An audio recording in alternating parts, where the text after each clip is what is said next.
Chapter. The Cerbrin Bridge. The wizard held his hand out, fingers locked as if it were the talon of a great hunting bird. Sweat streaked his forehead despite the cold wind, and he locked his face into a mask of intensity. The stone was too heavy for him, but he kept up his telekinetic assault, willing it into the air.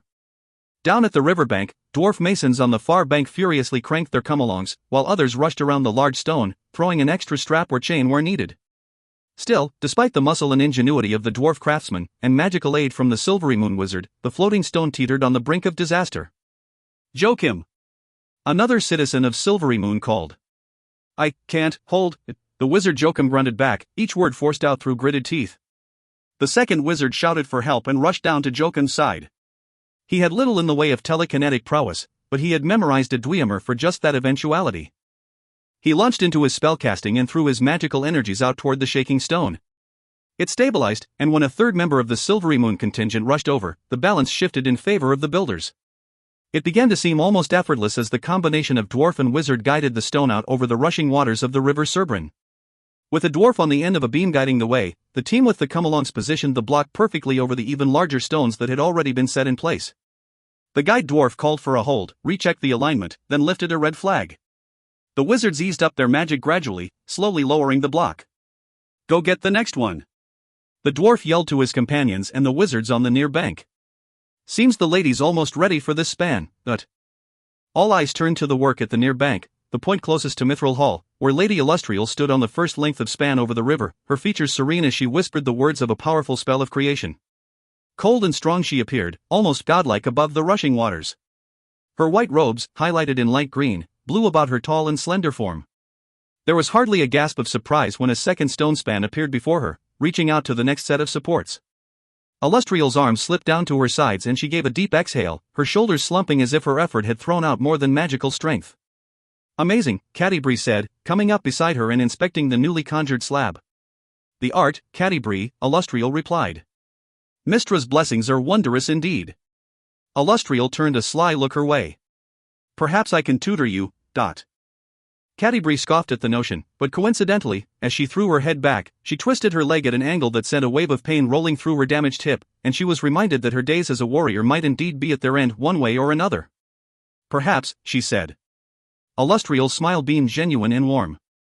The Lady of Silvery Moon glanced back in motion to the dwarf masons, who flooded forward with their tubs of mortar to seal and smooth the newest span. "The conjured stone is permanent?"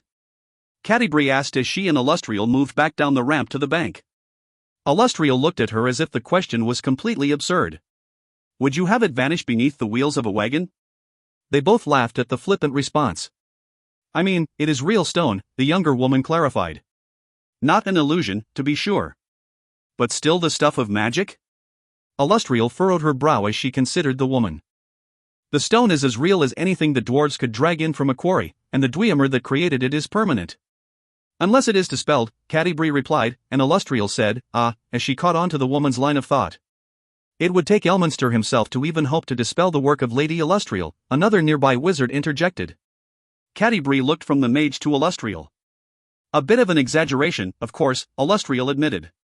"But truly, any mage of sufficient power to dispel my creations would also have in his arsenal evocations that could easily destroy a bridge constructed without magic." "But a conventional bridge can be warded against lightning bolts and other destructive evocations," Cadibri reasoned. "As this one shall be," promised Illustrial. "And so it will be as safe as if the dwarves had," Cadibri started, and Illustrial finished the thought with her, "dragged the stones from a quarry." They shared another laugh, until Cadibri added, "except from Illustrial." The Lady of Silvery Moon stopped cold and turned to stare directly at Cadibri. "It is an easy feat for a wizard to dispel her own magic, so I am told," Cadibri remarked. "There will be no wards in place to prevent you from waving your hands and making expanse after expanse disappear." A wry grin crossed Illustrial's beautiful face, and she cocked an eyebrow, an expression of congratulations for the woman's sound and cunning reasoning. "An added benefit should the orcs overrun this position and try to use the bridge to spread their darkness to other lands," Cadibri went on. "Other lands like Silvery Moon," Illustrial admitted. "Do not be quick to sever the bridge to Mithral Hall, lady," Cadibri said.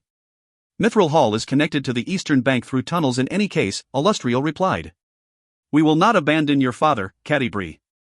We will never abandon King Bruenor and the valiant dwarves of Clan Battlehammer." Cadibri's responding smile came easy to her, for she didn't doubt a word of the pledge. She glanced back at the conjured slabs and nodded appreciatively, both for the power in creating them and the strategy of Illustrial in keeping the power to easily destroy them. The late afternoon sun reflected moisture in Tugwik-Tuk's jaundiced brown eyes, for he could hardly contain his tears of joy at the ferocious reminder of what it was to be an orc. Grguch's march through the 3 remaining villages had been predictably successful, and after Tugwik-Tuk had delivered his perfected sermon, every able-bodied orc warrior of those villages had eagerly marched out in Grguch's wake. That alone would have garnered the fierce chieftain of Clan Carrick another 200 soldiers. But more impressively, they soon enough discovered, came the reinforcements from villages through which they had not passed. Word of Grguch's march had spread across the region directly north of Mithral Hall, and the war-thirsty orcs of many tribes, frustrated by the winter pause, had rushed to the call. As he crossed the impromptu encampment, Tugwik-Tuk surveyed the scores, no, hundreds, of new recruits. Grguch would hit the dwarven fortifications with closer to 2,000 orcs than 1,000, by the shaman's estimation. Victory at the Cerbrin was all but assured. Could King Obould hope to hold back the tide of war after that? Tugwik-Tuk shook his head with honest disappointment as he considered the once great leader. Something had happened to Obould. The shaman wondered if it might have been the stinging defeat Bruenor's dwarves had handed him in his ill-fated attempt to breach Mithral Hall's western door. Or had it been the loss of the conspiring dark elves and Gertie Orlsdot and her frost giant minions? Or perhaps it had come about because of the loss of his son, Erljan, in the fight on the cliff tops north of Keeper's Dale. Whatever the cause, Obould hardly seemed the same fierce warrior who had led the charge into Citadel Adbar, or who had begun his great sweep south from the spine of the world only a few months before. Obould had lost his understanding of the essence of the orc. He had lost the voice of Grguch within his heart. He demands that we wait, the shaman mused aloud, staring out at the teeming swarm, and yet they come by the score to the promise of renewed battle with the cursed dwarves. Never more certain of the righteousness of his conspiracy, the shaman moved quickly toward Grguch's tent. Obould no longer heard the call of Grguch, but Grguch surely did, and after the dwarves were smashed and chased back into their holes, how might King Obould claim dominion over the chieftain of Clan Carrick? And how might Obould secure fealty from the tens of thousands of orcs he had brought forth from their holes with promises of conquest? Obould demanded they sit and wait, that they till the ground like peasant human farmers. Grguch demanded of them that they sharpen their spears and swords to better cut the flesh of dwarves. Grguch heard the call of Grguch. The shaman found the chieftain standing on the far side of a small table, surrounded by 2 of his Carrick warlords and with a much smaller orc standing across from them and manipulating a pile of dirt and stones that had been set upon the table. As he neared, Tugwik-Tuk recognized the terrain being described by the smaller orc, for he had seen the mountain ridge that stretched from the eastern end of Mithral Hall down to the Cerbrin. "Welcome, Grguch speaker," Grguch greeted him. "Join us." Tugwik-Tuk moved to an open side of the table and inspected the scout's work, which depicted a wall nearly completed to the Cerbrin and a series of towers anchoring it. "The dwarves have been industrious throughout the winter," said Grguch. "As you feared. King Obould's pause has given them strength. They will anticipate an attack like ours," the shaman remarked. "They have witnessed no large movements of forces to indicate it," said Grguch. "Other than our own," Tugwik-Tuk had to remind him. But Grguch laughed it off. "Possibly they have taken note of many orcs now moving nearer to their position," he agreed.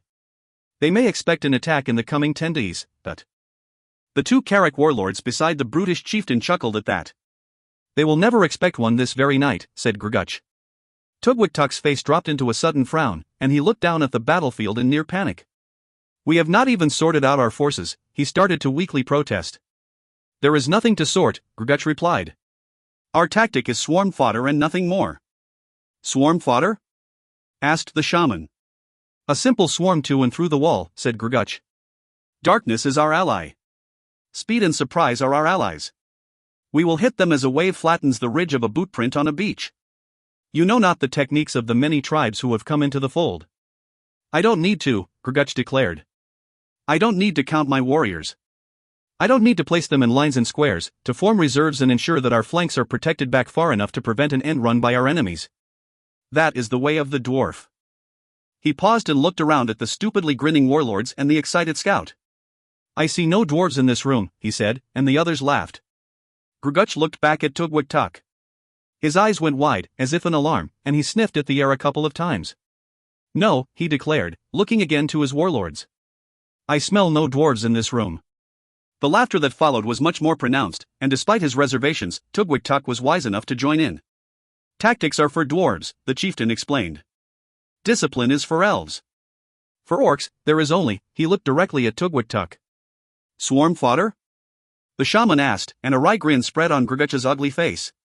Chaos, he confirmed. Ferocity. Bloodlust and abandon. As soon as the sun has set, we begin our run. All the way to the wall. All the way to the Cerbrin. All the way to the eastern doors of Mithral Hall. Half, perhaps more than half, of our warriors will find tonight the reward of glorious death. Grguch winced at that, and silently berated himself. Was he beginning to think more like Obould? Grguch reminded him of the words of Grumsh One-Eye. They will die with joy, the chieftain promised. Their last cry will be of elation and not agony. And any who die otherwise, with regret or with sorrow or with fear, should have been slaughtered in sacrifice to Grumsh before our attack commenced. The sudden volume and ferocity of his last proclamation set Grguch back on his heels and had both the clan Carrick warlords and guards at the perimeter of the room growling and gnashing their teeth. For a brief moment, Grguch almost reconsidered his call to the deepest holes to rouse chieftain Grguch. Almost. There has been no sign from the dwarves that they know of our march, Grguch told a great gathering later that day, when the sunlight began to wane. Grguch noted the dangerous priest Hakuan standing at his side, and that gave the younger shaman pause. He got the feeling that Hakuan had been watching him all along. They do not see the doom that has come against them, Grguch ordered. Do not shout out, but run. Run fast to the wall, without delay, and whispering praise for Grumsh with every stride. There were no lines or coordinated movements, just a wild charge begun miles from the goal. There were no torches to light the way, no magical lights conjured by Grguch or the other priests of Grumsh. They were orcs, after all, raised in the upper tunnels of the lightless Underdark. The night was their ally, the dark their comfort. Once, when he was a child, Raelian had found a large pile of sand down by one of the Moonwood's two lakes. From a distance, that mound of light-colored sand had seemed discolored with streaks of red, and as he moved closer, young Raelian realized that the streaks weren't discolored sand, but were actually moving upon the surface of the mound. Being young and inexperienced, he had at first feared that he had happened upon a tiny volcano, perhaps. On closer inspection, though, the truth had come clear to him, for the pile of sand had been an ant mound, and the red streaks were lines of the six-legged creatures marching to and fro. Raelian thought of that long-ago experience as he witnessed the charge of the orcs, swarming the small, rocky hills north of King Bruenor's eastern defenses. Their movements seemed no less frenetic, and truly their march appeared no less determined. Given their speed and intensity, and the obstacle that awaited them barely 2 miles to the south, Raelian recognized their intent. The elf bit his lip as he remembered his promise to Drizzt Duerden. He looked south, sorting out the landscape and recalling the trails that would most quickly return him to Mithral Hall.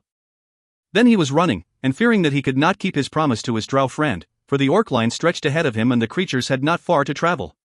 With great grace and agility, Raelian sprang from stone to stone. He leaped up and grabbed a low tree branch and swung out across a narrow chasm, landing lightly on the other side and in a full run. He moved with hardly a whisper of sound, unlike the orcs, whose heavy steps echoed in his keen elf's ears. He knew that he should be cautious, for he could ill afford the delay if he happened into a fight. But neither could he slow his run and carefully pick his path, for some of the orcs were ahead of him, and the dwarves would need every heartbeat of warning he could give them.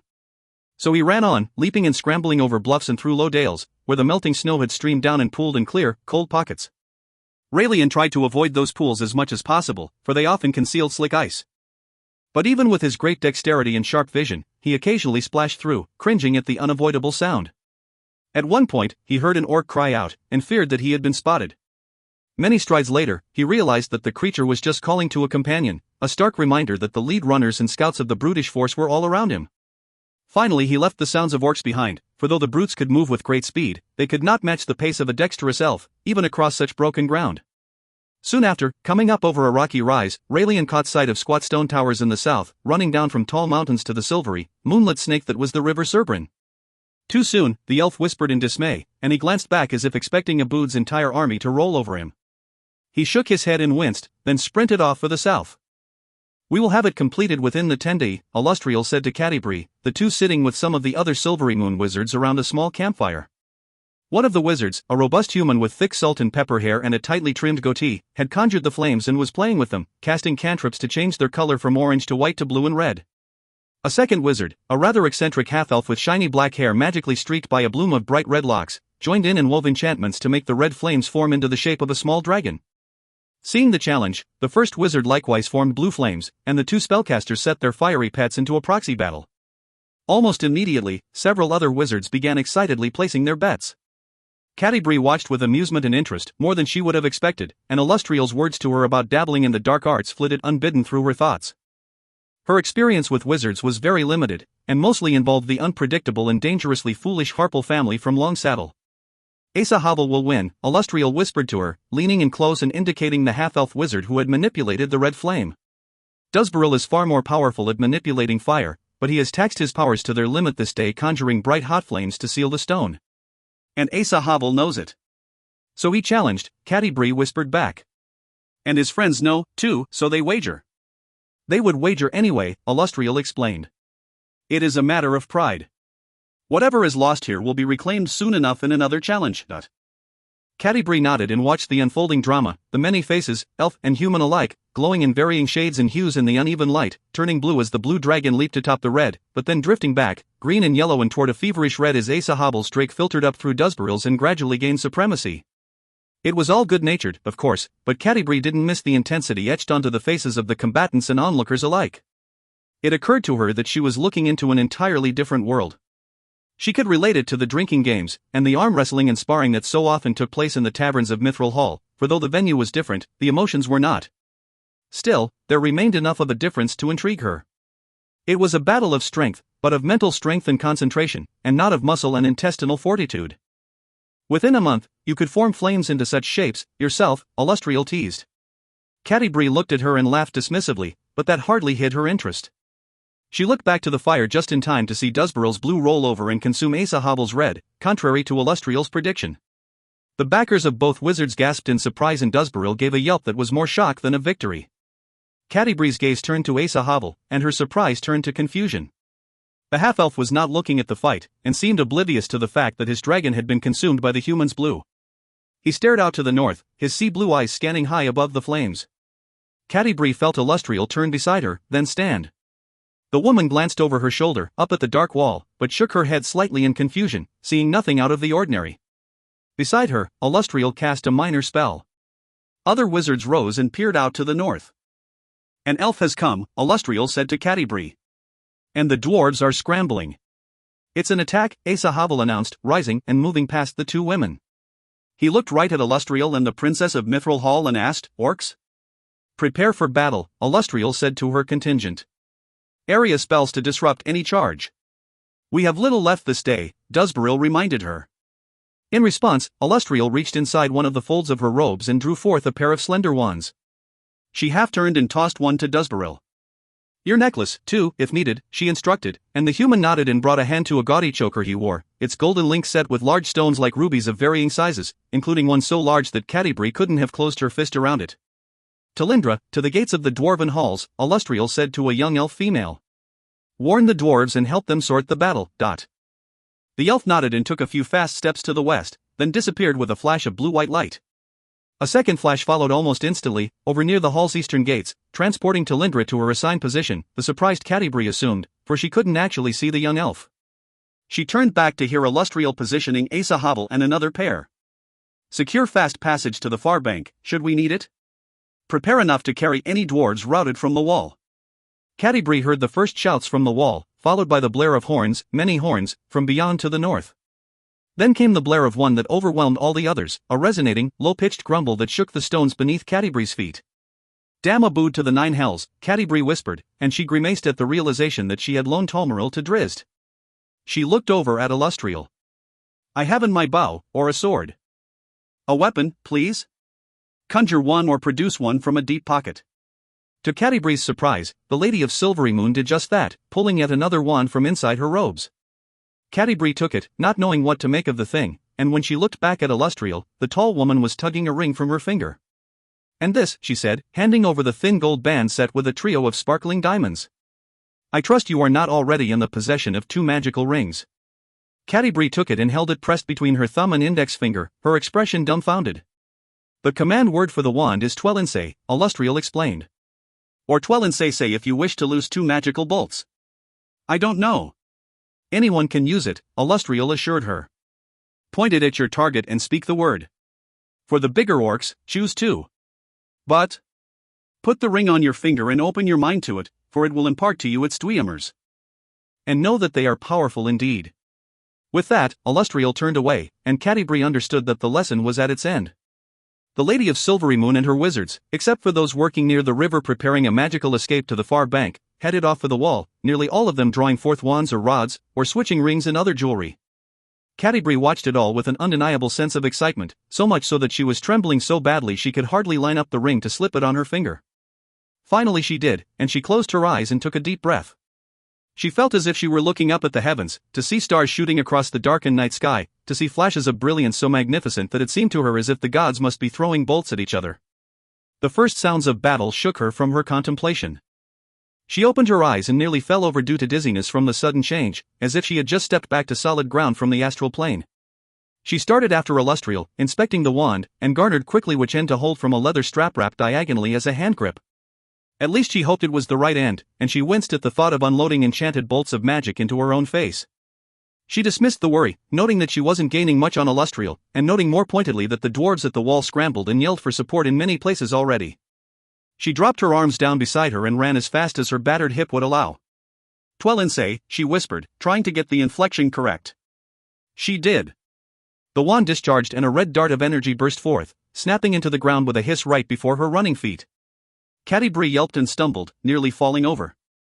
She caught her balance and her composure, and was glad that no one seemed to notice. On she ran, or tried to, but a wave of hot fire ran up her leg and nearly toppled her yet again. She looked down to her boot, smoking, and charred on the side just back of her little toe. She paused again and composed herself, taking heart that the wound was not too severe, and thanking Moradin himself that Lady Illustrial hadn't given her a wand of lightning bolts. The orc gained the wall in a wild rush, stabbing powerfully at the nearest dwarf, who seemed an easy kill as he was busy driving a second orc back over the wall and into the darkness. But that dwarf, Charmorph Dredgewelder of fine family Yellowbeard, so named because none of the Dredgewelders was ever known to have a yellow beard, was neither particularly surprised nor particularly impressed by the aggressive move. Trained under Thibbledorf Point himself, having served more than a score of years in the Gutbuster Brigade, Charmorph had faced many a finer foe than that pathetic creature. As Charmorph had never gotten familiar with a formal buckler, his plate-shielded arm swooped down to intercept the spear, blocking it solidly and sweeping it back behind him as he turned. That same movement brought his cudgel swinging around, and a quick three-step forward caught the overbalanced orc cleanly in range. The creature grunted, as did the dwarf, as the cudgel slammed it right behind the shoulder, launching it into a dive and spin forward, right off the 10-foot parapet. As the path before him cleared, Charmorph looked down the tip of an arrow set on a short bow. He yelped and fell over backward, buckling at both his knees, and as soon as he was clear, Raelian let fly. The missile hummed through the air right above the dwarf, and splattered into the chest of an orc that had been sneaking up on him from behind. As soon as his back hit the stone, Charmorph snapped all of his muscles forward, throwing his arms up high, and brought himself right back to his feet. "That's twice I'm owing ye, ye derned elf," the dwarf protested. "First for savon us all, and now for savon myself." "I did neither, good dwarf," Raelian replied, running across the parapet to the waist-high wall, where he set his bow to work immediately. "I've faith that Clan Battlehammer is more than able to save itself." He shot off an arrow as he spoke, but as soon as he finished, a large orc rose into the air right before him, sword ready to strike a killing blow. The orc landed lightly on the wall top and struck, but a spinning cudgel hit both the sword and the orc, turning its blow harmlessly short. And when the orc managed to hold its balance and throw itself forward at Raelian, it too was intercepted by a flying Charmorph Dredgewelder. The dwarf connected with a shoulder block, driving the orc tight against the wall. The orc began raining ineffective blows upon the dwarf's back, for Charmorph's powerful legs kept grinding, pressing in even tighter. Raelian stabbed the orc in the eye with an arrow. The elf jumped back fast, though, set the arrow and let fly, point blank into yet another orc flying up to the top of the wall. Raelian hit it squarely, and though its feet landed atop the narrow rail, the jolt of the hit dropped it right back off.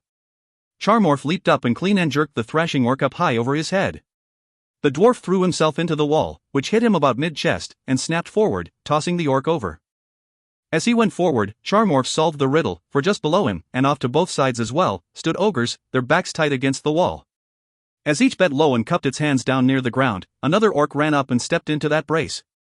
A slight toss by the ogres had orcs sailing up over the wall. "Pig-faced goblin kissers," Charmorph growled. He turned and shouted, "Rocks over the wall, boys! We got ogres playing as ladders."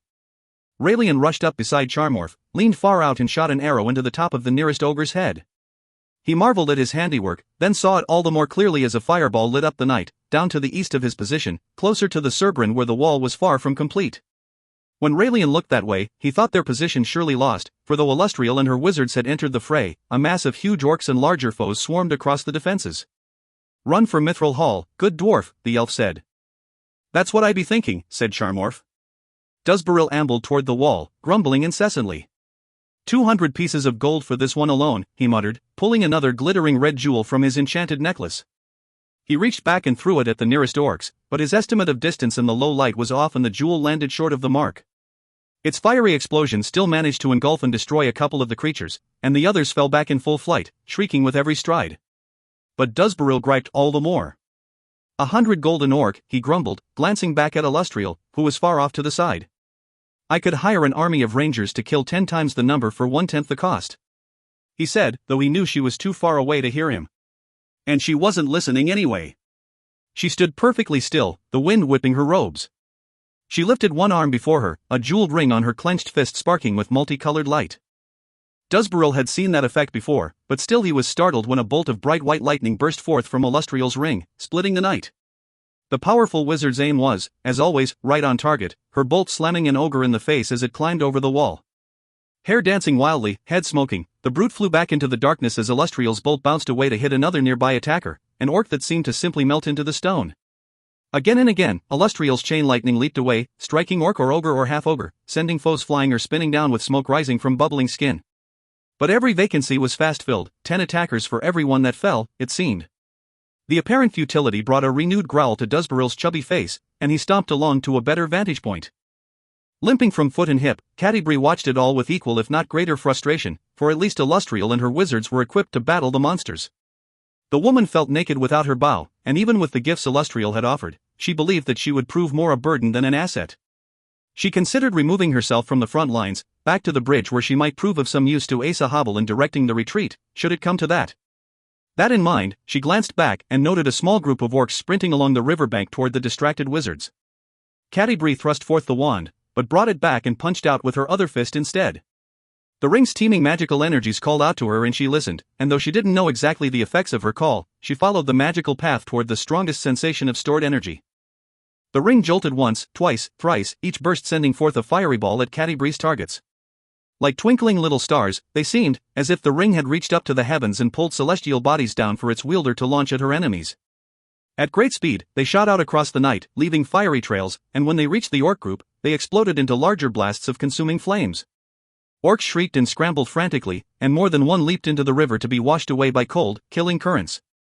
Others rolled on the ground, trying to douse the biting flames, and when that failed, they ran off like living torches into the dark night, only to fall a few steps away, to crumble and burn on the frozen ground. It lasted only a heartbeat, but seemed like much longer to Catti-brie, who stood transfixed, breathing hard, her eyes wide with shock. With a thought, she had blown apart nearly a score of orcs. As if they were nothing. As if she were a goddess, passing judgment on insignificant creatures. Never had she felt such power. At that moment, if someone had asked Catti-brie the elvish name of her treasured longbow, she would not have recalled it. It's not to hold. Charmorph cried to Raelian, and a swipe of the dwarf's heavy cudgel sent another orc flying aside. Raelian wanted to shout back words of encouragement, but his view of the battlefield, since he wielded a weapon that made it incumbent upon him to seek a wider perspective, was more complete, and he understood that the situation was even worse than Charmorph likely believed. Few dwarves came forth from Mithral Hall and a host of orcs poured through the lower, uncompleted sections of the defensive wall. Huge orcs, some 2 feet taller and more than 100 pounds heavier than the dwarves. Among them were true ogres, though it was hard for Raelian to distinguish where some of the orcs ended and the clusters of ogres began. More orcs came up over the wall, launched by their ogre stepstools, putting pressure on the dwarves and preventing them from organizing a coordinated defense against the larger mass rolling in from the east. It's not to hold. Charmorph yelled again, and the words rang true. Raelian knew that the end was coming fast.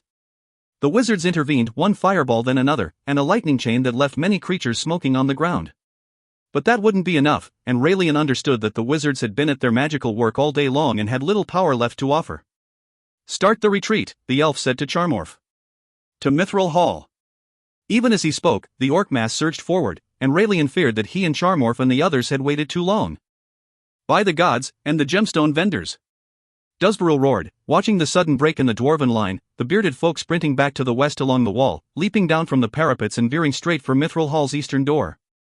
All semblance of a defensive posture had flown, creating a full and frantic retreat. And it wouldn't be enough, the wizard calculated, for the orcs, hungry for dwarf blood, closed with every stride. Duzbaril grimaced as a dwarf was swallowed in the black cloud of the orc horde. The portly wizard ran, and he reached up to his necklace, grasping the largest stone of all. He tore it free, cursed the gemstone merchant again for good measure, and heaved it with all his strength. The magical grenade hit the base of the wall just behind the leading orcs, and exploded, filling the area, even up onto the parapet, with biting, killing fires. Those monsters immediately above and near the blast charred and died, while others scrambled in an agonized and horrified frenzy, flames consuming them as they ran. Panic hit the orc line, and the dwarves ran free. Mage, Grguch muttered as he alighted on the wall some distance back of the enormous fireball. Of considerable power, said Hakuon, who stood beside him, having blessed himself and Grguch with every conceivable ward and enhancement. The chieftain turned back and fell prone on the parapet railing. Hand it up, he called down to the ogre who had flipped him up, indicating a weapon. A moment later, Grguch stood again on the wall, hoisting on one shoulder a huge javelin at the end of an otlotl. Mage, Grguch grumbled again with obvious disgust. Hakuon held up a hand, motioning for the chieftain to pause. Then, from inside the orc priest, Jack the gnome cast a most devious enchantment on the head of the missile. Grguch grinned and brought his shoulder back, shifting the angle of the 10-foot missile. As Hakuon cast a second, complementary spell upon the intended victim, Grguch launched the spear with all his might. The stubborn orc lurched toward her, one of its legs still showing flashes of biting flame. Catti-brie didn't flinch, didn't even start as the orc awkwardly threw a spear her way. She kept her eyes locked on the creature, met its gaze and its hate, and slowly lifted her wand. She wished at that moment that she had Khazad-dû at her side, that she could engage the vile creature in personal combat. The orc took another staggering step, and Catti-brie uttered the command word. The red missile sizzled into the orc's chest, knocking it backward. Somehow it held its balance and even advanced another step. Catti-brie said the last word of the trigger twice, as she had been schooled, and the first red missile knocked the orc back yet again, and the second dropped it to the ground where it writhed for just a heartbeat before laying very still. Catti-brie stood calm and motionless for a few moments, steadying herself. She turned back to the wall, and blinked against the bursts of fiery explosions and the sharp cuts of lightning bolts, a fury that truly left her breathless. In her temporary blindness, she almost expected that the battle had ended, that the wizardly barrage had utterly destroyed the attackers as she had laid low the small group by the river. But there came the largest blast of all, a tremendous fireball some distance back along the wall to the west, toward Mithral Hall. Catti-brie saw the truth of it, saw the dwarves, and one elf, in desperate retreat, saw all semblance of defense stripped from the wall, buried under the trampling boots of a charging orc horde. The wall was lost. All from Mithral Hall to the Cerbrin was lost. Even Lady Illustrial was withdrawing, not quite in full flight, but in a determined retreat. Looking past Illustrial, Catti-brie noted Duzbaril. For a moment, she wondered why he, too, was not in retreat, until she realized that he stood strangely, leaning too far back for his legs to support him, his arms lolling limply at his sides. One of the other wizards threw a lightning bolt, a rather feeble one, and in the flash, Catti-brie saw the huge javelin that had been driven half of its 10-foot length through his chest, its tip buried into the ground, pinning the wizard in that curious, angular stance. We have them routed. Now is the moment of victory. A frustrated Hakuon said as he stood alone behind the charging horde. He wanted to go with them, or to serve as Jaculai's conduit, as he often had, to launch a barrage of devastating magic. But Jaculai would not begin that barrage, and worse, the uninvited parasite interrupted him every time he tried to use his more conventional shaman's magic. A temporary moment, to be sure, Jack said in his thoughts. What foolishness! That is Lady Illustrial, Jack explained. Illustrial of the Seven Sisters. Do not draw her attention. She is running. Hakuon protested. She will know me. She will recognize me. She will turn loose her army and all of her wizards and all of her magic to destroy me, Jack explained. It is an old grudge, but one that neither I nor she has forgotten. Do nothing to draw her attention. She is running. We can kill her, said Hakuon. Jack's incredulous laughter filled his head with dizzying volume, so much so that the shaman couldn't even start off after Grguch and the others. He just stood there, swaying, as the battle ended around him. Inside Hakuon's head, Jack the Brain Mole breathed a lot easier. In truth, he had no idea if Illustrial remembered the slight he had given her more than a century earlier. But he surely remembered her wrath from that dangerous day, and it was nothing that Jack the Gnome ever wanted to see again. One of Lady Illustrial's wizards ran past Catti-brie at that moment, shouting, "Be quick to the bridge!" Catti-brie shook her head, but she knew it to be a futile denial. Mithral Hall hadn't expected an assault of such ferocity so soon. They had been lulled by a winter of inaction, by the many reports that the bulk of the orc army remained in the west, near to Keeper's Dale, and by the widespread rumors that King Obould had settled in place, satisfied with his gains. "To the nine hells with you, Obould," she cursed under her breath. "I pray that Drizzt won't kill you, only that I may find the pleasure myself." She turned and started for the bridge with as much speed as she could muster, stepping awkwardly, as each time she brought her right foot forward, she felt the pangs from her damaged hip, and each time she placed that foot onto the ground, she was reminded by a burning sting of her foolishness with the magical wand. When another wizard running by skidded to a stop beside her and offered her shoulder, Catti-brie, for all her pride and all her determination to not be a burden, gratefully accepted. If she had refused a hand, she would have fallen to the back of the line and likely would have never made it to the bridge. Asa Havel greeted the returning contingent, directing them to floating discs of glowing magic that hovered nearby. As each seat filled, the wizard who had created it climbed aboard, but for a few moments, none started out across the river, for none wanted to leave the fleeing dwarves. "Be gone!" Illustrial ordered them, coming in at the end of the line and with orc pursuit not far behind. "Because of Duzbaril's sacrifice, the retreating dwarves will make the safety of the hall, and I have sent a whisper on the wind to Talindra to instruct them to hold fast their gates and wait for morning. Across the river for us, to the safety of the eastern bank. Let us prepare our spells for a morning reprisal that will leave our enemies melted between the river and King Bruenor's hall." Many heads nodded in agreement, and as Illustrial's eyes flashed with the sheerest intensity, Catti-brie could only wonder what mighty Dweomers the Lady of Silvery Moon would cast upon the foolish orcs when dawn revealed them. Seated on the edge of a disc, her feet dangling just inches above the cold and dark rushing waters of the Cerbrin, Catti-brie stared back at Mithral Hall with a mixture of emotions, not least among them guilt, and fear for her beloved home and for her beloved husband. Drizzt had gone to the north, and the army had descended from that direction. Yet he had not returned in front of the marching force with a warning, she knew, for she had not seen the lightning arrows of Tolmaril streaking through the night sky. Catti-brie looked down at the water and steeled her thoughts and her heart. Asa Havel, sitting beside her, put a hand on her shoulder. When she looked at the half-elf, he offered a warm and comforting smile. That smile turned a bit mischievous, and he nodded down to her torn boot. Catti-brie followed his gaze, then looked back up at him, her face flushed with embarrassment. But the elf nodded and shrugged, and lifted his red and black hair by his left ear, turning his head to catch the moonlight so that she could take note of a white scar running up the side of his head. He took her wand and assumed a pensive pose, tapping it against the side of his face, in line with the scar. "You won't err like that again," he assured her with a playful wink, handing the wand back. "And take heart, for your impressive meteor shower gave us the time to complete the floating discs. It wasn't mine. It came from the ring Lady Illustrial loaned to me. However you accomplished it, your timing and your calm action saved our efforts. You will find a role in the morning. When we avenge Duzbaril," Catti-brie said grimly. Asa Havel nodded, and added, "and the dwarves who no doubt fell this dark night." The shouting across the river ended soon after, silenced by a resounding bang as Mithral Hall slammed shut her eastern door. But as the wizards and Catti-brie set their camp for the evening, they heard more commotion across the dark water. The orcs scrambled around the towers and the wizards' previous encampment, tearing and smashing and looting, their grunts and assaults punctuated by the occasional crack of a thrown boulder hitting the bridge abutments and bouncing into the water. Others settled down to sleep, but Catti-brie remained sitting, staring back at the darkness, where an occasional fire sprang to life, consuming a tent or some other item. "I had an extra spellbook over there," one wizard grumbled. "I, the first 20 pages of a spell I was penning," said another. "And I, my finest robes," a third wailed. "Oh, but orcs will burn for this." A short while later, a rustle from the other direction, back to the east, turned Catti-brie and the few others who hadn't yet settled in for the night. The woman rose and limped across to stand beside Illustrial, who greeted the Felbaran contingent as they rushed in to investigate the night's tumult. "We'd set off for Winter Edge to quarry more stones," explained the leader, a squat and tough old character with a white beard and eyebrows so bushy that they hid his eyes. "What in the grumble of a dragon's belly hick ye?" "Obould," Catti-brie said before Illustrial could respond. "So much then for the good intentions," said the Felbaran dwarf. "Never thought them dogs'd sit quiet on the ground they'd taken." "Mithral Hall get breached?" "Never," said Catti-brie.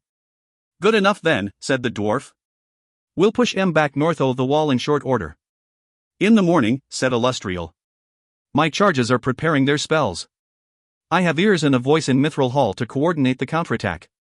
"Might be then that we'll kill 'em all and not let any be running," said the dwarf. "More's the fun." "Set your camp by the river, and order your forces into small and swift groups," Illustrial explained.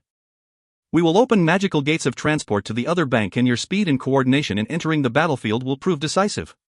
"Pity them orcs, then," said the dwarf, and he nodded and bowed, then stormed off, barking orders at his grim-faced forces. He had barely gone a few strides, though, when there came a tremendous crash from across the way, followed by wild orc cheering.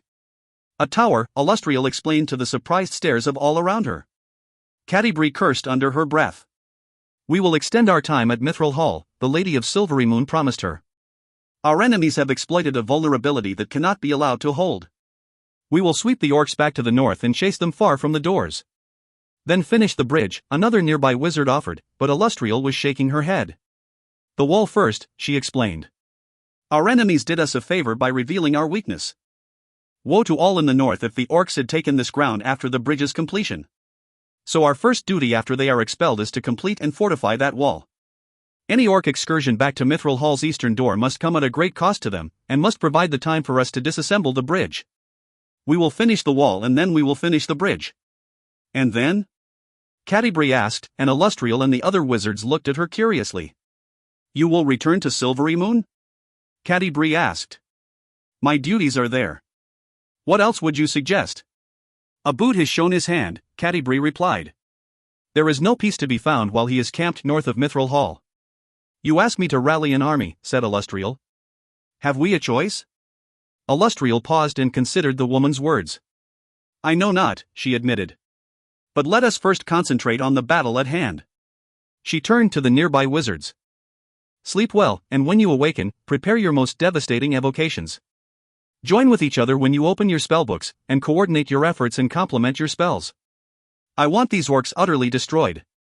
Let their folly serve as a warning that will keep their kin at bay long enough for us to strengthen the defenses. Many nods came back at her, along with a sudden and unexpected shout, for Duzbaril. Duzbaril. Another cried, and even those Silverymoon wizards who had settled down for the night rose and joined in the chant. Soon enough, even the Felbaran dwarves joined in, though none of them knew what a Duzbaril might be. It didn't matter. More than once that night, Catti-brie awoke to the sound of a thunderous crash from across the river. That only steeled her determination, though, and each time, she fell back asleep with Lady Illustrial's promise in her thoughts. They would pay the orcs back in full, and then some. The preparations began before dawn, wizards ruffling the pages of their spellbooks, dwarves sharpening weapons. With a wave of yet another wand, Lady Illustrial turned herself into an owl, and flew off silently to scout out the coming battlefield. She returned in mere moments, and reverted to her human form as the first rays of dawn crept across the Cerbrin, revealing to all the others what Illustrial had returned to report. Spellbooks snapped shut and the dwarves lowered their weapons and tools, moving to the riverbank and staring in disbelief. Not an orc was to be seen. Illustrial set them to motion, her minions opening dimensional doors that soon enough got all of them, dwarf, wizard, and Catti-brie alike, across the Cerbrin, the last of them crossing even as Mithral Hall's eastern door banged open and King Bruenor himself led the charge out from the stronghold. But all they found were a dozen dead dwarves, stripped naked, and a dead wizard, still standing, held in place by a mighty javelin. The wizard's encampment had been razed and looted, as had the small shacks the dwarf builders had used. An assortment of boulders lay around the base of the damaged bridge abutment, and all of the towers and a good portion of the northern wall had been toppled. And not an orc, dead or alive, was anywhere to be found. Chapter. An Orc King's Conjecture. By all the glories of Grguch. Kana squealed happily when the reports of the victory at the Cerbrin made their way like wildfire back to King Obould's entourage. We have killed the dwarves. We have stung them and left them vulnerable, said the messenger who had come from the battle, an orc named Ochel, who was a member of one of the many minor tribes that had been swept up in the march of chieftain Grguch, a name Ochel used often, Obould had sourly noted. Their walls are reduced and the winter is fast receding. They will have to work through the summer, building as they defend their position at the Cerbrin. The orcs all around began to cheer wildly. We have severed Mithral Hall from their allies. The cheering only increased. Obould sat there, digesting it all. He knew that Grguch hadn't done any such thing, for the cunning dwarves had tunnels under the Cerbrin, and many others that stretched far to the south. Still, it was hard to dismiss the victory, from both practical and symbolic terms. The bridge, had it been completed, would have provided a comfortable and easy approach to Mithral Hall from Silverymoon, Winter Edge, the Moonwood, and the other surrounding communities, and an easy way for King Bruenor to continue doing his profitable business. Of course, one orc's victory was another orc's setback. Obould, too, had wanted to claim a piece of the Cerbrin bridge, but not in such a manner, not as an enemy. And certainly not at the cost of assuring the mysterious Grguch all the glory. He fought hard to keep the scowl from his face. To go against the tide of joy then was to invite suspicion, perhaps even open revolt. Chieftain Grguch and Clan Carrack did not hold the ground? He asked, not so innocently, for he knew well the answer. Lady Illustrial and a gang of wizards were with the dwarves, Ochel explained. Chieftain Grguch expected that the whole of the dwarven hall would come forth with the morning light. No doubt with King Bruenor, Drizzt and the rest of that strange companionship at its head, Obould muttered. We did not have the numbers to hold against that, Audiobook admitted. Obould glanced past the messenger to the gathered crowd. He saw more trepidation on their faces than anything else, along with an undercurrent of, what? Suspicion? The Orc King stood up and stretched to his full height, towering over Audiobook. He looked up and let his gaze sweep in the mob, then said with a wicked grin, a great victory anyway. The cheering reached new heights, and Obould, his anger beginning to boil within him, used that opportunity to steal off into his tent, the ever-present Kana and the priest Knuckles following close behind. Inside the inner chamber, Obould dismissed all of his guards. You, too, Kana snapped at Knuckles, errantly presuming that the glorious news had excited her partner as it had her. Knuckles grinned at her and looked to Obould, who confirmed his suspicions. You, too, Obould echoed, but aimed the comment at Kana and not the priest. Be gone until I summon you back to my side. Kana's yellow eyes widened in shock, and she instinctively moved to Obould's side and began to curl sensually around him. But with one hand, with the strength of a giant, he yanked her away. Do not make me ask you again, he said slowly and deliberately, as if he were a parent addressing a child. With a flick of his wrist he sent Kana skipping and tumbling backward, and she kept scrambling away, her eyes wide with shock as she locked her stare on Obould's frightening expression. We must commune with Grguch to determine the next victory, Obould said to her, purposely softening his visage. You will play with Obould later. That seemed to calm the idiot Kana a bit, and she even managed to smile as she exited the chamber. Knuckles started to talk then, but Obould stopped him with an upraised hand. Give Kana time to be properly away, the king said loudly. For if my dear consort inadvertently overhears the words of Grguch, the one eye will demand her death. As soon as he finished, a rustling just to the side of the exit confirmed his suspicions that his foolish Kana had been thinking to eavesdrop. Obould looked at Knuckles and sighed. An informative idiot, at least, the priest offered, and Obould could only shrug. Knuckles began spellcasting, waving his arms and releasing wards to silence the area around himself and Obould. When he finished, Obould nodded his approval and said, I have heard the name of chieftain Grguch far too often of late. What do you know of Clan Grguch? It was Knuckles' turn to shrug. Half-ogres, say the rumors, but I cannot confirm. They are not known to me. And yet they heard my call. Many tribes have come forth from the deep holes of the spine of the world, seeking to join in the triumph of King Obould. Surely Clan Grguch's priests could have heard of our march through communion with Grguch. Or from mortal voices. Knuckles mulled that over for a bit. There has been a chain of whispers and shouts, no doubt, he replied cautiously, for Obould's tone hinted at something more nefarious. He comes forth and attacks the Moonwood, then sweeps south and overruns the dwarves' wall. For a chieftain who lived deep in the holes of the distant mountains, Grguch seems to know well the enemies lurking on the borders of Many-Arrows. Knuckles nodded and said, You believe that Clan Grguch was called here with purpose? I believe I would be a fool not to find out if that was the case, Obould replied. It is no secret that many have disagreed with my decision to pause in our campaign. Pause? As far as they know. So they bring forth an instigator, to drive Obould forward? An instigator, or a rival? None would be so foolish. The priest said with proper and prudent astonishment. Do not overestimate the intelligence of the masses, Obould said. But whether as an instigator or a rival, Grguch has brought trouble to my designs. Perhaps irreparable damage.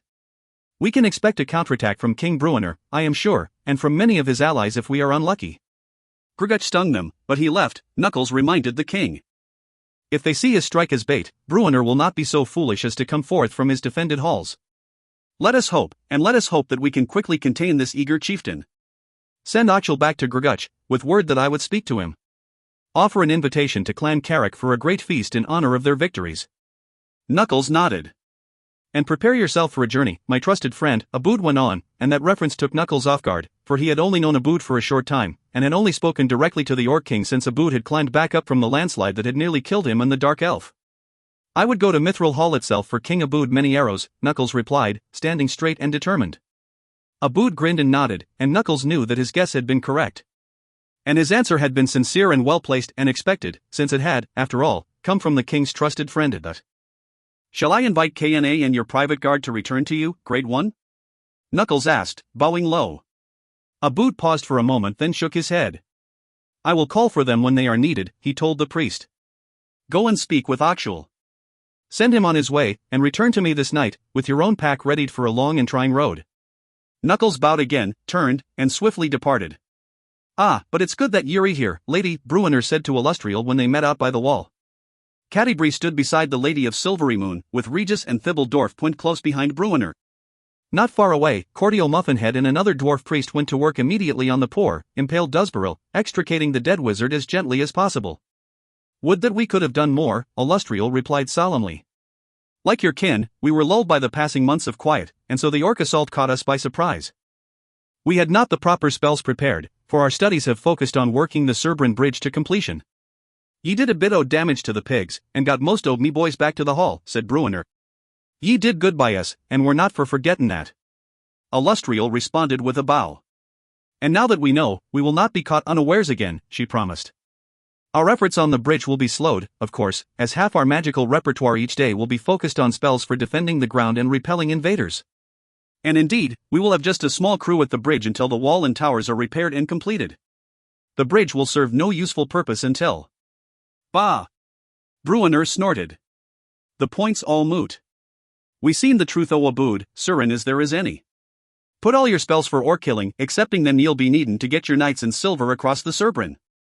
When we're done with the damned orcs, we can worry about the bridge and the wall, though I'm thinkin' we won't be needing much of a wall.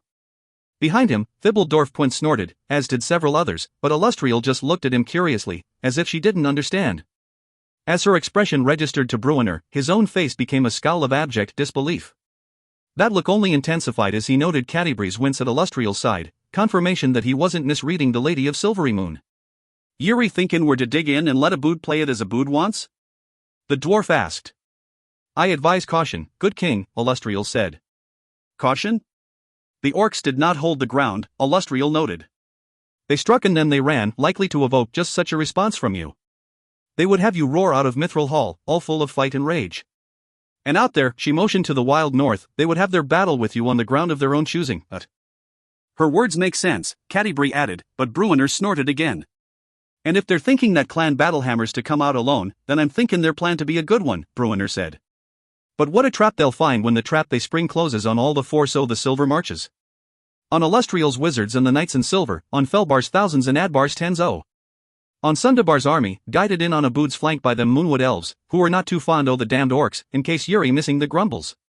Illustrial drew her lips very tight, as clear a response as she could possibly give. What? Bruenor roared. Yuri not for calling them? Not now? Not when we seen what Obould's all about?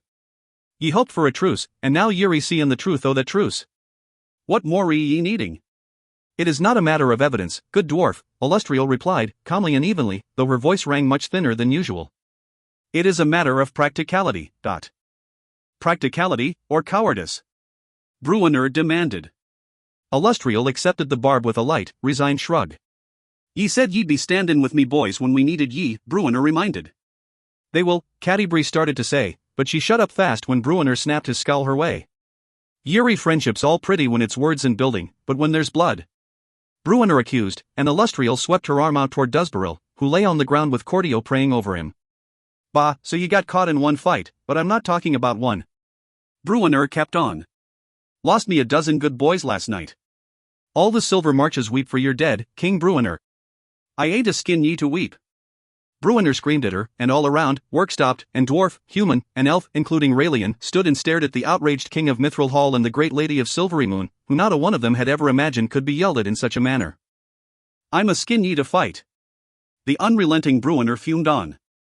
I'm a skin ye to do what's right and send your armies, all your derned armies. Obould's belongin' in a hole, and Yuri knowing that.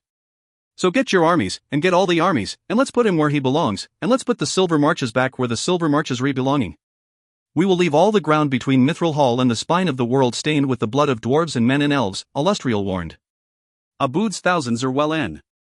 And well meaning to strike out until they're stopped. Bruenor shouted over her. Ye heard o' the Moonwood and they're dead, and now Yuri seein' this attack with your own eyes. Ye can't be doubtin' what that foul orc's got in his head. But to go out from defensive positions against that force is to be our only choice, now or tomorrow, or me and me boys'll forever be on your point, fighting Obould one bridge, one door at a time, said Bruenor. Ye think we're to take their hits? Ye think we can be keeping both our doors always sealed and secured, and our tunnels, too, lest the derned pigs tunnel in and pop up in our middle? Bruenor's eyes narrowed, his expression taking on a clear look of suspicion. Or would that arrangement please Illustrial and all others about? Battlehammer dwarves'll die, and that's sway tin ye all, is it? Of course not, Illustrial protested, but her words did little to soften the scowl of King Bruenor. Me girl beside ye just got back from Nezem, and what a fine job your knights de done pushing them trolls back into the swamp, Bruenor went on. Seems Nezem is grander than afore the attacks, mostly because your own work, and don't that make Lady Illustrial proud? Father, Catti warned, shocked by the sarcasm. But then, them folk re more akin to your own, in looks and thoughts. We should continue this discussion in private, King Bruenor, said Illustrial. Bruenor snorted at her and waved his hand, turned on his heel, and stomped away, Thibbledorf point in tow. Regis remained, and he turned a concerned look at Illustrial then at Catti. He will calm down, Regis said unconvincingly. Not so sure I'm wanting him to, Catti admitted, and she glanced at Illustrial. The Lady of Silvery Moon had nothing more than helplessly upraised hands in reply, and so Catti limped off after her beloved father. It is a dark day, my friend Regis, Illustrial said when the woman had gone. Regis's eyes popped open wide, surprised at being directly addressed by one of Illustrial's stature. This is how great wars begin, Illustrial explained. And do not doubt that no matter the outcome, there will be no winners. As soon as the priest had gone, Obould was glad of his decision not to call in his entourage. He needed to be alone, to vent, to rant, and to think things through. He knew in his heart that Grguch was no ally, and had not arrived by accident. Ever since the disaster in the western antechamber of Mithral Hall and the pushback of Prophet's troll army, the orcs and dwarves had settled into a stalemate, and it was one that Obould welcomed. But one that he welcomed privately, for he knew that he was working against the traditions, instincts, and conditioning of his warrior race. No voices of protest came to him directly, of course, he was too feared by those around him for that kind of insolence, but he heard the rumbles of discontent even in the grating background of praises thrown his way. The restless orcs wanted to march on, back into Mithral Hall, across the Serbryn to Silvery Moon and Sundabar, and particularly Citadel Felbar, which they had once, long ago, claimed as their own. The cost, Obould muttered, shaking his head. He would lose thousands in such an endeavor even if he only tried to dislodge fierce King Bruenor. He would lose tens of thousands if he went farther, and though he would have loved nothing more than to claim the throne of Silvery Moon as his own, Obould understood that if he had gathered all the orcs from all the holes in all the world, he could not likely accomplish such a thing. Certainly he might find allies, more giants and dark elves, perhaps, or any of the other multitude of races and monsters that live solely for the pleasure of fighting and destruction. In such an alliance, though, he could never reign, nor could his minions ever gain true freedom and self-determination. And even if he did manage greater conquests with his orc minions, even if he widened the scope of the Kingdom of Many-Arrows, the lessons of history had taught him definitively that the center of such a kingdom could never hold. His reach was long, his grip iron strong. Long and strong enough to hold the perimeters of the Kingdom of Many-Arrows? Long and strong enough to fend off Grguch and any potential conspirators who had coaxed the fierce chieftain to the surface? Obould clenched his fist mightily as that last question filtered through his mind, and he issued a long and low growl, then licked his lips as if tasting the blood of his enemies. Were Clan Carrick even his enemies? The question sobered him. He was getting ahead of the facts, he realized. A ferocious and aggressive orc clan had arrived in Many-Arrows, and had taken up the fight independently, as orc clans often did, and with great and glorious effect. Obould nodded as he considered the truth of it and realized the limits of his conjecture. In his heart, though, he knew that a rival had come, and a very dangerous one at that. Reflexively, the Orc King looked to the southwest, the direction of General Ducka and his most reliable fighting force. He would need another courier, he realized immediately. As Oxhel went to summon Grguch, as Knuckles traveled to King Bruenor's court with word of truce, so he would need a third, the fastest of the three, to go and retrieve Ducka and the warriors. For the dwarves might soon counterattack, and likely would be joined by the dangerous and outraged Moonwood elves. Or more likely, Clan Carrick would need to be taught a lesson. Chapter on Squiggles and Emissaries. With but one hand, for the chieftain was no minor warrior, Gnark pushed Oxhel to the side and stepped past him to the edge of a mountain view precipice overlooking King Obould's encampment. A group of riders exited that camp, moving swiftly to the south, and without the banner of many arrows flying from their midst. Warpigs, and armored, the shaman Unthal remarked. Elite warriors. Obould's own. Gnark pointed to a rider in the middle of the pack, and though they were far away and moving farther, his headdress could still be seen. The priest, Knuckles, Unthal said with a nod. What does this mean? Oxhel asked, his tone concurring with his body posture to relate his discomfort. Young Oxhel had been chosen as a courier from the east because of his speed and stamina, but he had not the experience or the wisdom to fathom all that was going on around him. The chieftain and his shaman turned as one to regard the orc. It means that you should tell Grguch to proceed with all caution, Gnark said. I do not understand. King Obould might not welcome him with the warmth promised in the invitation, Gnark explained. Or might greet him with more warmth than promised, Unthal quipped. Ochil stared at them, his jaw hanging open. King Obould is angry? That brought a laugh from the two older and more worldly orcs. You know Grguch Tuck? Ungthal asked. Ochil nodded. The preacher orc. His words showed me to the glory of Grguch. He proclaimed the power of chieftain Grguch and the call of Grumsh to bring war to the dwarves. Gnark chuckled and patted the air with his hand, trying to calm the fool. Deliver your words to chieftain Grguch as your king demanded, he said. But seek out Grguch Tuck first and inform him that a second courier went out from Obould's. Then he quickly corrected himself, King Obould's camp, this one riding to the south. What does it mean? Ochil asked again. It means that King Obould expects trouble, Ungthal interrupted, stopping Gnark before he could respond. Grguch Tuck will know what to do. Trouble? Asked Ochil. The dwarves will likely counterattack, and more furious will they become when they learn that both King Obould and chieftain Grguch are in the same place. Ochil began to nod stupidly, catching on. Be off at once, Gnark told him, and the young orc spun on his heel and rushed away. A signal from Gnark sent a couple of guards off with him, to escort him on his important journey. As soon as they were gone, the chieftain and the shaman turned back to the distant riders. Do you really believe that Obould would send an emissary to the Battlehammer dwarves? Ungthal asked. Has he become so cowardly as that? Gnark nodded through every word, and when Ungthal glanced over at him, he replied, We should find out. Ye tell Emerus that we'll be looking for all he's to bring, Bruenor said to Jackenray Broadbelt and Niquillig, the emissaries from Citadel Felbar. The bridge'll be ready soon, I'm told, Jackenray replied. Forget the derned bridge. Bruenor snapped, startling everyone in the room with his unexpected outburst. Illustrial's wizards'll be working more on the wall for the next days. I'm wanting an army here before the work's even begun on the bridge again. I'm wanting Illustrial to see Felbar side by side with Mithral Hall, but when we're walking out that gate, she'll know the time for talkin's over and the time for fightin's come. Ah, Jackenray replied, nodding, a smile spreading on his hairy and toothy face. So I'm seeing why Bruenor's the king. Ye the E got me respect, good King Bruenor, and ye the E got me word that I'll shove King Emerus out the dern tunnel door myself if it's needin' to be. Yuri a good dwarf. Ye do your kin proud. Jackenray bowed so low that his beard brushed the ground, and he and Niquillig left in a rush, or started to, until Bruenor's call turned them fast around. Go out through the eastern gate, under the open sky, Bruenor instructed with a wry grin. Quicker through the tunnels, Niquillig dared to argue. Nah, ye go out and tell Illustrial that I'm wantin' the 2 ye put outside o' Felbar in a blink, Bruenor explained, and snapped his stubby fingers in the air to accentuate his point. All around Bruenor, dwarves began to chuckle. Never let it be said that a Battlehammer don't know a good joke when he's seein' one, Bruenor remarked, and the chuckles turned to laughter. Jackenray and Niquillig left in a rush, giggling. Let Illustrial play a part in her own trap, Bruenor said to Cordio, Thibbledorf, and Benek Bronanville, who had a specially designed throne right beside Bruenor's own, a place of honor for the heroic leader who had been crippled in the orc assault. Sir, and she's to be scrunching up her pretty face, Benek said. When Mithral Hall and Citadel Adbar march right past her working wizards, to be sure, Bruenor agreed. But she'll be seeing, too, that the time's past hiding from Obould's dogs. He's wantin' a fight and we're forgiving him one that'll take him all the way back where he came from, and beyond. The room erupted in cheering, and Benek reached out to grab Bruenor's offered hand, clasping tight in a shake of mutual respect and determination. Ye stay here and take the rest o' the audiences, Bruenor instructed Benek. I'm for seeing Rumblebelly and the Littler One.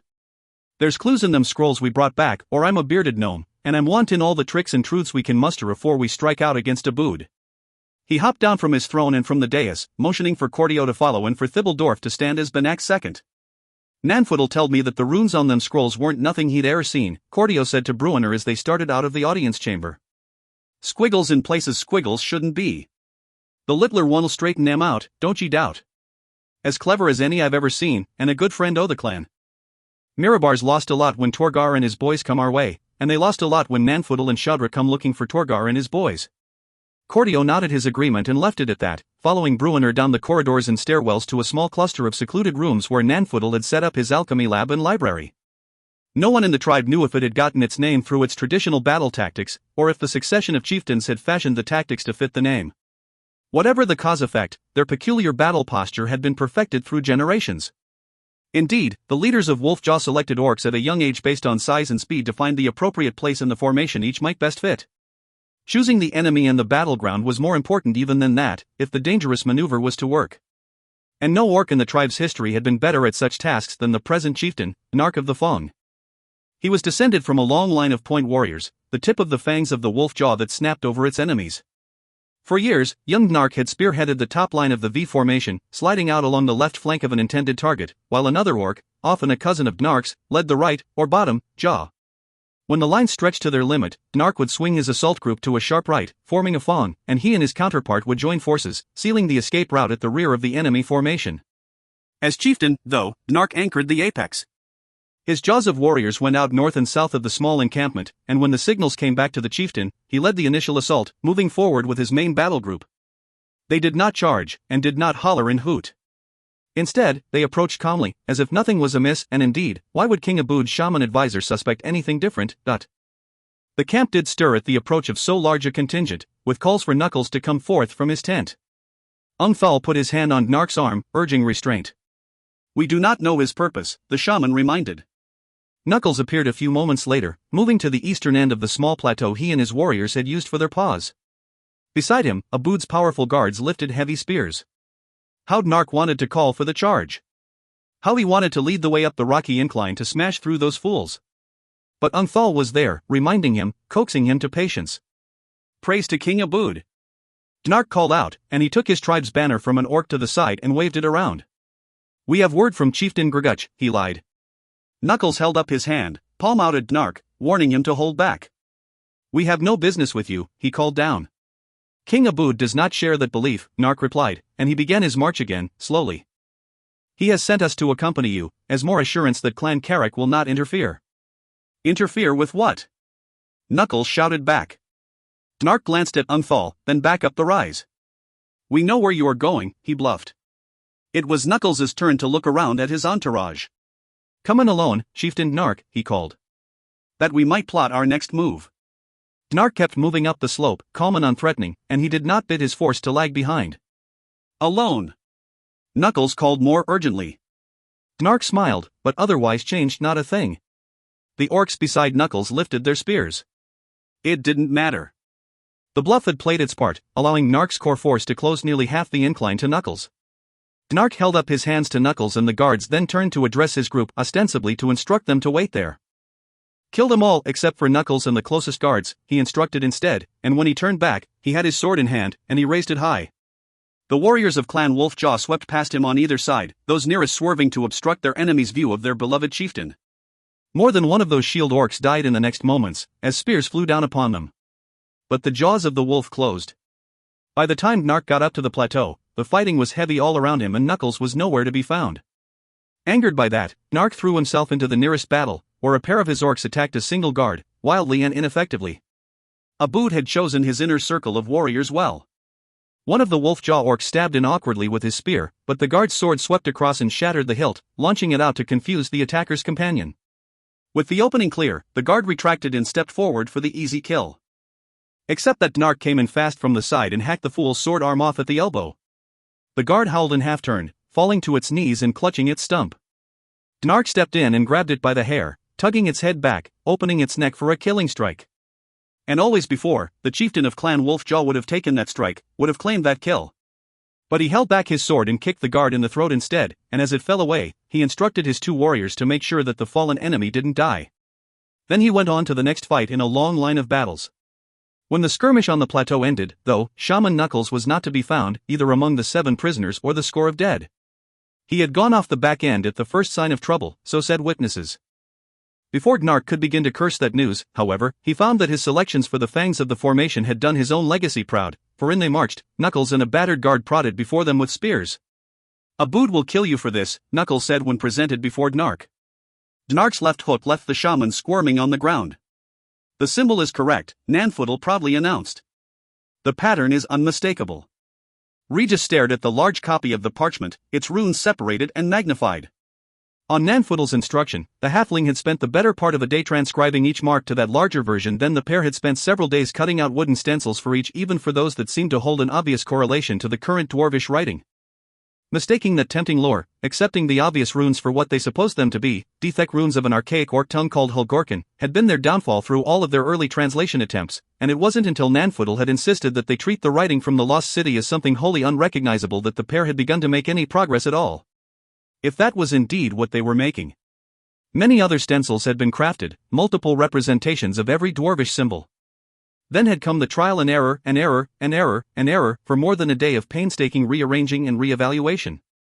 Nanfootle, no minor illusionist, had cast many spells, and priests had been brought in to offer various auguries and inspired insights. 32 separate symbols appeared on the parchment, and while a thorough statistical analysis had offered hints of potential correlations to the traditional 26 runes of Dethek, the fact that none of those promising hints added up to anything substantial made much of that analysis no more than guesswork. Gradually, though, patterns had taken shape, and spells seemed to confirm the best guesses time and time again. More than a tenday into the work, an insight from Nanfootle, after hearing all of Regis's stories of the strange city, proved to be the tipping point. Instead of using Dwarvish as his basis for the analysis, he decided upon a double basis and began incorporating the Orcish tongue, in which, of course, he was fluent. More stencils were cut, more combinations explored.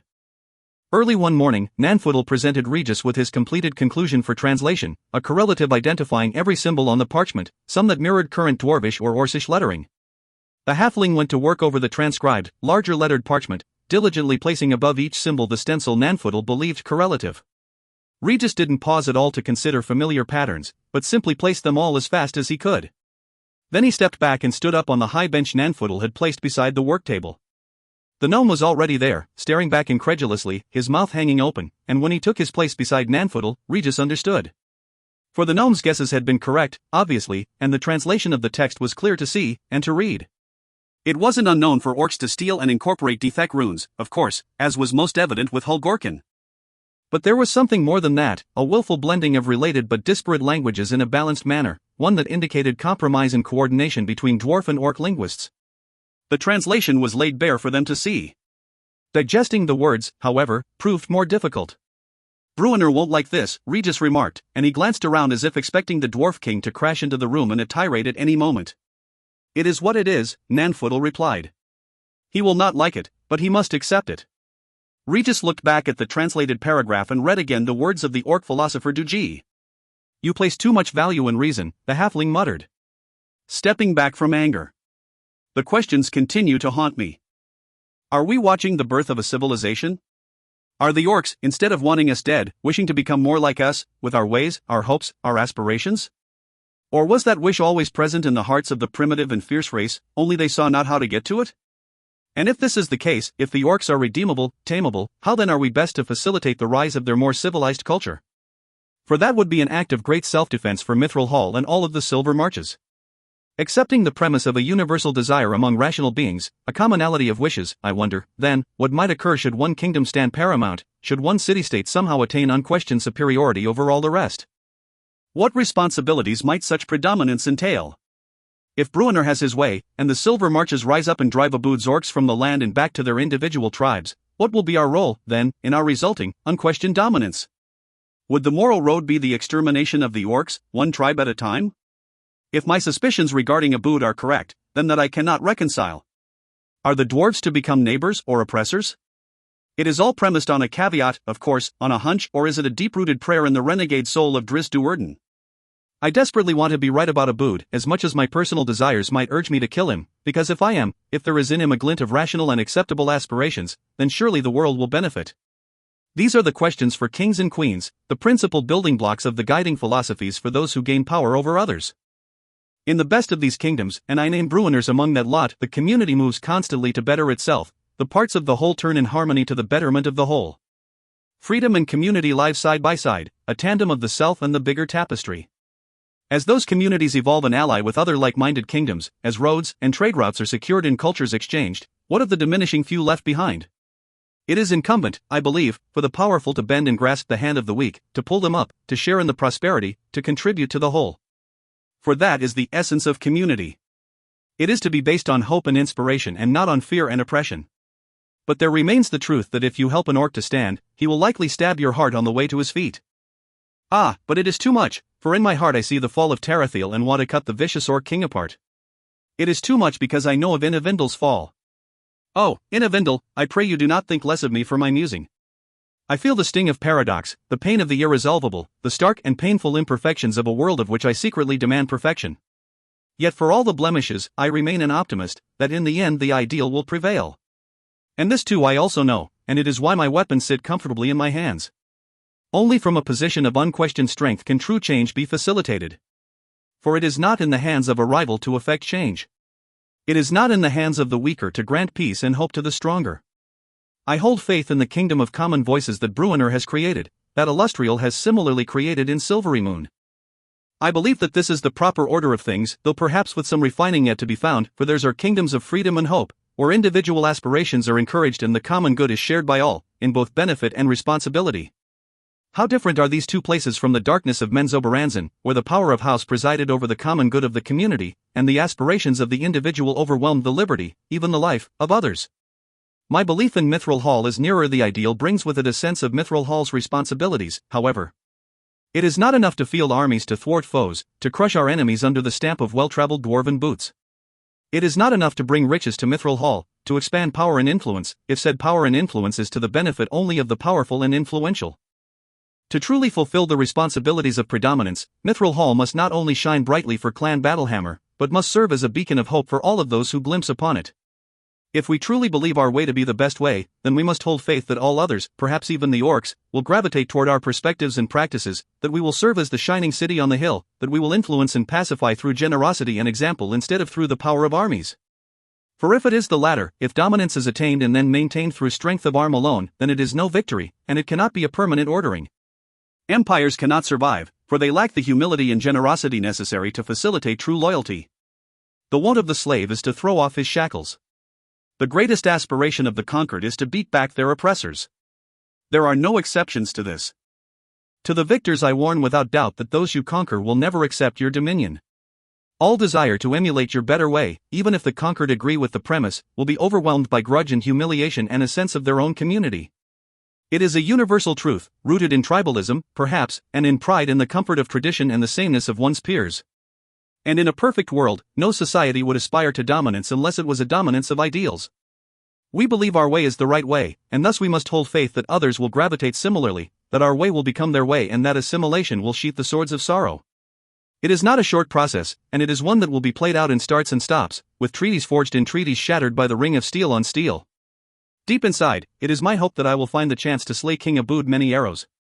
Deeper inside, it is my prayer that King Obould Many-Arrows sees the dwarves standing higher on the ladder in pursuit of true civilization, that he sees Mithral Hall as a shining city on the hill, and that he will have the strength to tame the orcs long enough for them to scale the rungs of that same ladder. Drizzt Do'Urden. Chapter. Putting his world together. The wagon rocked, sometimes soothing, sometimes jarring, as it rolled along the rocky path, heading north. Sitting on the open bed and looking back the way they had come, Wulfgar watched the skyline of Luskan recede. The many points of the wizard's tower seemed like a single blur, and the gates were too far for him to make out the guards pacing the city wall. Wulfgar smiled as he considered those guards. He and his accomplice Morik had been thrown out of Luskan with orders never to return, on pain of death, yet he had walked right into the city, and at least one of the guards had surely recognized him, even tossing him a knowing wink. No doubt Morik was in there, too. Justice in Luskan was a sham, a scripted play for the people to make them feel secure and feel afraid and feel empowered over the specter of death itself, however the authorities decided was timely. Wulfgar had debated whether or not to return to Luskan. He wanted to join in with a caravan heading north, for that would serve as his cover, but he feared exposing Coulson to the potential dangers of entering the forbidden place. In the end, though, he found that he had no real choice. Aram Gardpak and Yossi Puddles deserved to learn of Delikurdi's sad end. They had been friends of the woman's for years, and far be it from Wulfgar to deny them the information.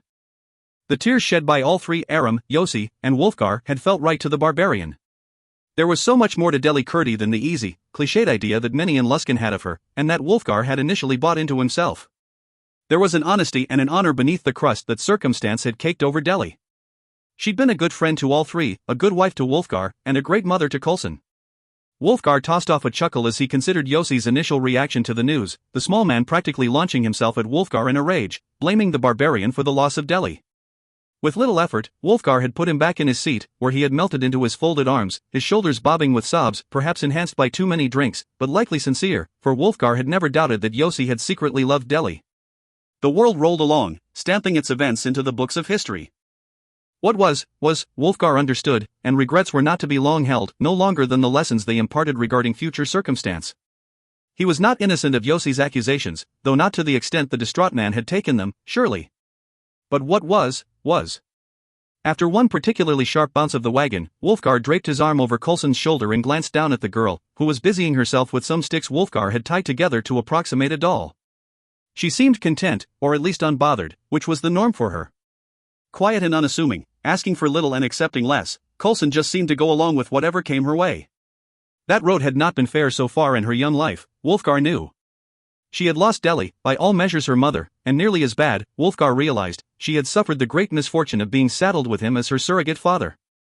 He stroked her soft, wheat-colored hair. Doll, she said, using her moniker for Wulfgar, one that he had heard only a couple of times over the last 10 days. Doll, yes, he said back to her, and tousled her hair. She giggled, and if ever a sound could lift Wulfgar's heart. And he was going to leave her. A momentary wave of weakness flushed through him. How could he even think of such a thing? You don't remember your ma, he said quietly, not expecting a response as Coulson went back to her play. But she looked up at him, beaming a huge smile. Del why, ma, she said. Wulfgar felt as if her little hand had just flicked against his heart. He realized how poor a father he had been to her. Urgent business filled his every day, it seemed, and Coulson was always placed behind the necessities.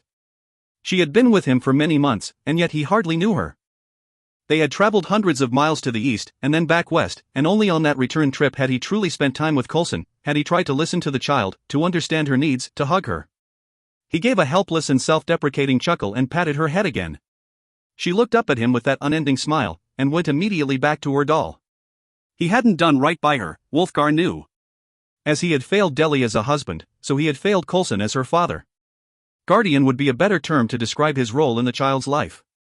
So he was on that road that would pain him greatly, but in the end it would give to Coulson all that she deserved and more. You are a princess, he said to her, and she looked up at him again, though she knew not what it meant. Wulfgar responded with a smile and another pat, and turned his eyes back toward Luskan, wondering if he would ever travel that far south again. The village of Orkney seemed to have changed not at all in the 3 years since Wulfgar had last seen it. Most of his last visit, of course, had been spent in the Lord's dungeon, an accommodation he hoped to avoid a second time. It amused him to think of how his time with Morag had so ingratiated him to the towns of that region, where the words on pain of death seemed to accompany his every departure. Unlike those guards in Luskan, though, Wulfgar suspected that Orkney's crew would follow through with the threat if they figured out who he was. So for the sake of Coulson, he took great pains to disguise himself as the trading caravan wound its way along the rocky road in the westernmost reaches of the spine of the world, toward the Orkney Gate. He wore his beard much thicker, but his stature alone distinguished him from the great majority of the populace, being closer to 7 feet tall than to 6, and with shoulders wide and strong. He bundled his traveling cloak tight around him and kept the cowl up over his head, not an unusual practice in the early spring in that part of the world, where the cold winds still howled from on high. When he sat, which was most of the time, he kept his legs tucked in tight so as not to emphasize the length of the limbs, and when he walked, he crouched and hunched his shoulders forward, not only disguising his true height somewhat, but also appearing older, and more importantly, less threatening. Whether through his cleverness, or more likely sheer luck in the fact that he was accompanied by an entire parade of merchants in that first post-winter caravan, Wulfgar managed to get into the town easily enough, and once past the checkpoint, he did his best to blend in with the group at the circled wagons, where kiosks were hastily constructed and goods displayed to the delight of the winter-weary townsfolk. Lord Faringdalok, seeming as petulant as ever, visited on the first full day of the caravan fair. Dressed in impractical finery, including puffy pantaloons of purple and white, the foppish man strutted with a perpetual air of contempt, turning up his thin, straight nose. He glanced at goods but never seemed interested enough to bother, though his attendants often returned to purchase particular pieces, obviously for the lord. Steward Temagast and the gnome driver and fine fighter Liam Woodgate stood out among those attendants. Temagast, Wulfgar trusted, but he knew that if Liam spotted him, the game was surely up. He casts an impressive shadow, don't he? Came a sarcastic voice from behind, and Wulfgar turned to see one of the caravan drivers looking past him to the lord and his entourage. Faringdalok, the man added, chuckling. I am told that he has a most extraordinary wife, Wulfgar replied. Lady Meralda, the man answered, rather lewdly. As pretty as the moon and more dangerous than the night, with hair blacker than the darkest of em and eyes so green that you're thinking yourself to be in a summer's meadow whenever she glances your way. Aye, but every man doing business in Orkney would want to bed that one. Have they children together? A son, the man answered. A strong and sturdy lad, and with features favoring his mother and not the lord, thank the gods. Little Lord Farron. All in the town celebrated his first birthday just a month ago, and from what I'm hearing, they'll be buying extra stores to replenish that which they ate at the feast.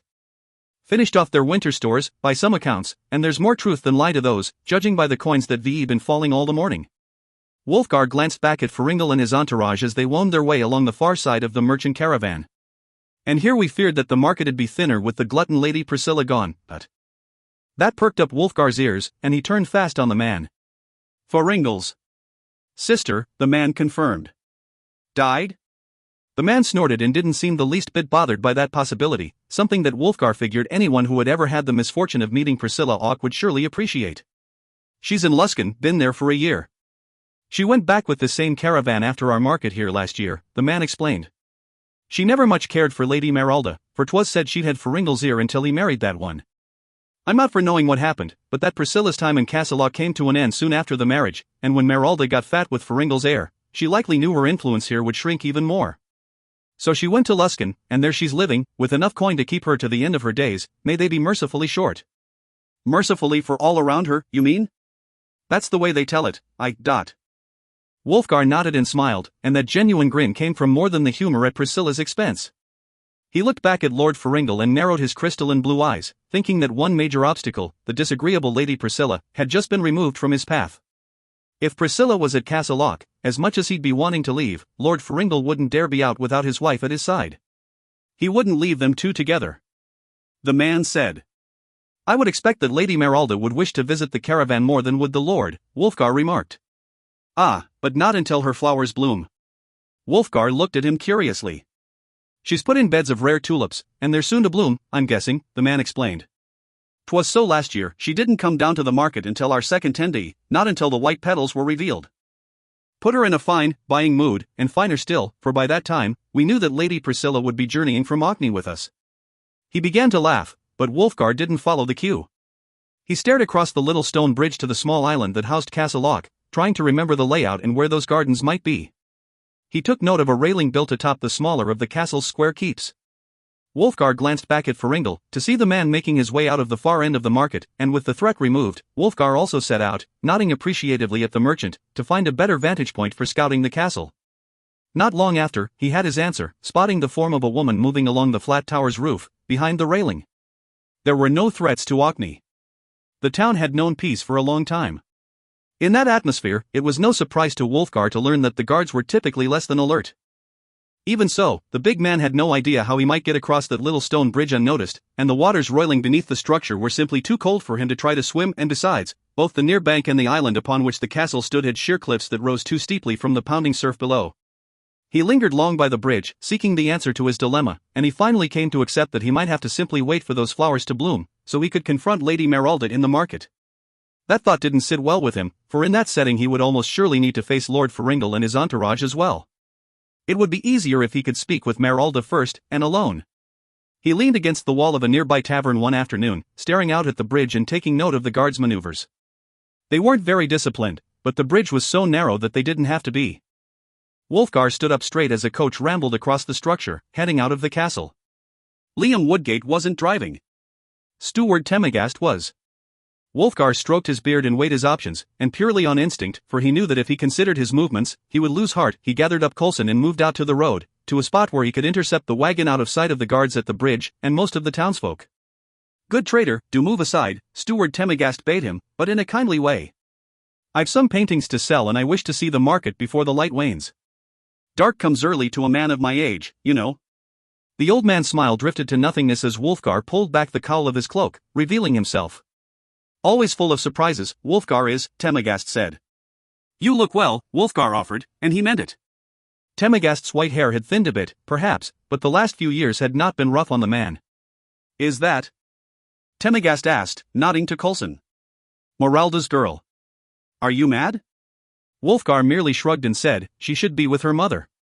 That decision was made some 3 years ago. Necessary at the time, said Wulfgar.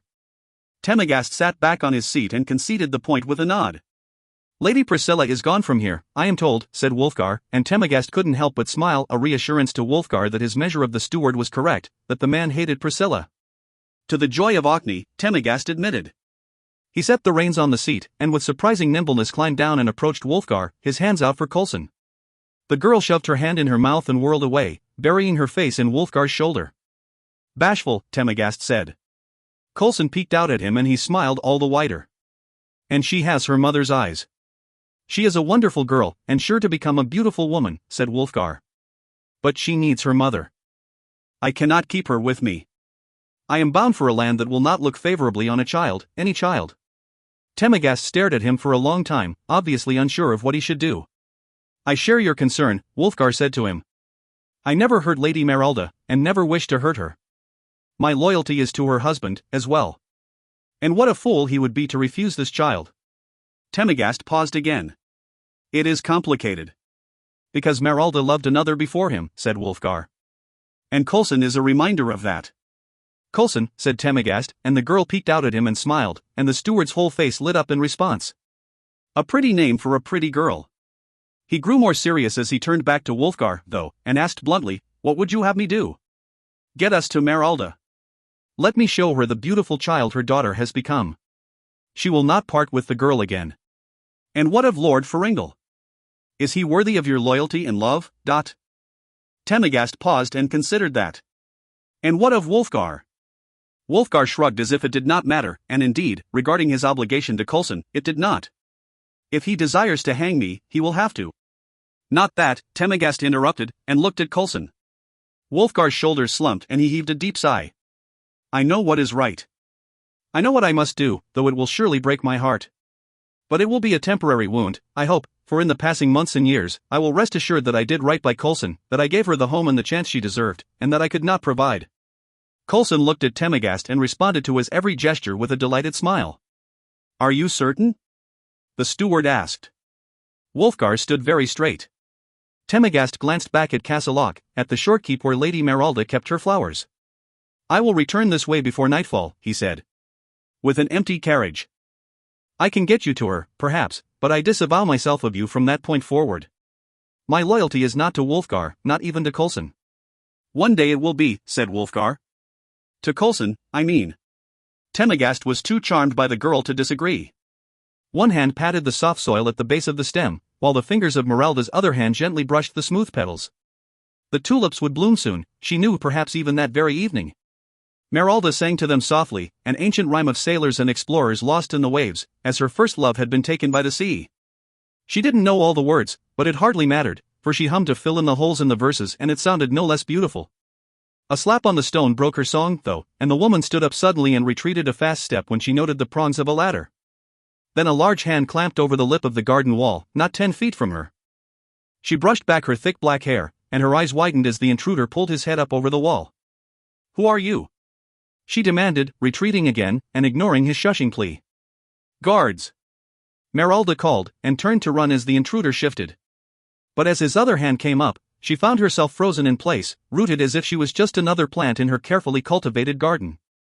In the man's other hand was a young girl. Wulfgar?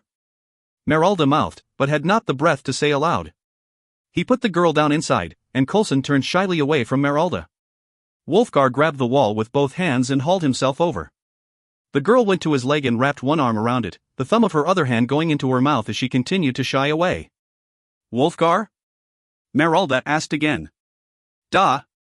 Implored Coulson, reaching up to Wulfgar with both hands. He scooped her up and set her on his hip, then pulled back his cowl, revealing himself fully. Lady Meralda, he replied. You should not be here. Meralda said, but her eyes betrayed her words, for she stared unblinkingly at the girl, at her child. Wulfgar shook his head. Too long have I been away. My husband would not agree. It is not about him, nor about me, Wulfgar said, his calm and sure tone drawing her gaze back to him. It is about her, your daughter. Meralda swayed, and Wulfgar was certain that a slight breeze would have knocked her right over. I have tried to be a good father to her, Wulfgar explained. I had even found her a woman to serve as her mother, though she is gone now, taken by foul orcs. But it is all a ruse, I know. I never asked. Your husband's actions demanded it, Wulfgar reminded her, and she went silent, her gaze locking once more on the shy child, who had buried her face in her da's strong shoulder. My road is too arduous, Wulfgar explained. Too dangerous for the likes of Coulson. Coulson? Meralda echoed. Wulfgar merely shrugged. Coulson, the woman said softly, and the girl looked her way only briefly and flashed a sheepish smile. She belongs with her mother, Wulfgar said. With her real mother. I had thought her father had demanded her to raise as his princess in Icewind Dale, came a sharp retort from the side, and all three turned to regard the entrance of Lord Ferringle. The man twisted his face tightly as he moved near to his wife, all the while staring hatefully at Wulfgar. Wulfgar looked to Meralda for a clue, but found nothing on her shocked face. He struggled to figure out which way to veer the conversation, when Meralda unexpectedly took the lead. "Coulson is not his child," the Lady of Orkney said. She grabbed Faringal by the hands and forced him to look at her directly. Wulfgar never ravished. Before she could finish, Faringal pulled one of his hands free and lifted a finger over her lips to silence her, nodding his understanding. He knew, Meralda realized, and so did Wulfgar. Faringal had known all along that the child was not Wulfgar's, not the product of a rape. "I took her to protect your wife, and you," Wulfgar said after allowing Faringal and Meralda a few heartbeats to stare into each other's eyes. Faringal turned a scowl his way, to which Wulfgar only shrugged. "I had to protect the child," he explained. "I would not," Faringal started to reply, but he stopped and shook his head, then addressed Meralda instead. "I would not have hurt her," he said, and Meralda nodded. "I would not have continued our marriage, would not have borne you an heir, if I had thought differently," Meralda quietly replied. Faringal's scowl returned as he glanced back at Wulfgar. "What do you want, son of Icewind Dale?" he demanded. Some noise to the side clued Wulfgar into the fact that the Lord of Orkney hadn't come to the garden alone. Guards waited in the shadows to rush out and protect Faringal. "I want only to do what is right, Lord Faringal," he replied. "As I did what I thought was right those years ago." He shrugged and looked at Coulson, the thought of parting with her suddenly stabbing at his heart. Faringal stood staring at him. "The child, Coulson, is Meralda's," Wulfgar explained. "I would not cede her to another adoptive mother without first determining Meralda's intent." "Meralda's intent?" Faringal echoed. "Am I to have no say?" As the Lord of Orkney finished, Meralda put a hand to his cheek and turned him to face her directly. "I cannot," she whispered. Again Faringal silenced her with a finger against her lips, and turned back to Wulfgar. "There are a dozen bows trained upon you at this moment," he assured the man. "And a dozen guards ready to rush out and cut you down, Liam Woodgate among them, and you know that he holds no love for Wulfgar of Icewind Dale. I warned you that you return to Orkney only under pain of death, but..." A horrified expression crossed Meralda's face, and Wulfgar squared his shoulders.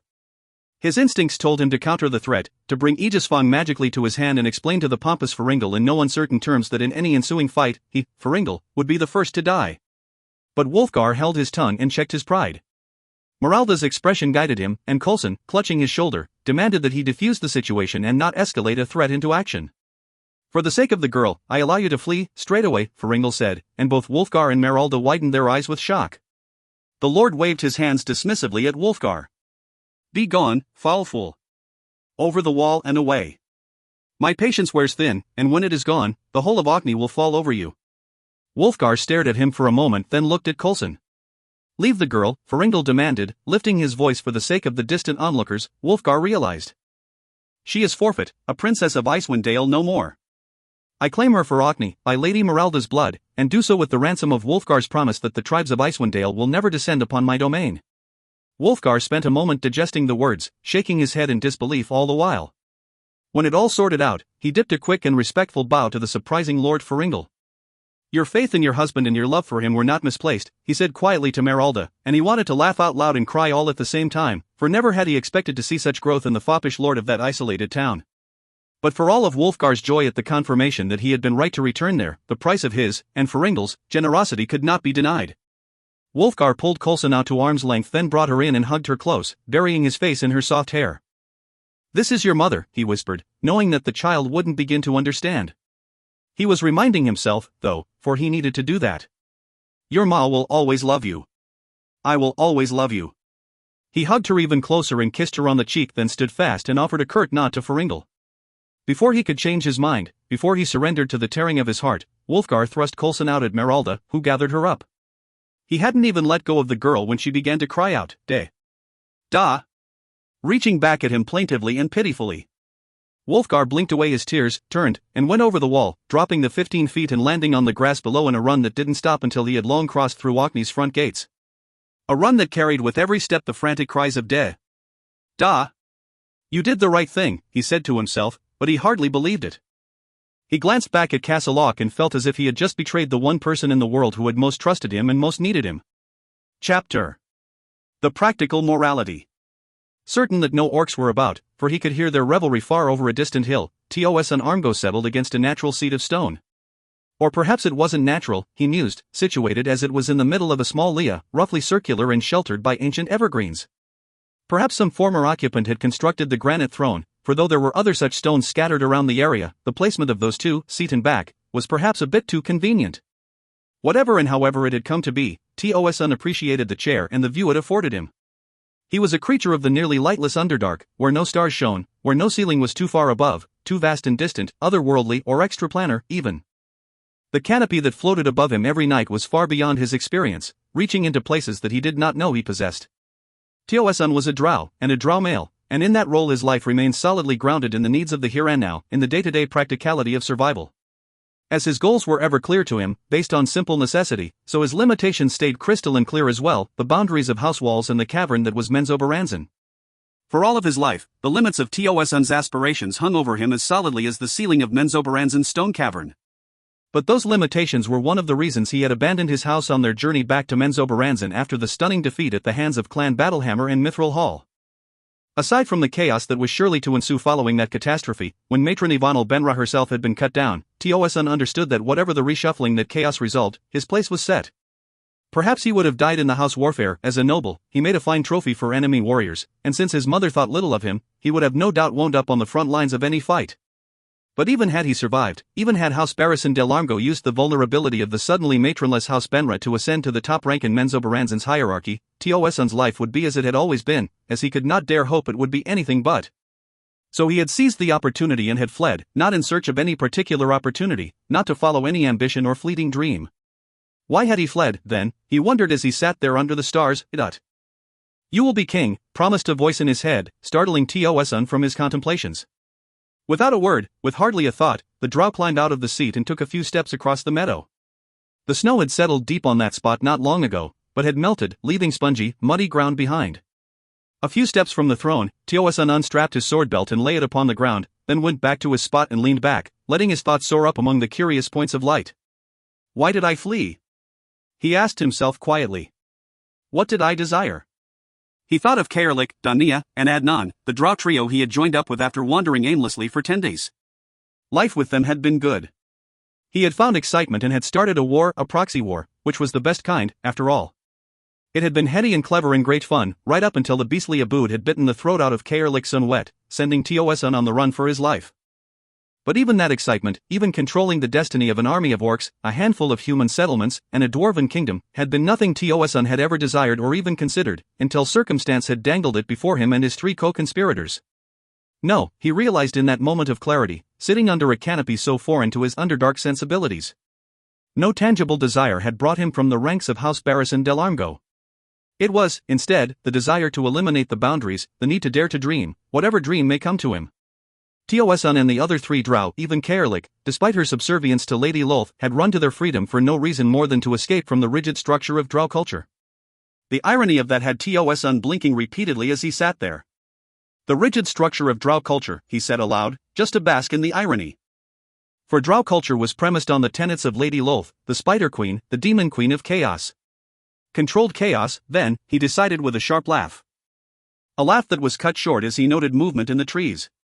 Never taking his eyes from that spot, Tosun rolled backward from the stone seat, flipping to his feet in a crouch with the stone between him and the shadowy form, a large, feline form, filtering in and out of the darker lines of the tree trunks.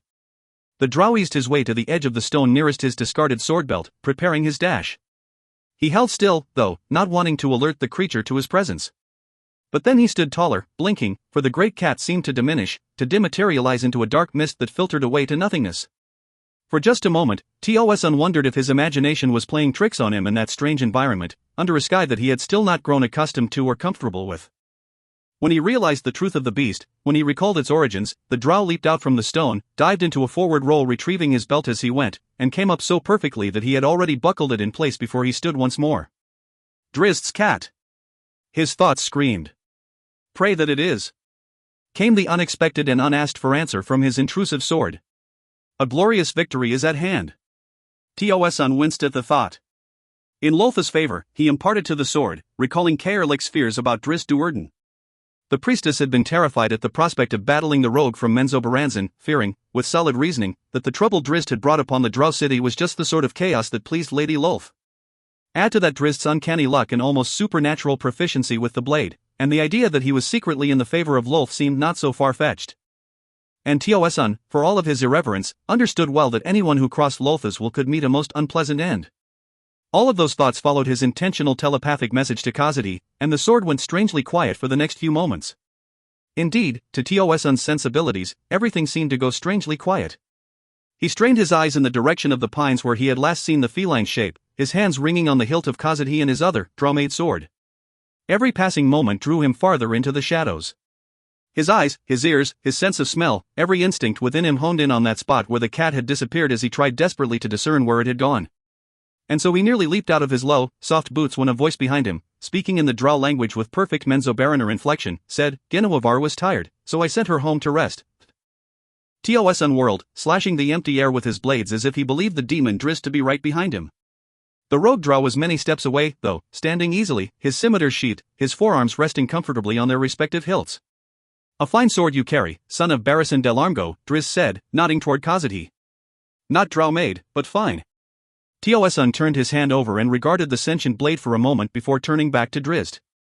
"One I found in the valley, below.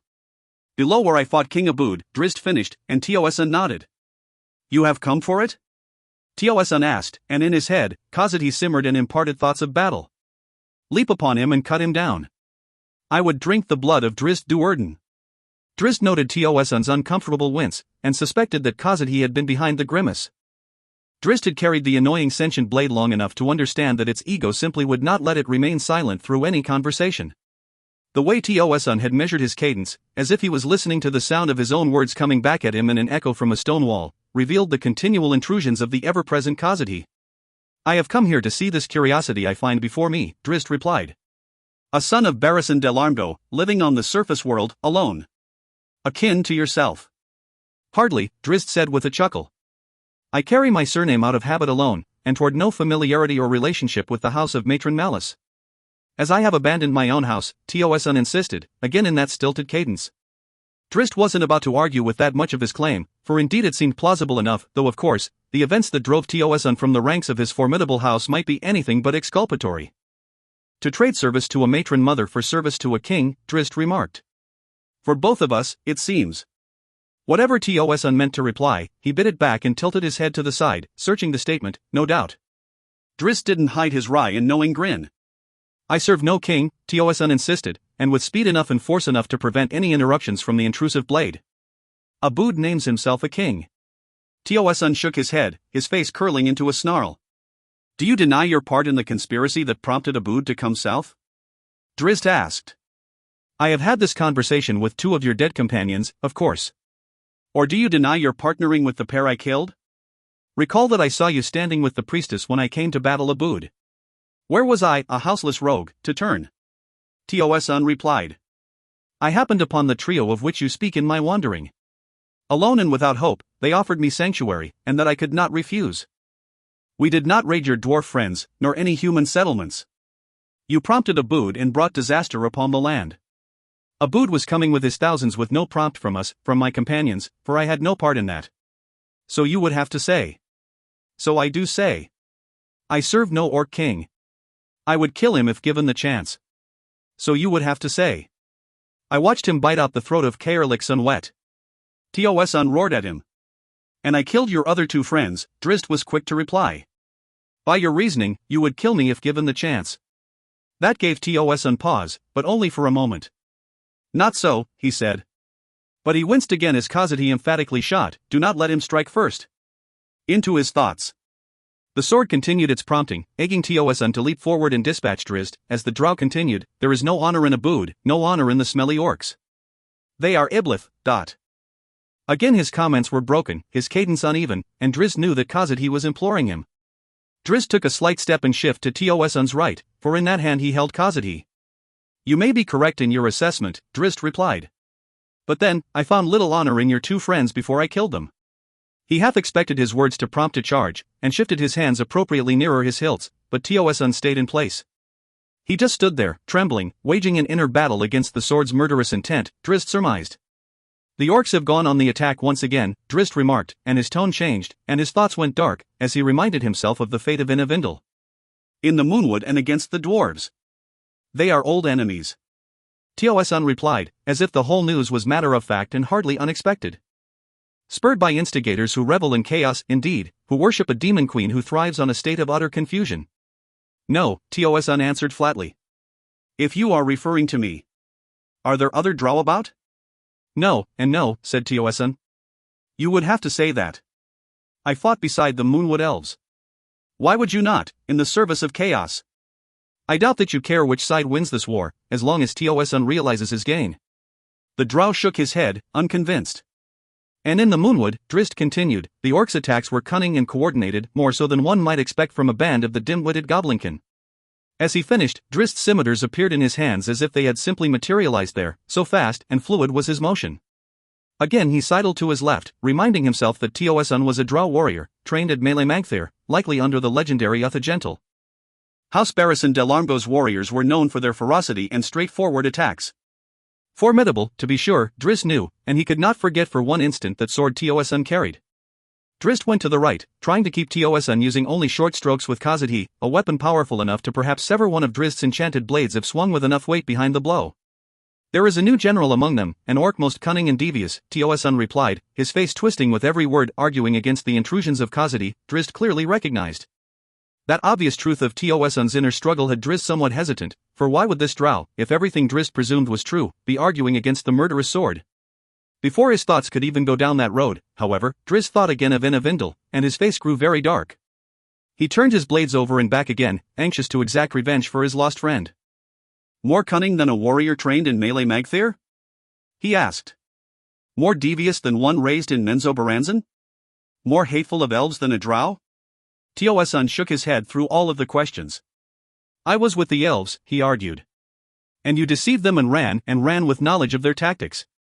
I killed none as I left, though I surely could. Because you are more cunning than that, Drizzt interrupted. I would expect nothing less from a son of House Barristan Delarmgo.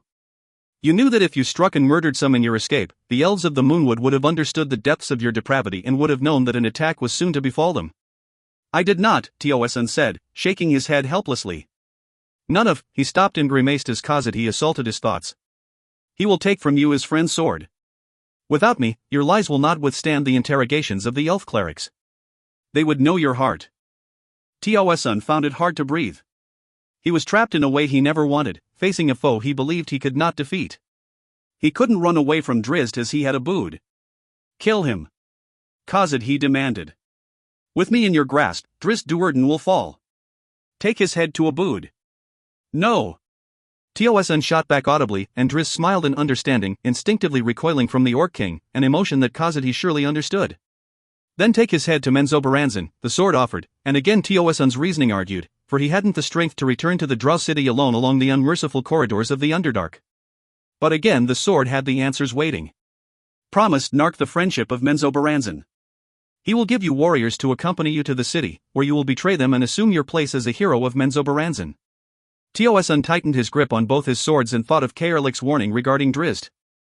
Before Khazad-dû could even begin to argue, though, the drow did it for himself, for Kaerlik's warning that Drizzt might be in the graces of Lolth had been but a suspicion, and an outlandish one at that, but that mortal predicament standing before him loomed all too real. And Drizzt watched it all, and recognized many of the fears and emotions playing through Tioson's thoughts, and so when the son of House Barristan Delarmgo leaped toward him, his scimitars rose in a sudden and effortless cross before him. Tioson executed a double thrust wide, Khazad-dû and his other sword stabbing past the axis of Drizzt's blades. Drizzt threw his hands out wide to their respective sides, the call for defense, each of his blades taking one of Tioson's.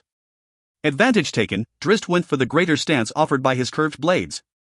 A more conventional warrior would have reversed the thrust back at his opponent, but Tioson, expecting that, would have been too quick on the retreat for any real advantage to be realized. So Drizzt turned his scimitars over Tioson's swords, using the curve of his blades to draw the swords in tighter, that he could send them out with more authority and perhaps even knock his foe off balance enough that he could score a quick kill. He rolled the scimitars over with a snap of his wrists. But Khazad-dû. Tioson countered by jamming the powerful sword hard into the hilt of Drizzt's scimitar and the impossibly sharp blade cut in, catching a hold that halted Drizzt's move. Tioson pressed forward with his right and stepped back with his left, keeping perfect balance as he disengaged his left from Drizzt's rolling blade. Seeing disaster, Drizzt reversed suddenly, bringing icing death, his right-hand blade, across hard instead of ahead, which would have left him off balance and lunging. He drove Twinkle down hard directly away from the terrible blade of Khazad-dû, for that was the only chance to disengage before the mighty sword cut half of Twinkle's crosspiece away. Tioson followed until the disengagement, then thrust forward at Drizzt, of course, and icing death came across in the last instant, scraping along Khazadi's blade, shearing a line of sparks into the air. Drizzt was half-turned, though, and Tioson stabbed forward with his left for the ranger's exposed side. But Twinkle came up from under Drizzt's other arm, neatly picking off the attack, and Drizzt uncrossed his arm suddenly, icing death slashing back across to knock Tioson's sword aside. Twinkle slapped back against Khazadi with equal fury. Tioson leaped back, as did Drizzt, the two again circling, taking a measure of each other. He was good, Drizzt realized. Better than he had anticipated. He managed to glance at Twinkle to note the clear tear where Khazadi had struck, and noted, too, a nick on icing death's previously unblemished blade. Tioson came ahead with a lazy thrust, a feint and a sudden flurry, leading with his left then rattling off several quick blows with Khazadi. He moved forward with every strike, forcing Drizzt to block and not dodge. Every time Khazadi slapped against one of his blades, Drizzt winced, fearing that the awful sword would cut right through. He couldn't play it Tioson's way, he realized. Not with Khazadi in the mix. He couldn't use a defensive posture, as he normally would against a warrior who had trained under a gentle, and overly aggressive sort that would allow him to simply let Tioson's rage wear him out. As soon as the attacks of Khazadi played out, Drizzt sprang forward, putting his blades up high and rolling his hands in a sudden blur. Over and over went his scimitars, as he rolled his hands left and right, striking rapidly at Tioson from varying angles. Tioson's defense mirrored Drizzt's movements, hands rolling, blades turning in and out, rolling over each other with equal harmony. Drizzt kept in tight and kept the stroke short, not willing to let Tioson put any weight behind Khazadi. He thought that to be Tioson's only possible advantage, the sheer viciousness and power of that sword, and without it, Drizzt, who had defeated the greatest weapons master of Menzoberranzan, would find victory. But Tioson matched his rolling fury, anticipated his every move, and even managed several short counterstrikes that interrupted Drizzt's rhythm, and one that nearly got past Drizzt's sudden reversal in defense and would have surely gutted him. Surprised, Drizzt pressed the attack even more, rolling his hands more widely, changing the angles of attack more dramatically. He slashed 1, 2, 3 downward at Tioson's left shoulder, spun suddenly as the last parry sounded, and turned lower as he went so that as he came around, both his swords tore for Tioson's right side. He expected a downstroke parry from Khazadi, but Tioson turned inside the attack, bringing his draw blade across to block. As he turned, he stabbed Khazadi back and down over his right shoulder. Drizzt ducked the brunt of it, but felt the bite as the sword sliced down his shoulder blade, leaving a long and painful gash. Drizzt ran straight out from the engagement and dived forward in a roll, turning as he came up to face the pursuing Tioson. It was Tioson's turn, and he came on with fury, stabbing and slashing, spinning completely around and with perfect balance and measured speed. Ignoring the pain and the warm blood running down the right side of his back, Drizzt matched that intensity, parrying left and right, up and down, the blades ringing in one long note as they clanged and scraped. With every parry of Khazadi, Drizzt caught the sword more softly, retreating his own blade upon contact, as he might catch a thrown egg to avoid breaking it. That was more taxing, though, more precise and time-consuming, and the necessity of such a concentrated defense prevented him from regaining the momentum and the offense. Around and around the sheltered Leah they went, Tioson pressing, not tiring, and growing more confident with every strike. He had a right to do so, Drizzt had to admit, for he fought brilliantly, fluidly, and only then did Drizzt begin to understand that Tioson had done with Khazadi that which Drizzt had refused to allow. Tioson was letting the sword infiltrate his thoughts, was following the instincts of Khazadi as if they were his own. They had found a complementary relationship, a joining of sword and wielder. Worse, Drizzt realized, Khazadi knew him, knew his movements as intimately as a lover, for Drizzt had wielded the sword in a desperate fight against King Obould. He understood then, to his horror, how Tioson had so easily anticipated his rollover and second throw move after the initial cross and parry. He understood then, to his dilemma, his inability to set up a killing strike.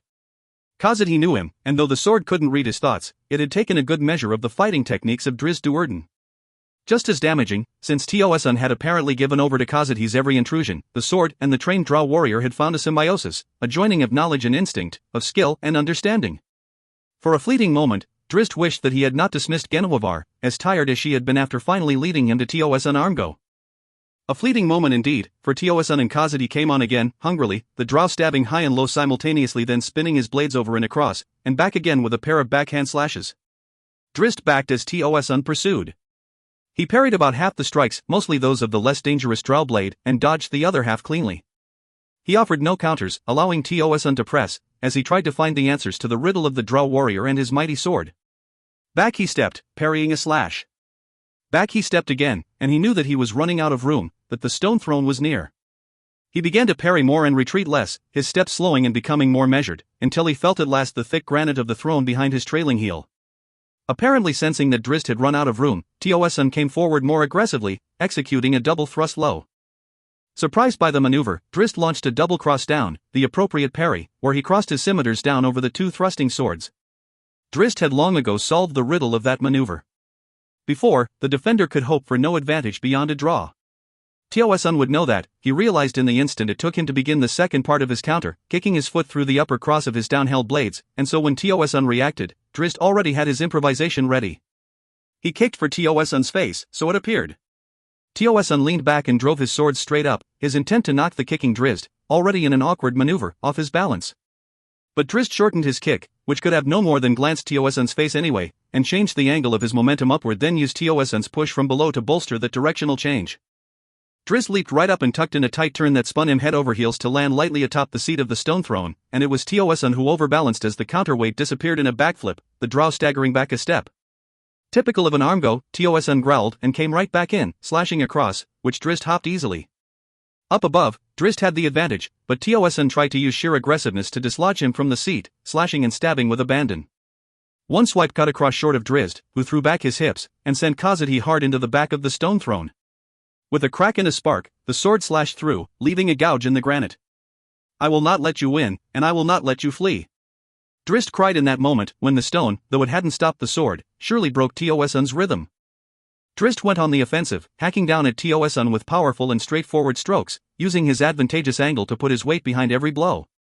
Tioson tried to not retreat as a drum roll of bashing blades landed against his upraised swords, sending shivers of numbness down his arms, but Drizzt had him defending against angles varying too greatly for him to ever get his feet fully under him.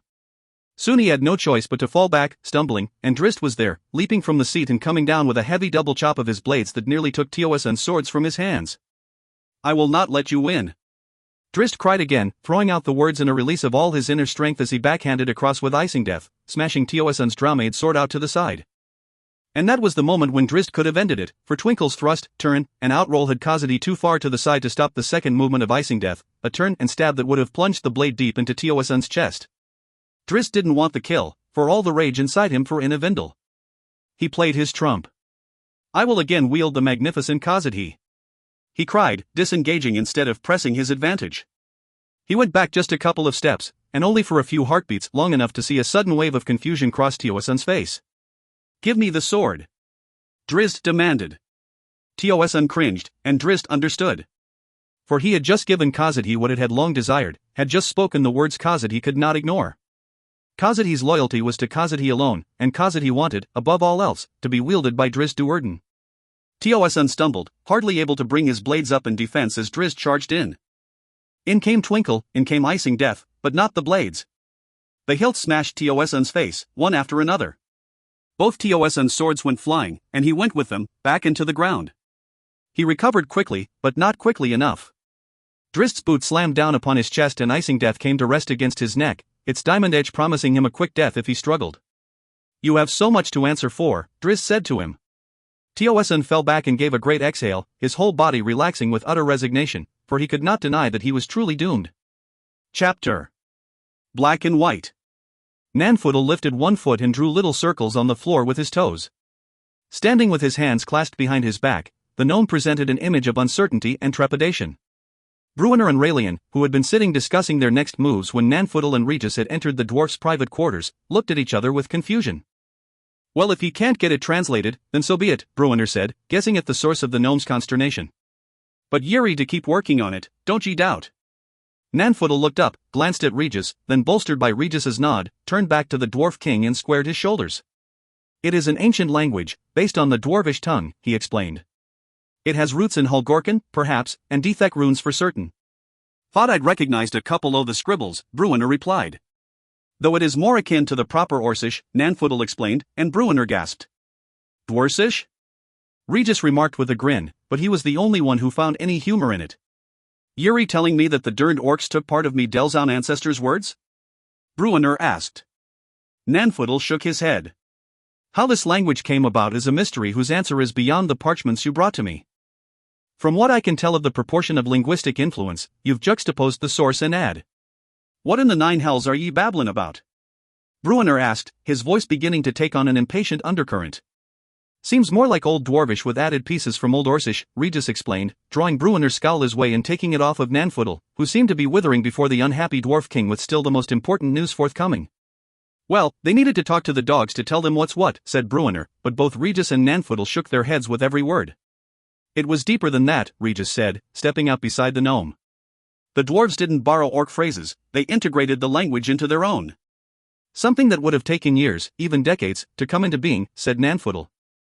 Such language blending is common throughout the history of all the races, but it occurs, every time, because of familiarity and cultural bonds. Silence came back at the pair, and Bruenor and Raelian looked to each other repeatedly. Finally, Bruenor found the courage to ask directly, "What are ye saying?" "Dwarves and orcs live together, side by side, in the city you found," said Nanfootle. Bruenor's eyes popped open wide, his strong hands slapped against the arms of his chair, and he came forward as if he meant to leap out and throttle both the gnome and the halfling. "For years," Regis added as soon as Bruenor settled back. The dwarf looked at Raelian, seeming near panic. "There is a town called Palishchuk in the wastes of Vasa on the other side of Anarok," the elf said with a shrug, as if the news was not as unexpected and impossible as it seemed. "Half-orcs, one and all, and strong allies with the goodly races of the region." "Half-orcs?" Bruenor roared back at him. "Half-orcry half-humans, and that lot'd take on a porcupine if the dern spines didn't hurt so much. But we're talkin' me kin here. Me ancestors." Raelian shrugged again, as if it wasn't so shocking, and Bruenor stopped sputtering long enough to catch the fact that the elf might be having a bit of fun with the revelation, at the dwarf's expense. "We don't know that these were your ancestors," Regis remarked. "Gauntlgrim's the home o' Delzoun." Bruenor snapped. "This wasn't Gauntlgrim," said Nanfootle, after clearing his throat.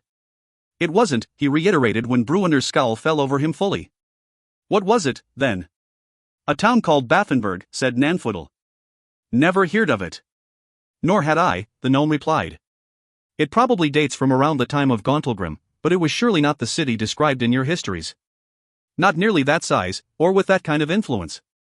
That which we saw of it was probably the extent of the main town," Regis added. "It wasn't Gauntlgrim." Bruenor fell back in his seat, shaking his head and muttering under his breath. He wanted to argue, but had no facts with which to do so. As he considered things, he recognized that he'd never had any evidence that the hole in the ground led to Gauntlgrim, that he had no maps that indicated the ancient Delzoun homeland to be anywhere near that region. All that had led him to believe that it was indeed Gauntlgrim was his own fervent desire, his faith that he had been returned to Mithral Hall by the graces of Moradin for that very purpose. Nanfootle started to talk, but Bruenor silenced him and waved both him and Regis away. "This does not mean that there is nothing of value," Regis started to say, but again, Bruenor waved his hand, dismissing them both, then dismissing Raelian with a gesture, as well, for at that terrible moment of revelation, with orcs attacking and Illustrial balking at decisive action, the crestfallen Dwarf King wanted only to be alone. "Still here, elf?" Bruenor asked when he saw Raelian inside Mithral Hall the next morning. "Seeing the beauty o' dwarf ways, then?" Raelian shared the Dwarf King's resigned chuckle. "I am interested in watching the texts unmasked. And I would be he stopped and studied Bruenor for a moment, then added, "It is good to see you in such fine spirits this day. I had worried that the gnome's discovery from yesterday would cloak you in a dour humor." Bruenor waved a hand dismissively. "He's just scratched the scribblings. Might be that some dwarves were stupid enough to trust the damned orcs. Might be that they paid for it with their city and their lives, and that might be a lesson for your own folk and for Lady Illustrial and the rest of them that's hesitating in driving Obould back to his hole. Come with me, if Yuri want in, for I'm on me way to the gnome now. He and Rumblebelly have worked the night through, on me orders. I'm to take their news to Illustrial and her friends out working on the wall. Speak for the Moonwood in that discussion, elf, and let's be setting our plans together." Raelian nodded and followed Bruenor through the winding tunnels and to the lower floors, and a small candlelit room where Regis and Nanfootle were hard at work. Parchment had been spread over several tables, held in place by paperweights. The aroma of lavender permeated the room, a side effect from Nanfootle's preservation potions that had been carefully applied to each of the ancient writings, and to the tapestry, which had been hung on one wall. Most of its image remained obscured, but parts of it had been revealed. That vision made Bruenor cringe, for the orcs and dwarves visible in the drawing were not meeting in battle or even in parley. They were together, intermingled, going about their daily business. Regis, who sat off to the side transcribing some text, greeted the pair as they entered, but Nanfootle didn't even turn around, hunched as he was over a parchment, his face pressed close to the cracked and faded page. Yuri not looking so tired, Rumblebelly, Bruenor greeted accusingly. "I'm watching a lost world open before my eyes," he replied. I'm sure that I will fall down soon enough, but not now. Bruenor nodded. Then Yuri saying that the night showed ye more o' the old town, he said. Now that we have broken the code of the language, the pace improves greatly, said Nanfootle, never turning from the parchment he was studying. You retrieved some interesting texts on your journey. Bruenor stared at him for a few heartbeats, expecting him to elaborate, but soon realized that the gnome was fully engulfed by his work once more. The dwarf turned to Regis instead. The town was mostly dwarves at first, Regis explained. He hopped up from his chair and moved to one of the many side tables, glanced at the parchment spread there, and moved along to the next in line. This one, he explained, talks about how the orcs were growing more numerous. They were coming in from all around, but most of the dwarven ties remained to places like Gauntlgrim, which was of course below ground and more appealing to a dwarf's sensibilities. So it was an unusual community? Raelian asked. Regis shrugged, for he couldn't be certain. Bruenor looked to Raelian and nodded smugly in apparent vindication, and certainly the elf and the halfling understood that Bruenor did not want his history intertwined with that of the foul orcs. But it was a lasting arrangement, Nanfootle intervened, finally looking up from the parchment. 2 centuries at least. Until the orcs betrayed me ancestors, Bruenor insisted. Until something obliterated the town, melting the permafrost and dropping the whole of it underground in a sudden and singular catastrophe, Nanfootle corrected. And not one of orc making. Look at the tapestry on the wall, it remained in place after the fall of Bathenberg, and certainly it would have been removed if that downfall had been precipitated by one side or the other. I don't believe that there were sides, my king. And how are ye knowing that? Bruenor demanded. That scroll tellin' ye that? There is no indication of treachery on the part of the orcs, at least not near the end of the arrangement, the gnome explained, hopping down from his bench and moving to yet another parchment across from the table where Regis stood. And the tapestry, early on, there were problems. A single orc chieftain held the orcs in place beside the dwarves. He was murdered. By the dwarves? Raelian asked. By his own, said Nanfootle, moving to another parchment. And a time of unrest ensued. Seemed to me that the whole time was a time of unrest, Bruenor said with a snort. Ye can't be living with damned orcs. Off and on unrest, from what I can discern, Nanfootle agreed. And it seemed to get better through the years, not worse. Until the orcs brought an end to it, Bruenor grumbled. Suddenly, and with orc treachery. I do not believe, Nanfootle started to reply. But ye're guessin', and not a thing more, said Bruenor. Ye just admitted that ye don't know what brought the end. Every indication. Bah! But ye're guessing. Nanfootle conceded the point with a bow. I would very much like to go to the city and build a workshop there, in the library. You have uncovered something fascinating, King Bru. When the time's for it, Bruenor interrupted. Right now I'm seeing the call of them words. Get rid of Obould and the orcs'll fall apart, as we were expecting from the start. This is our battle call, gnome. This is why Moradin sent me back here and told me to go to that hole, Gauntlgrim or not. But that's not, Nanfootle started to argue, but his voice trailed away, for it was obvious that Bruenor paid him no heed. His head bobbing with excitement and vigor, Bruenor had already turned to Raelian.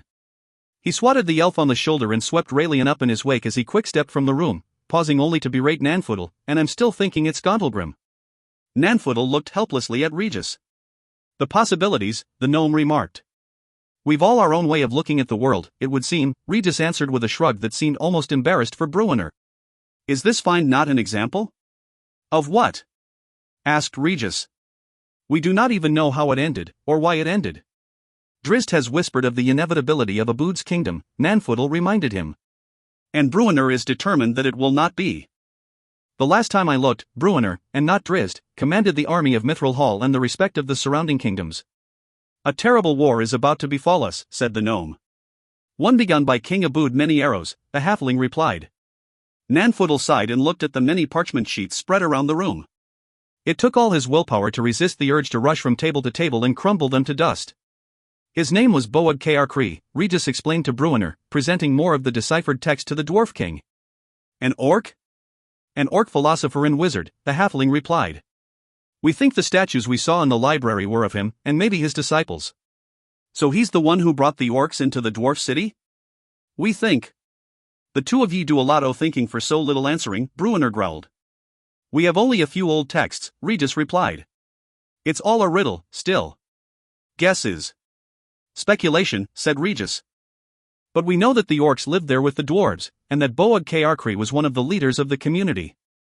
Any better guesses on how long that town lived? Ye said centuries, but I'm not for believing ye. Regis shrugged and shook his head. It had to be over generations. You saw the structures, and the language. And how many o' them structures were built by the dwarfs before the orcs came in? Bruenor asked with a sly smile. Regis had no answer. Might have been a dwarf kingdom taken down by trusting the damned orcs, Bruenor said. Fool dwarfs who took much o' the orc tongue to try to be better neighbors to the treacherous dogs. We don't think. Ye think too much, Bruenor interrupted. Yourself and the Gnomery all excited about finding something so different than that which we're knowing to be true. If you're just finding more o' the same, then it's just more o' the same. But if you're finding something to make your eyes go wide enough to fall out o' their holes, then that's something to dance about. We didn't invent that library, or the statues inside it, Regis argued, but he was talking into as smug and sure an expression as he had ever seen. And he wasn't sure, of course, that Bruenor's reasoning was wrong, for indeed, he and Nanfoodle were doing a lot of guessing. The final puzzle picture was far from complete. They hadn't even yet assembled the borders of the maze, let alone filled in the interior details. Raelian walked into the room then, answering a summons Bruenor had sent out for him earlier. It's coming clear, elf, Bruenor greeted him. That town's a warning. If we're following Illustrial's plans, we're to wind up a dead and dust-covered artifact for a future dwarf king to discover. My own people are as guilty as is Illustrial in wanting to find a stable division, King Bruenor, Raelian admitted. The idea of crossing the Cerbrin to do battle with Oboud's thousands is daunting. It will not be attempted without great sorrow and great loss. And what's to be found by sitting back? Bruenor asked. Raelian, who had just lost a dozen friends in an orc assault on the Moonwood, and had just witnessed firsthand the attack on the Dwarven Wall, didn't need to use his imagination to guess the answer to that question.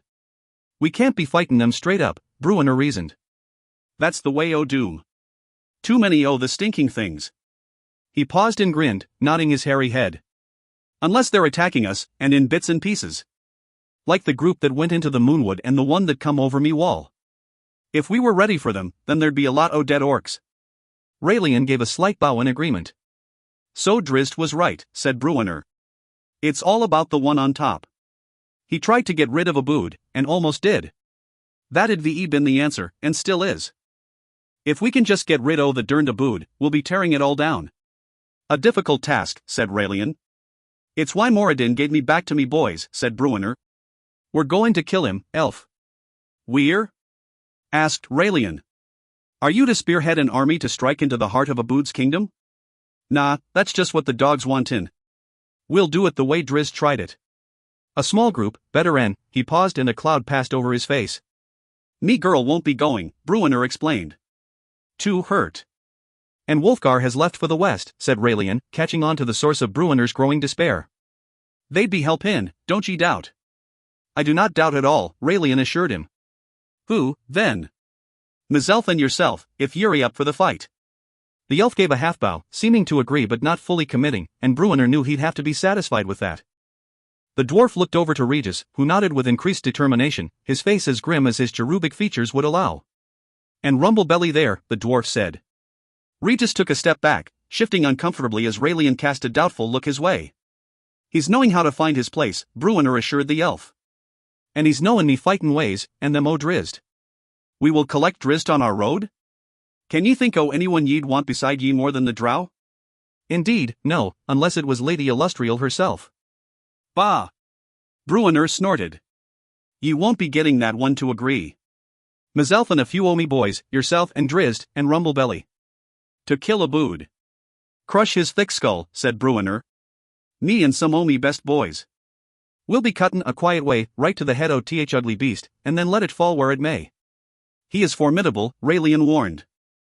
Heard the same thing about Matron Benra o' Menzoberranzan, Bruenor replied, referring to his own fateful strike that had decapitated the Drow city and ended the assault on Mithral Hall. And we got Moradin with us, don't ye doubt. It's why he sent me back.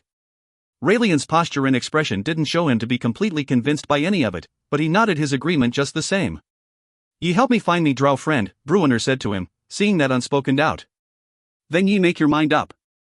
Of course, Raelian agreed. Off to the side, Regis shifted nervously.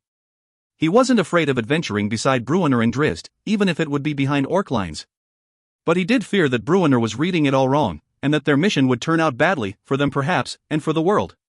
The gathering fell quiet when Banach Bronanville looked Bruenor in the eye and declared, "Yuri bats." Bruenor, however, didn't blink. "Oboud's the one," he said evenly.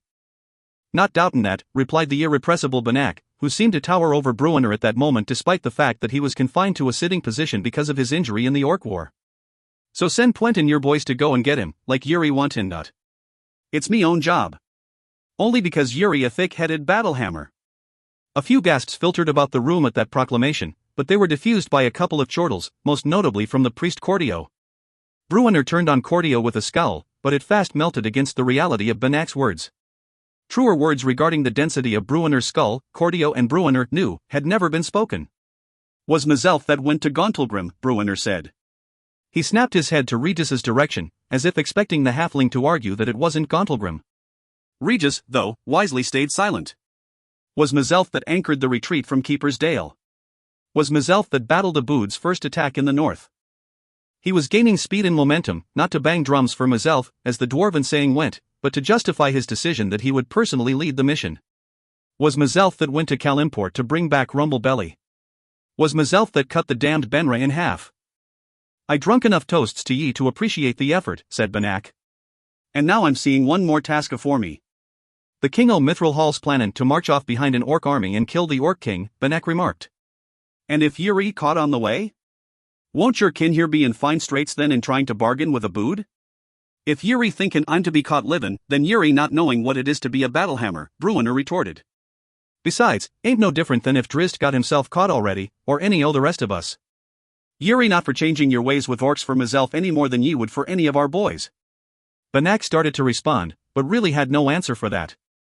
Besides, Bruenor added, "once I'm walking out that gate, I'm not the King o' Mithral Hall, which is the whole point in us being here, now ain't it? I'll be your steward, but no king is Banach," the crippled Bronanville argued. "Ye'll be me steward, but if I'm not returning then yourself is the 9th King o' Mithral Hall and don't ye be doubting it. And not a dwarf here would agree with ye if ye were." Bruenor turned and led Banach's gaze around the room with his own, taking in the solemn nods of all the gathering, from Puent and his gutbusters to Cordio and the other priests to Torgar and the dwarves from Mirabar. "This is why Moradin sent me back," Bruenor insisted. "It's me against Oboud, and Yuri a fool betting if Yuri betting on Oboud." That elicited a cheer around the room. "Yourself and the drow?" Banach asked. "Me and Drizzt," Bruenor confirmed. "And Rumblebelly's up for it, though me girl's in no place for it, but." "Ye telled her that, have ye?" Banach asked with a snicker that was echoed around the room.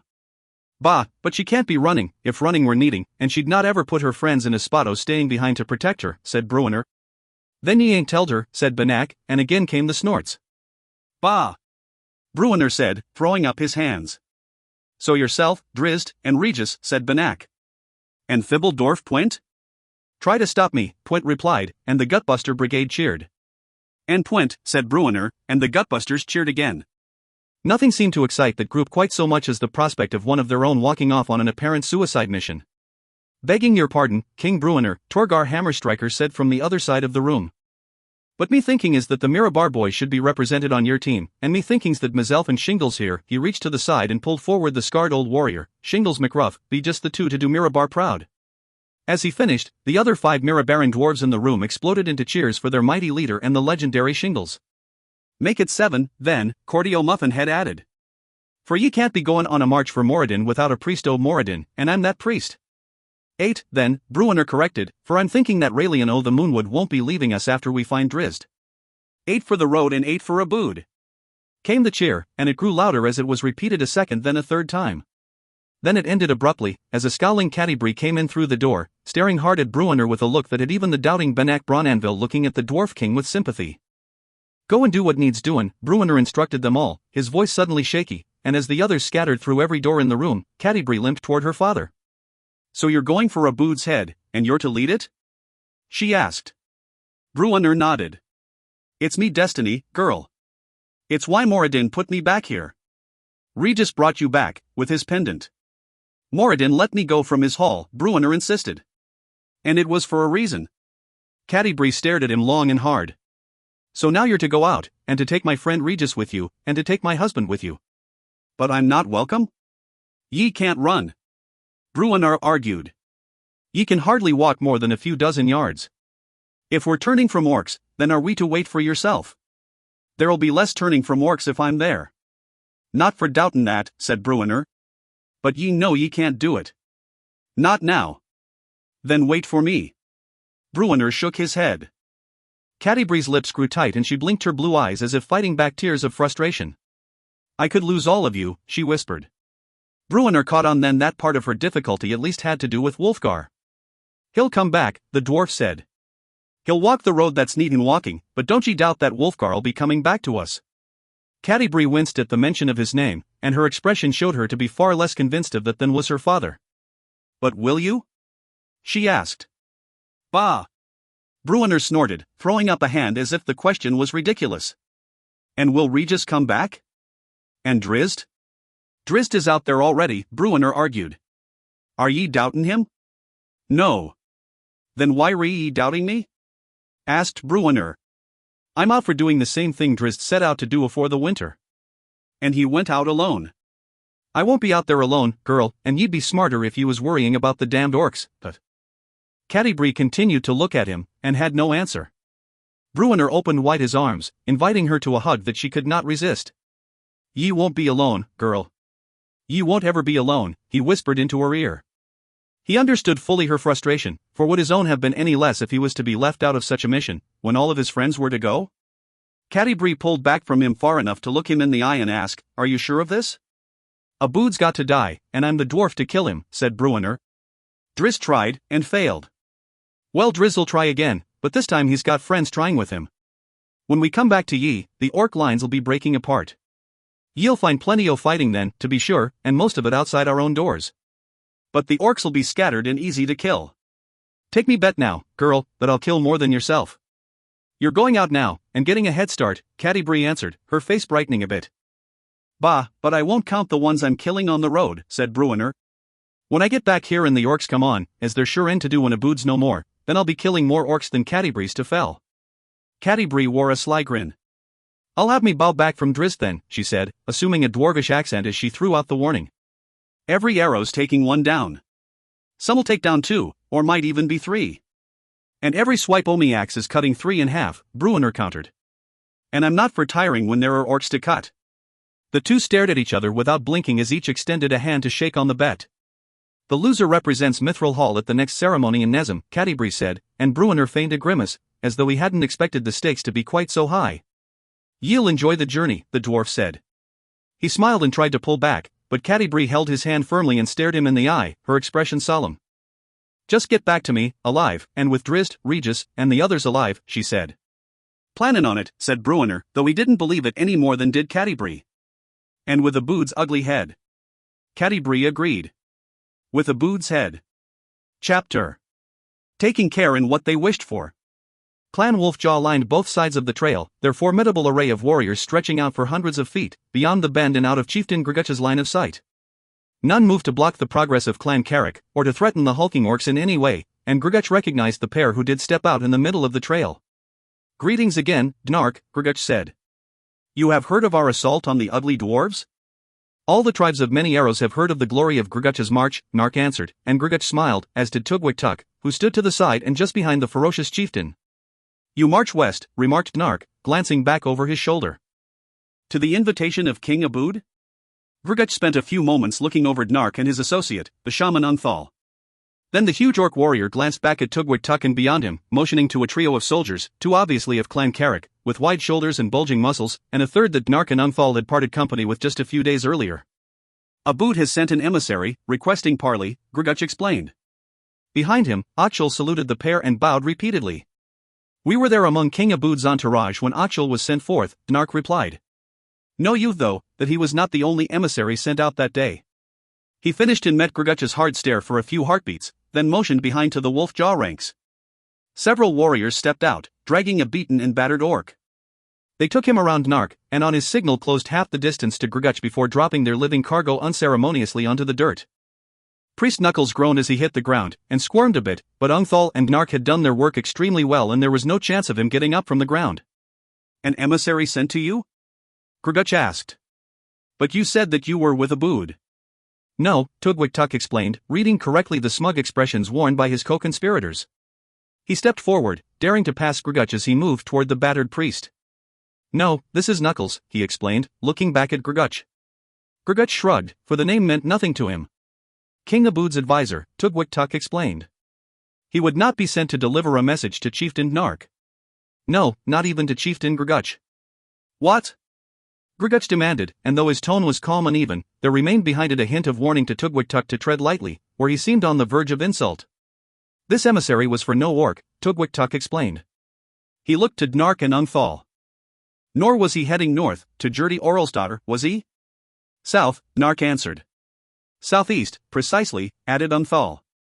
Grguch could barely contain his amusement and his elation that King Obould had so perfectly played into their plans. He turned to Grguch, certain of his guess. Priest Knuckles was sent by King Obould to parley with King Bruenor Battlehammer. Grguch's face went stone cold. We believe the same, said Gnark, and he moved forward to stand beside Grguch and to ensure that Grguch did not claim an overdue amount of the credit for that revelation. Knuckles has resisted our methods, he explained, and to accentuate his point, he stepped over and kicked the groaning Knuckles hard in the ribs, sending him into a fetal curl. He has offered many explanations for his journey, including that of going to King Bruenor. This pathetic dwarf kisser in the dirt was sent by Obould to meet with Bruenor? Grguch asked incredulously, as if he could not believe his ears. So we believe, Gnark answered. It is easy enough to discern, came a voice from behind, among Clan Carrick's ranks. All turned, Grguch with a wide, knowing smile, to see Hakuin step forward to stand beside his chieftain. Would you like me to question the emissary? Hakuin asked. Grguch laughed and glanced around, motioning at last to a dark cluster of trees off to the side of the path. Gnark began signaling to his ranks for orcs to drag the prisoner over, but Grguch cut him short as Hakuin launched into a spell. Knuckles contorted as if in pain, and curled up on the ground until he was not on the ground, but floating in the air. Hakuin walked for the trees, and Knuckles drifted behind him. Away from the others, Hakuin obediently put his ear in line with that of Knuckles. The transfer took only a moment, with Jack the Brain Mole slipping out of Hakuin's ear and into Knuckles's. As he realized what was happening to him, Knuckles began thrashing wildly in the air, but with nothing to orient him, with no pull of gravity to keep him upright or even on his side, he began to spin, which dizzied him, of course, and only made Jack's intrusion that much easier. Jack came back out, and back into his more usual host a short while later, having ripped Knuckles' brain of every detail. He knew, and soon Hakuin knew, of Obould's true designs, confirming the fears of the trio who had summoned Clan Carrick from the bowels of the spine of the world. Obould seeks peace with the dwarves, Hakuin remarked in disbelief. He wants the war to be at its end. A very un-orc orc, said the voice in his head. He defiles the will of Grguch. As I said. Hakuin stalked out of the tree cluster, Jack's magic yanking the shivering, slobbering, floating Knuckles along behind him. When Hakuin got back to the others on the trail, he waved Knuckles in and let him drop hard to the ground. He was bound for King Bruenor, the shaman of Clan Carrick stated. To undo the damage wrought by Chieftain Grguch and Clan Carrick. Damage? Grguch asked, furrowing his thick brow. Damage. As we explained to you upon your arrival, said Umthal. It is as our friends have told us, Hakuin confirmed. King Obould has lost his heart for war. He wishes no further battle with Clan Battlehammer. Cowardice, spat Grguch. Has he found enough spoils to return to his home? Grguch asked, his tone mocking and derogatory. He has conquered empty rocks, Gnark proclaimed. All that is of value lies within the halls of the Battlehammer dwarves, or across the river in the realm of Silvery Moon. But Obould, he paused, turned, and kicked Knuckles hard. Obould would parley with Bruenor. He would seek a treaty. With dwarves? Grguch bellowed. Exactly that, said Hakuin, and Grguch nodded, having seen Hakuin at his work too many times to doubt a word he spoke. Umthal and Grguch exchanged knowing grins. It was all for show, all to rouse the rabble around the two chieftains, to garner outrage at the utter ridiculousness of the apparent designs of Obould. And he would parley with Grguch, Gnark reminded the ferocious orc chieftain. He would summon you to his side to gain your approval. Or perhaps to scold you for attacking the elves and dwarves. Grguch's bloodshot eyes opened wide and a great snarl rumbled behind his trembling lips. He seemed as if he would leap forward and bite off Gnark's head, but the chieftain of Wolf Jaw did not relent. Obould intends to show Grguch who controls the kingdom of Many-Arrows. He will coax you to join his way, so certain is he that he follows the true vision of Grguch. To parley with dwarves? Grguch roared. Cowardice! Gnark cried. Grguch stood there, clenching his fists, the muscles in his neck straining, his chest and shoulders bulging as if their sinewy power could not be contained by the orc's skin. Ach Chul! He cried, wheeling to face the orc who had arrived with King Obould's invitation. The emissary shrank back, as did every orc around him. "Come here," Grguch demanded. Ochil, trembling and sweating, gave a quick shake of his head and stumbled back even more, or would have, had not a pair of Clan Carrick's powerful warriors grabbed him by the arms and walked him forward. He tried to dig his feet in, but they just dragged him, depositing him before the wild gaze of Chieftain Grguch. "King Obould would scold me?" Grguch asked. A line of wetness ran down poor Ochil's leg, and he shook his head again, though whether in response to the question or in simple, desperate denial, no one around could tell. He focused on Gnark, pleading with the chieftain who knew that his role was unwitting. Gnark laughed at him. "He would scold me?" Grguch said again, louder. He leaned forward, towering over the trembling Ochil. "You did not tell me that." "He would not, he told me to come to get you," Ochil stammered. "That he might scold me?" Grguch demanded, and Ochil seemed about to faint. "I did not know," the pathetic courier protested meekly. Grguch whirled to regard Gnark and the others, his expression brightening as if he had just sorted everything out. To gain the favor of Bruenor, Obould would have to offer something, Grguch realized. He spun back on Ochil and slapped him with a backhand across the face, launching him to the side and to the ground. Grguch turned on Gnark again, his smile wry, nodding his head knowingly. He would offer to Bruenor the head of the warrior who struck against Mithral Hall, perhaps. Behind him, Ochil gulped. "Is there truth in that?" Gnark asked Knuckles, and he kicked the prone orc hard again. Knuckles grunted and groaned, but said nothing decipherable. "It is reasonable," Ungthal said, and Gnark quickly nodded, neither of them wishing to let Grguch calm from his self-imposed frenzy. If Obould wishes to convince Bruenor that the attack was not of his doing, he would have to prove his claim. "With the head of Grguch?" The chieftain of Clan Carrick asked as he turned to Hakuan, and Grguch laughed as if it was all absurd. "The foolish priest showed me nothing of this," Hakuan admitted. "But if Obould truly wishes peace with Bruenor, and he does, then Chieftain Grguch has quickly become an inconvenience. It is past time I meet this Obould fool, that I can show him the truth of Clan Carrick," said Grguch, and he gave a little laugh, clearly enjoying the moment. "It may be unfortunate that you interrupted the journey of the one in the dirt," he said, nodding toward the still squirming Knuckles. "Greater would be King Bruenor's surprise and fear when he looked into that basket, I say. I would pay in women in good gold to see the face of the dwarf when he pulled out Obould's head." The orcs of Clan Carrick began to howl at that, but Gnark, Ungthal, and Tugwik just looked at each other solemnly and with nods of understanding. For there it was, the conspiracy spoken clearly, openly proclaimed, and there could be no turning back. They offered their nods of thanks to Hakuan, who remained impassive, the part of him that was Jack the Gnome not wishing to even acknowledge their existence, let alone allow them the illusion that they were somehow his peers. Grguch hoisted his two-bladed axe, but paused then set it aside. Instead, he drew a long and wicked knife from his belt and glanced back to the Carrick orcs standing around Ochil. His smile was all the impetus those orcs needed to drag the poor courier forward. Ochil's feet dug small trenches in the wet spring ground. He shook his head in denial, crying, "No, no, please no." Those pleas only seemed to spur Grguch on. He strode behind Ochil and grabbed a handful of the fool's hair, roughly yanking his head back, exposing his throat. Even the orcs of Ochil's own clan joined in the cheering and chanting, and so he was doomed. He screamed and shrieked in tones preternatural in their sheer horror. He thrashed and kicked and fought as the blade came against the soft skin of his throat. Then his screams became watery, and Grguch bore him to the ground, face down, the chieftain's knees upon his back, pinning him, while Grguch's arm pumped furiously. When Grguch stood up again, presenting Ochil's head to the frenzied gathering, the three conspirators shared another glance, and each took a deep and steadying breath. Gnark, Tugwik, and Ungthal had made a deal with as brutal a creature as any of them had ever known. And they knew, all three, that there was more than a passing chance that Chieftain Grguch would one day present their heads for the approval of the masses. They had to be satisfied with the odds, however, because the other choice before them was obedience to Obould, and Obould alone. And that course of cowardice they could not accept.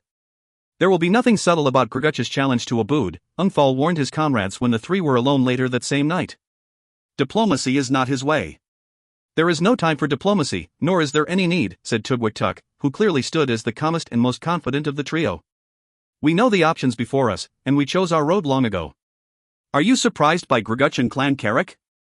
They are exactly as I portrayed them to you. I am surprised by their efficiency, said Gnark. Grguch walks a straight line. Straight to Obould, Tugwik remarked with a snicker. Do not underestimate King Obould, warned Gnark. That he sent Knuckles to Mithral Hall tells us that he understands the true threat of Grguch. He will not be caught unawares. We cannot allow this to become a wider war, Ungthal agreed. Grguch's name is great among the orcs in the east, along the Cerbrin, but the numbers of warriors there are few compared to what Obould commands in the west and the north. If this widens in scope, we will surely be overwhelmed. Then it will not, Grguch said. We will confront Obould with his small group around him, and Clan Carrick will overwhelm him and be done with it. He does not have the favor of Grguch, have we any doubt of that? His actions do not echo the words of Grguch, Umthal reluctantly agreed. If we are certain of his actions, said Gnark, he will not march against Mithral Hall. Grguch snarled at them. You have heard the whimpers of Knuckles. Grguch's priest confirmed it. Did he? Truly? Gnark asked. Or is it all a ruse? Umthal posed. Is Oboud's pause a feint to fully unbalance our enemies? Oboud will not march, Grguch protested. And Grguch will not be controlled, said Gnark. And are we to believe that this half-ogre creature will hold the armies of Many-Arrows together in a unified march for wider glory? The promise of conquest will hold the armies together far better than the hope of parley with the likes of King Bruenor of the dwarves, Grguch argued. And that is the truth, said Gnark, ending the debate. And that is why we brought Clan Carrick forth. It unfolds before us now exactly as we anticipated, and Grguch meets and exceeds every expectation. Now that we are finding that which we decided we wished to find, we must hold fast to our initial beliefs that led us to this point. It is not the will of Grguch that his people should pause when great glory and conquest awaits. It is not the will of Grguch that his people should parley with the likes of King Bruenor of the dwarves. Never that. Oboud has pushed himself beyond the boundaries of decency and common sense. We knew that when we called to Clan Carrick, and we know that now. He turned his head and spat upon Knuckles, who lay unconscious and near death in the mud. We know that with even more certainty now. So let us go and witness Grguch as he answers the summons of Oboud, said Grguch. Let us lead the cheers to King Grguch, as he leads our armies against King Bruenor. Umthal still wore doubts on his old and wrinkled face, but he looked at Gnark and shared in his chieftain's assenting nod. In a tree not far away, a curious winged snake listened to it all with amusement. Chapter Politics and Alliances. Raised in Menzoberranzan, a male drow in the matriarchal city of Menzoberranzan, Tosan Armgo didn't as much as grimace when Drizzt tugged his arms back hard and secured the rope on the other side of the large tree. He was caught, with nowhere to run or hide. He glanced to the side, or tried to, for Drizzt had expertly looped the rope under his chin to secure him against the tree trunk where Khazad rested, stabbed into a stone by Drizzt. He could feel the sword calling to him, but he couldn't reach out to it. Drizzt studied Tosan as if he understood the silent pleas exchanged between drow and sentient sword, and likely, he did, Tosan realized. You have nothing further to gain or lose, Drizzt said. Your day in the service of Oboud is done. I have not been in his service for many 10 days, Tosan stubbornly argued. Not since before the winter. Not since that day you battled him, and even before that, truth be told that. Truth told by a son of House Barrison del Armgo? Drizzt asked with a scoff. I have nothing to gain or lose, just as you said. A friend of mine, a dwarf named Bill, would speak with you about that, Drizzt said. Or whisper at you, I should say, for his throat was expertly cut to steal the depth of his voice. Tosan grimaced at that inescapable truth, for he had indeed cut a dwarf's throat in preparation for Oboud's first assault on Mithral Hall's eastern door. I have other friends who might have wished to speak with you, too, said Drizzt. But they are dead, in no small part because of your actions. I was fighting a war, Tosan blurted. I did not understand. How could you not understand the carnage to which you contributed? Is that truly your defense? Tosan shook his head, though it would hardly turn to either side. I have learned, the captured drow added. I have tried to make amends. I have aided the elves, ... Despite himself and his intentions that he would bring no harm to his prisoner, Drizzt slapped Tosan across the face. You led them to the elves, he accused. No, said Tosan. No. I have heard the details of the raid. Facilitated by Chieftain Grguch of Clan Carrick, and a trio of conspirators who seek to force Oboud back to the road of conquest, said Tosan. There is more afoot here than you understand. Never did I side with those who attacked the Moonwood, and who have marched south, I am sure, with intent to strike at Mithral Hall. Yet you just said that you were no ally of Oboud, Drizzt reasoned. Not of Oboud, nor of any other orc, said Tosan. I admit my role, though it was a passive one, in the early stages, when Dania Soldu, Adnan Kariz, and Kaerlik Sunwet decided to foster an alliance between Oboud and his orcs, Gertie Orlstad and her giants, and the two-headed troll named Prophet. I went along because I did not care. Why would I care for dwarves, humans, and elves? I am drow. A point I have never forgotten, I assure you. The threat took much of Tosan's bluster, but he pressed on anyway. The events surrounding me were not my concern. Until Obould tried to kill you. Until I was chased away by the murderous Obould, yes, said Tioeson. And into the camp of Albondiel and Sinifane of the Moonwood. Whom you betrayed, Drizzt shouted in his face. From whom I escaped, though I was not their captive, Tioeson yelled back. Then why did you run? Because of you. Tioeson cried. Because of that sword I carried, who knew that Drizzt Do'Urden would never allow me to keep it, who knew that Drizzt Do'Urden would find me among the elves and strike me down for possessing a sword that I had found abandoned in the bottom of a ravine. That is not why, and you know it, said Drizzt, backing off just a step. 'Twas I who lost the sword, recall. As he spoke he glanced over at Khazad-dû, and an idea came to him. He wanted to believe Tioeson, as he had wanted to believe the female, Danya, when he had captured her those months before. He looked back at Tioeson, smiled wryly, and said, "It is all opportunity, is it not?" "What do you mean?" "You ally with Obould as he gains the upper hand. But he is held at bay, and you face his wrath. So you find your way to Sinifane and Albondiel and the others and think to create new opportunities where your old ones have ended.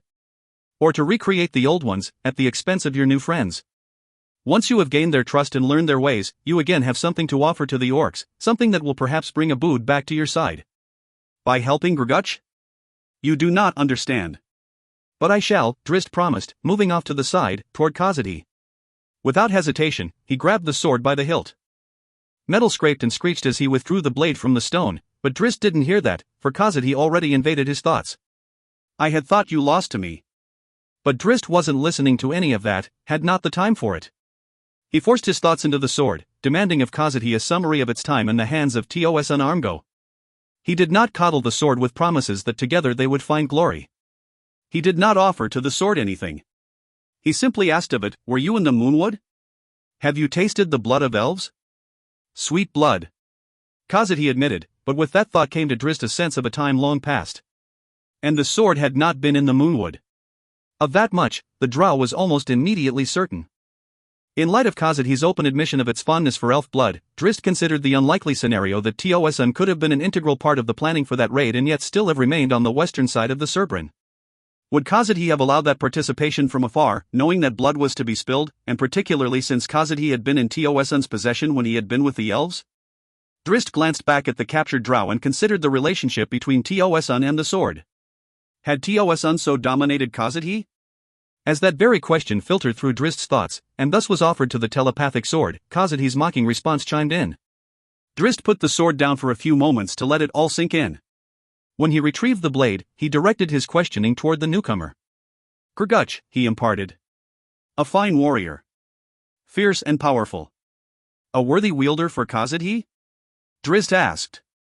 The sword didn't deny it. More worthy than Obould? Drizzt silently asked. The feeling that came back at him seemed not so favorably impressed. And yet, Drizzt knew that King Obould was as fine a warrior as any orc he had ever encountered, as fine as Drizzt himself, whom the sword had long coveted as a wielder. Though not of that elite class, Catti-brie, too, was a fine warrior, and yet Drizzt knew from his last experience with the sword that she had fallen out of Khazad-dû's favor, as she opted to use her bow far too often for Khazad-dû's ego. A long time passed before Drizzt set the sword down once again, and he was left with the impression that the ever-bloodthirsty Khazad-dû clearly favored Grguch over Obould, and just for the reasons that Tioeson had said. Obould was not pressing for conquest and battle. Drizzt looked at Tioeson, who rested as comfortably as could be expected given his awkward position tied to the tree. Drizzt could not dismiss the plausibility of Tioeson's claims, all of them, and perhaps, whether through heartfelt emotion or simple opportunity, Tioeson was not now an enemy to him and his allies. But after his experiences with Danya Soldu, indeed, after his experiences with his own race from the earliest moments of his conscious life, Drizzt Do'Urden wasn't about to take that chance. The sun had long set, the dark night made murkier by a fog that curled up from the softening snow. Into that mist disappeared Bruenor, Raelian, Regis, Thibault Dorfpoint, Torgar Hammerstriker and Shingles MacRuff of Mirabar, and Cordio the priest. On the other side of the ridgeline, behind the wall where Bruenor's dwarves and Illustrial's wizards worked vigilantly, Catti-brie watched the receding group with a heavy heart. I should be going with them, she said. You cannot, said her companion, Lady Illustrial of Silvery Moon. The tall woman moved nearer to Catti-brie and put her arm around the woman's shoulders. Your leg will heal. Catti-brie looked up at her, for Illustrial was nearly half a foot taller than she. Perhaps this is a sign that you should consider my offer, Illustrial said. To train in wizardry? Am I not too old to begin such an endeavor? Alustriel laughed dismissively at the absurd question. You will take to it naturally, even though you were raised by the magically inept dwarves. Catti-brie considered her words for a moment, but soon turned her attention to the view beyond the wall, where the fog had swallowed her father and friends. I had thought that you would walk beside my father, as he bade, she said, and glanced over at the Lady of Silvery Moon. As you could not, neither could I, Alustriel replied. My position prevented me from it as fully as did your wounded leg. You do not agree with Bruenor's goal? You would side with Obould? Surely not, said Alustriel. But it is not my place to interject Silvery Moon in a war. You did exactly that when you and your knights in silver rescued the wandering Nesmians. Our treaties with Nesm demanded no less, Alustriel explained. They were under attack and running for their lives. Small friends we would be if we did not come to them in their time of need. Bruenor sees it just that way right now, said Catti-brie. Indeed he does, Alustriel admitted. So he plans to eradicate the threat. To decapitate the orc army and send them scattering. And I hope and pray that he succeeds.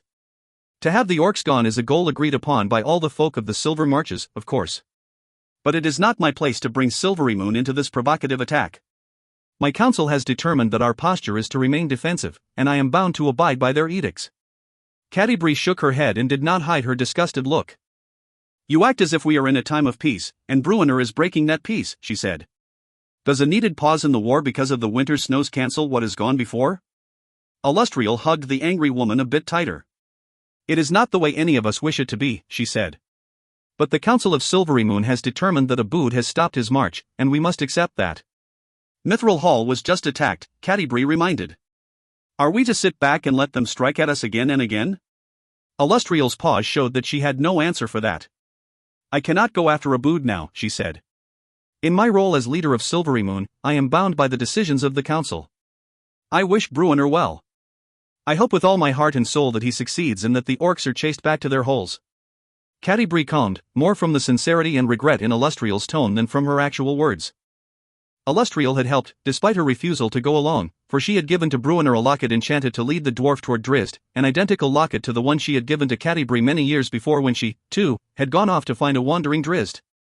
I hope that Bruenor is correct in his guess, Alustriel went on, trepidation in her voice. I hope that killing Obould will bring the results he desires. Catti-brie didn't reply, but just stood there and absorbed the words. She couldn't bring herself to believe that Obould, who had started the war, might actually have become a stabilizing force, and yet she could not deny her doubts. The two orcs stood under a widespread maple, the sharp, stark lines of its branches not yet softened by the onset of buds. They talked and chuckled at their own stupidity, for they were completely lost, and far separated from their kin at the small village. A wrong turn on a trail in the dark of night had put them far afield, and they had long ago abandoned the firewood they had come out to collect. One lamented that his wife would beat him red, to warm him up so he could replace the fire that wouldn't last half the night. The other laughed and his smile lingered long after his mirth was stolen by an elven arrow, one that neatly sliced into his companion's temple. Standing in confusion, grinning simply because he hadn't the presence of mind to remove his own smile, the orc didn't even register the sudden thump of heavy boots closing in fast from behind him. He was caught completely unawares as the sharp tip of a helmet spike drove into his spine, tearing through muscle and bone, and blasted out the front of his chest, covered in blood and pieces of his torn heart. He was dead before Thibault straightened, lifting the orc's flopping body atop his head. The dwarf hopped around, looking for more enemies. He saw Bruenor and Cordio scrambling in the shadows south of the maple, and noted Torgar and Shingles farther to the east.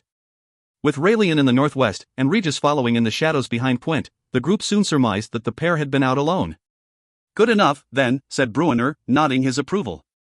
He held up the locket Alustriel had given him. Warmer, he explained. Drizzt is nearby. Still north? Raelian asked, coming in under the maple to stand beside Bruenor. Back from where ye just walked, Bruenor confirmed, holding forth his fist, which held the locket. And getting warmer by the step. A curious expression showed on Bruenor's face. And getting warmer as we're standing here, he explained to the curious glances that came his way. Drizzt! Regis cried an instant later. Following the halfling's pointing finger, the others spied a pair of dark elves coming toward them, with TOS unbound and walking before their friend. Taked ye long enough to find him, eh? Thibault said with a snort. He bent and slapped his leg for effect, which sent the dead orc flopping weirdly. Drizzt stared at the bloody dwarf, at the cargo he carried on his helmet spike. Realizing that there was simply nothing he might say against the absurdity of that image, he just prodded TOS on, moving to the main group. They hit the wall east of Mithral Hall, Raelian explained to Drizzt. As you had feared. Aye, but know that we sent them running, Bruenor added. Drizzt's confused expression didn't change as he scanned the group. And now we're out for Obould, Bruenor explained. I'm knowing you were right, elf. We got to kill Obould and break it all apart, as ye thought afore when ye went after him with me girl's sword. We're out for him? Drizzt asked doubtfully, looking past the small group. You've brought no army, my friend. Bah, an army just muddle it all, Bruenor said with a wave of his hand. It wasn't hard for Drizzt to catch the gist of that, and in considering it for a moment, in considering Bruenor's leadership methodology, he realized that he should not be the least bit surprised. We wish to get to Obould, and it seems that we have a captive who might aid in exactly that, Raelian remarked, stepping up before Tioesun. I have no idea where he is, Tioesun said in his still-stinted command of the Elvish tongue. You would have to say that, said Raelian. I helped you, your people, Tioesun protested. Grguch had them caught in the failed raid and I showed them the tunnel that took them to safety. True, Raelian replied. But then, isn't that what a drow would do? To gain our trust, I mean? Tioesun's shoulders sagged and he lowered his eyes, for he had just fought that same battle with Drizzt, and there seemed no way for him to escape it. Everything he had done leading up to that point could be interpreted as self-serving, and for the benefit of a larger and more nefarious plot. Ye should have just killed him and been done with it, Bruenor said to Drizzt. If he's not for helping us then he's just slowing us down. Myself will be there for the task in a heartbeat, me king. Pwent shouted from the side, and all eyes turned to see the dwarf, bent low with head forward, backing through the narrow opening between a pair of trees. Pwent set the back of the dead orc's thighs against one trunk, the poor creature's shoulder blades against another, and with a sudden burst, the dwarf tugged backward. Bones and gristle popped and ground as the barbed spike tore back through, freeing the dwarf of his deadweight burden. Pwent stumbled backward and fell to his rump, but hopped right back to his feet and bounced around to face the others, shaking his head so vigorously that his lips flapped. Then, with a smile, Pwent brought his hands up before him, palms facing out, extended thumbs touching tip to tip, lining up his charge. Turn the dark-skinned dog just a bit, he instructed. Not just yet, good dwarf, Drizzt said, and Pwent straightened, disappointment clear on his face. You thinkin' to take him along? Bruenor asked, and Drizzt nodded. We could divert our course to the Moonwood, or back to Mithral Hall, Raelian offered. We would lose no more than a day or so, and would be rid of our burden. But Drizzt shook his head. Easier just to kill him, said Bruenor, and to the side, Pwent began scraping his feet across the ground like a bull readying for a charge. But not wiser, Drizzt said. If Tioesun's claims are true, he might prove to be a valuable asset to us. If not, we have lost nothing because we have risked nothing. He looked to his fellow drow. If you do not deceive us, on my word I will let you leave when we are done. You cannot do this, said Raelian, drawing all eyes his way. If he has committed crimes against the Moonwood, his fate is not yours alone to decide. He has not, Drizzt assured the elf. He was not there, for cause it he was not there. Bruenor yanked Drizzt aside, pulling him away from the others. How much this is your way hoping for a drow akin to yourself? The dwarf asked bluntly. Drizzt shook his head, with sincerity and certainty. On my word, Bruenor, this I do because I think it best for us in our cause, whatever that cause may be. What's that meaning? The dwarf demanded. We're for killing Obould, don't ye doubt. He raised his voice with the proclamation, and the others all looked his way. Drizzt didn't argue. Obould would kill Tioesun if given the chance, as Obould murdered Tioesun's companion. We will gamble nothing with Tioesun, I promise you, my friend, and the possibility of gain cannot be ignored. Bruenor looked long and hard at Drizzt, then glanced back at Tioesun, who stood calmly, as if resigned to his fate, whatever that fate may be. On my word, Drizzt said. Your word's always been good enough, elf, said Bruenor. He turned and started back for the others, calling to Torgar and Shingles as he went. Think yourselves are up to guardin' a drow? He asked, or started to, for as soon as his intent became clear, Drizzt interrupted him. Let Tioesun remain my responsibility, he said. Again Bruenor granted Drizzt his wish. Chapter Crossroad. Wulfgar lingered around the outskirts of Orkney for several days. He didn't dare show his face in the town for fear that connecting himself to the new arrival at Castle Loch would put undue pressure on Lord Ferringal, and create dangerous ramifications for Coulson. But Wulfgar was a man comfortable in the wilds, who knew how to survive through the cold nights, and who knew how to keep himself hidden. Everything he heard about the Lord and Lady's new child brought him hope. One of the prevalent rumors whispered by excited townsfolk hinted that the girl was Ferringal's and Meralda's own, and that she had been born in a sleep state from which they had never expected her to awaken. And what joy now for the couple and the town that the child had recovered. Another rumor attached Coulson to barbarian nobility, and claimed that her presence with Lord Ferengil ensured security for the folk of Orkney, a wonderful thing in the tough terrain of the frozen north. Wulfgar absorbed it all with a growing sense that he had done well for Coulson, for himself, and for Deli. Truly he had a hole in his heart that he never expected to fill, and truly he vowed that he would visit Orkney and Coulson in the coming years. Ferengil would have no reason to dismiss him or arrest him as time passed, after all, and indeed Wulfgar might find a level of bargaining power in the future, since he knew the truth of the girl's parentage. Lord Ferengil wouldn't want him for an enemy, physically or politically. That was the barbarian's hope, the one thing that kept him from breaking down and rushing back into the town to rescue Coulson. He continued to linger, to listen and to watch, for on more than one occasion he chanced to see Coulson out with her new parents. He was truly amazed and heartened to see how quickly the young girl had adapted to her new surroundings and new parents, from afar at least. Coulson smiled as often as she had in Mithral Hall, and she seemed at ease holding Meralda's hand and walking along in the woman's shadow. Similarly, the love Meralda held for her could not be denied. The look of serenity on her face was everything Wulfgar had hoped it would be. She seemed complete and content, and in addition to those promising appearances, what gave Wulfgar more hope still was the posture of Lord Ferengil whenever he was near to the girl. There could be no doubt that Ferengil had grown greatly in character over the years. Perhaps it was due to the support of Meralda, a woman Wulfgar knew to be possessed of extraordinary integrity, or perhaps it was due to the absence of Ferengil's shrill sister. Whatever the cause, the result was clear for him to see and hear, and every day he lingered near to Orkney was a day in which he grew more certain of his decision to return the child to her rightful mother. It did Wulfgar's heart good, for all the pain still there, to think of Coulson in Meralda's loving arms. So many times he wanted to run into Orkney to tell Coulson that he loved her, to crush her close to him in his arms and assure her that he would always love her, would always protect her. So many times he wanted to go in and simply say goodbye. Her cries of death still echoed in his mind and would haunt him for years and years, he knew. But he could not go in, and so as the days became attendee, Wulfgar melted away down the mountain road to the east, the way he had come. The next day, he arrived at the end of the eastern pass, where the road ran south through the foothills to Luskan, and north to the long dale that traversed the spine of the world and opened up into Icewind Dale. Wulfgar turned neither way at first. Instead he crossed the trail and scaled a rocky outcropping that afforded him a grand view of the rolling lands farther to the east.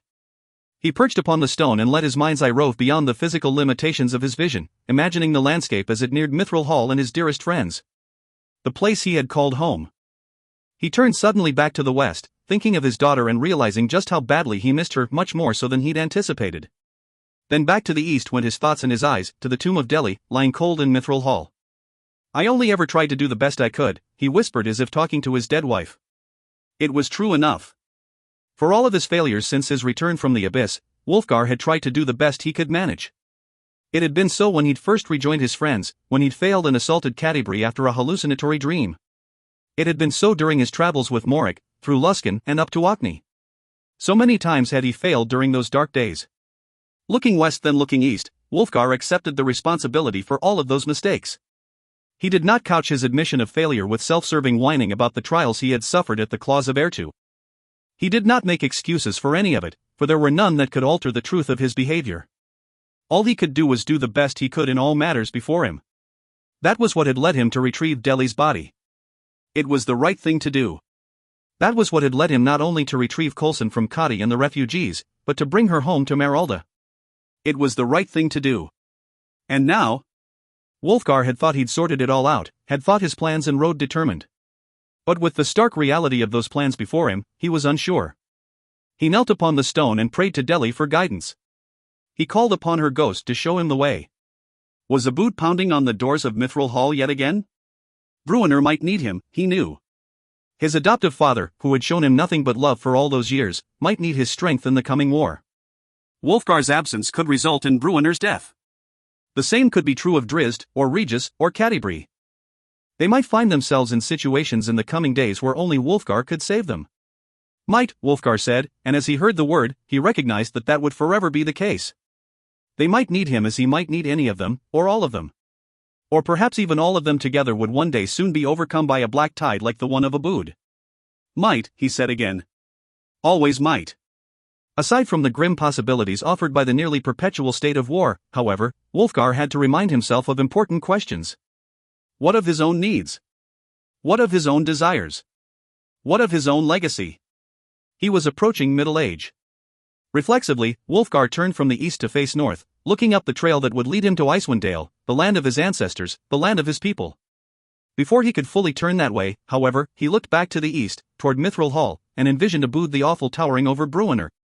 Chapter: Trust and Verify.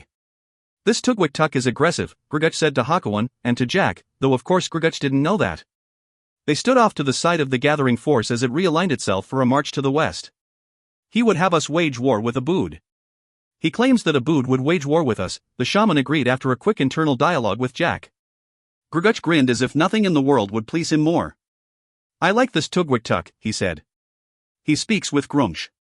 Are you not curious as to why Obould halted his march? Hakowan asked, though the question had originated with Jack. His reputation is for ferocity, but he builds walls instead of tearing them down. He fears rivals, Grguch assumed. Or he has grown comfortable. He walks away from Grumsh. You do not intend to convince him otherwise.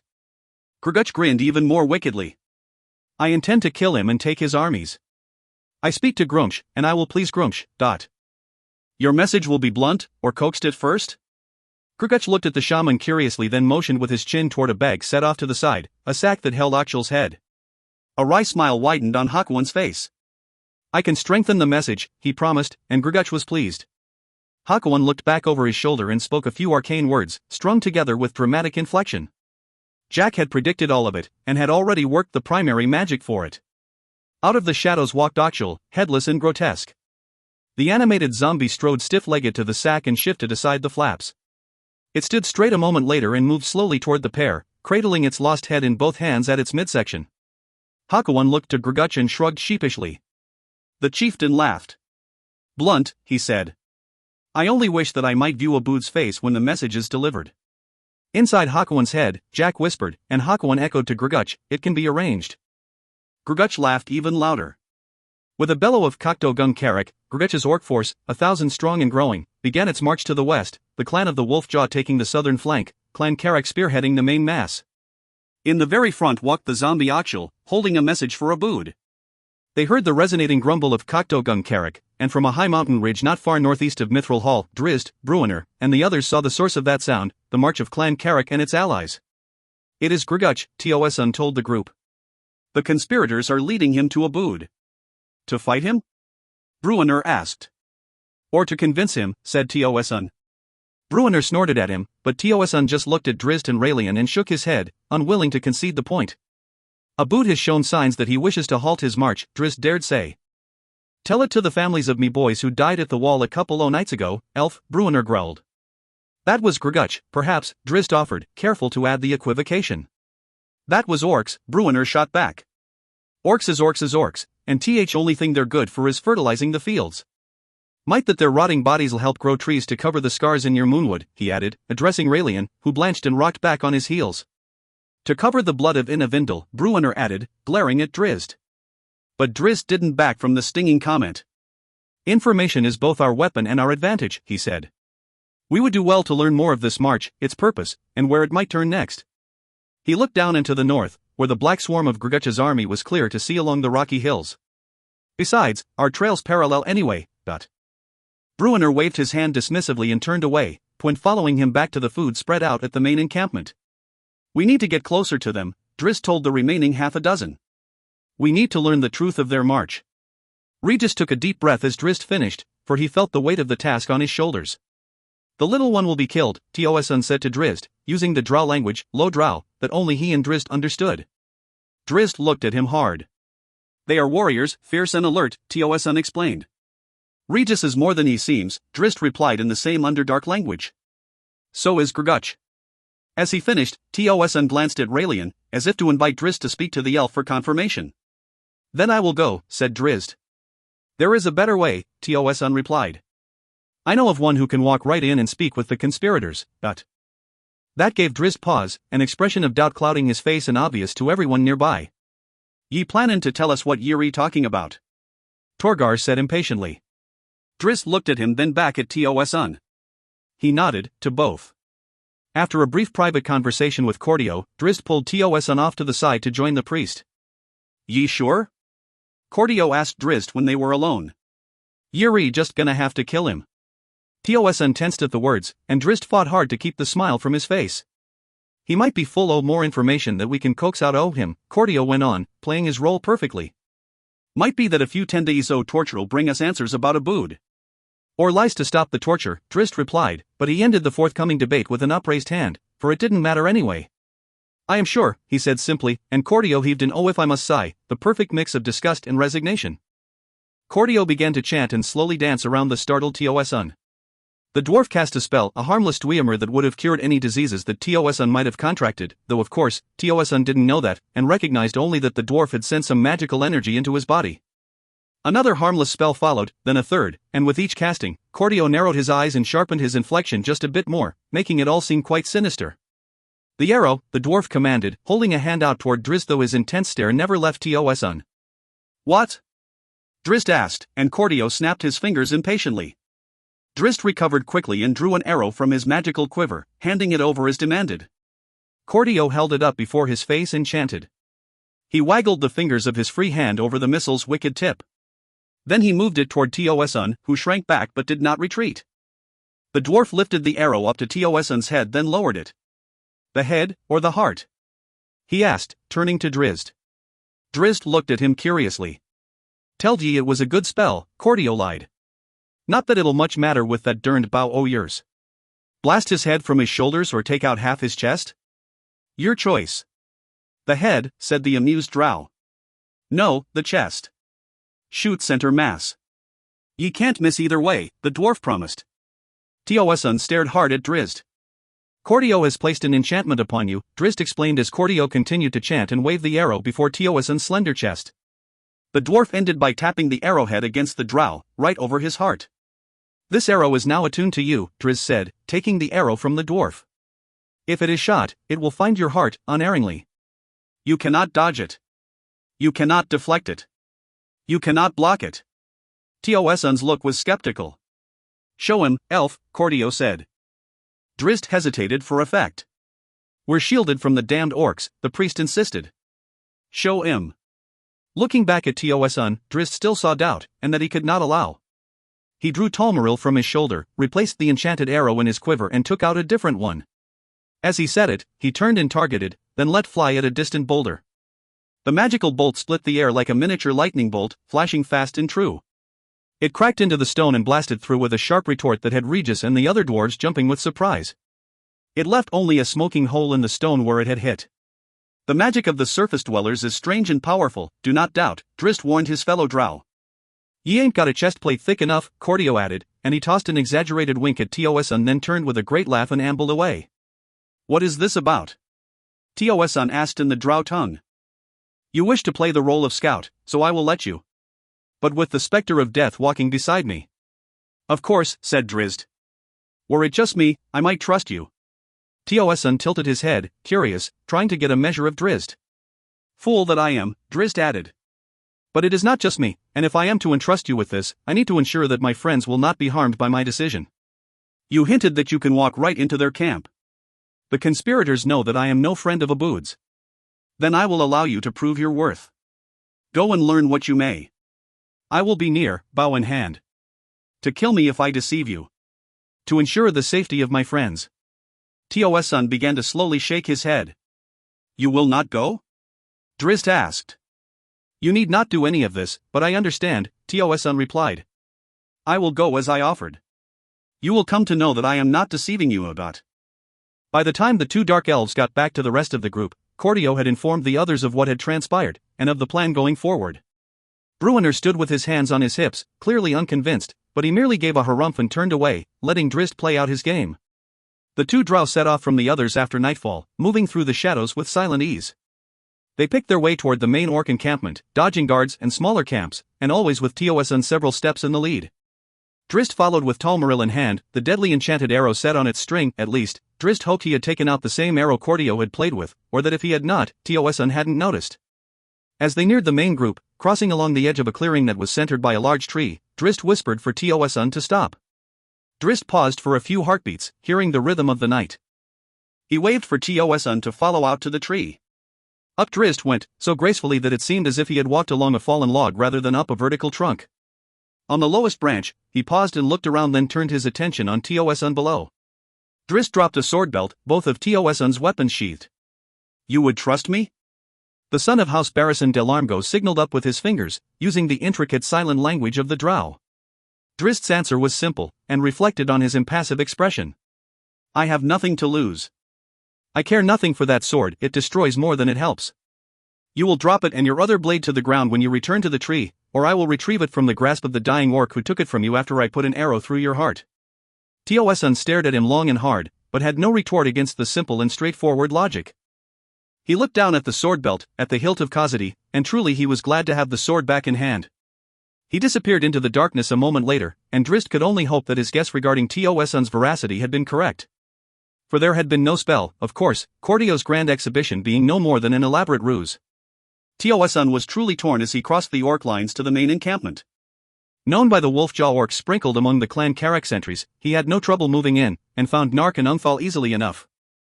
I have news, he told the pair. Dnark and Ungthal exchanged suspicious looks. Then speak it, Ungthal bade him. Not here. Tosun glanced around, as if expecting to find spies behind every rock or tree. It is too important. Dnark studied him for a few moments. Get Tugwick, he started to say to Ungthal, but Tosun cut him short. No. For Dnark and Ungthal alone. Regarding Obould, ... Perhaps, was all the drow would answer, and he turned and started away. With another look at each other, the two orcs followed him into the night, all the way back to the edge of the field where Drizzt Duerden waited in a tree. My friends are watching, Tosun said, loudly enough for Drizzt, with his keen drow senses, to hear. Drizzt tensed and drew back Talmaril, wondering if he was about to be revealed. Tosun would die first, he decided. Your friends are dead, Dnark replied. 3 are, said Tosun. You have made others. I salute you. Tosun shook his head with disgust at the pathetic attempt at sarcasm, wondering why he had ever suffered such creatures to live. There is a sizable drow force beneath us, he explained, and the two orcs, predictably, blanched. Watching us, watching you. He let that hang there for a few heartbeats, watching the two shift uncomfortably. Before she died, Caerlich called to them, to Menzoberranzan, my home. There was glory and wealth to be found, she promised them, and that call from a priestess of Lady Lolth could not go unheeded. And so they have come, to watch and to wait, at first. You are advancing toward Obould. King Obould, Dnark corrected rather stiffly, has summoned chieftain Grguch to his side. Tosun wore a knowing grin. The drow hold no love for Obould, he explained, and indeed, it seemed to Drizzt as if the orc chieftain relaxed a bit at that. You go to pay fealty? Or to wage war? The two orcs looked at each other again. King Obould summoned Clan Carrick, and so we go, Ungthal said with clear determination. Grguch attacked the Moonwood, Tosun replied. Grguch attacked Mithral Hall. Without Obould's permission. He will not be pleased. Perhaps, Dnark started. He will not be pleased at all, Tosun interrupted. You know this. It is why you brought Clan Carrick forth from their deep hole. Obould has no heart for the fight, Dnark said with a sudden sneer. He has lost the words of Grguch. He would barter in, he stopped and took a deep breath, and Ungthal picked up the thought. Perhaps the presence of Grguch will inspire Obould and remind him of his duty to Grguch, the shaman said. It will not, said Tosun. And so my people watch and wait. If Obould wins, we will travel back to the lower Underdark. If Grguch prevails, perhaps there is cause for us to come forth. And if Obould and Grguch join together to sweep the Northland? Dnark asked. Tosun laughed at the preposterous statement. Dnark laughed, too, after a moment. Obould has forgotten the will of Grguch, Dnark said bluntly. He sent an emissary to parley with the dwarves, to beg forgiveness for Grguch's attack. Tosun could not hide his surprise. An emissary who never arrived, of course, the orc chieftain explained. Of course. And so Grguch and Dnark will remind Obould, ... The orc didn't reply. You will kill Obould, and replace him with Grguch, for the will of Grguch?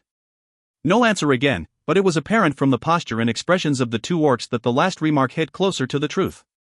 Tosun smiled at them and nodded. We will watch, Chieftain Dnark. And we will wait. And I will take great pleasure in witnessing the death of Obould Many-Arrows. And greater pleasure in taking the head of King Bruenor and crossing the river Serbrin to lay waste to the wider lands beyond. The drow gave a curt bow and turned away. We are watching, he warned as he started off. All of it. Listen for the horn of Carrick, Dnark said. When you hear it blow, know that King Obould nears the end of his reign. Tioson didn't so much as offer a glance up at Drizzt as he crossed the clearing to the far side, but soon after the orcs had headed back to their encampment, the rogue drow returned to the base of the tree. "Your belt," Drizzt whispered down, but Tioson was already undoing it. He let it fall to the ground and stepped back. Drizzt hopped down and retrieved it. "You might have prepared them to say as much," Drizzt remarked. "Ask the sword." Drizzt looked down at Khazad skeptically. "It is not to be trusted." "Then demand of it," said Tioson. But Drizzt merely slung the sword belt over his shoulder, motioning for Tioson to lead the way back to the waiting dwarves. Whatever Tioson's position, whether it was out of a change of heart or simple pragmatism, Drizzt had no reason to doubt what he had heard, and one statement in particular kept repeating in his thoughts: the orcs claimed that Oboud had sent an emissary to parley with the dwarves, to beg forgiveness for Grguch's attack. Oboud would not march. For the Orc King, the war was at its end. But for many of his subjects, apparently, that was not so pleasing a thought. Chapter. For the greater good. The scout pointed to a trio of rocky hills in the northwest, a few miles away.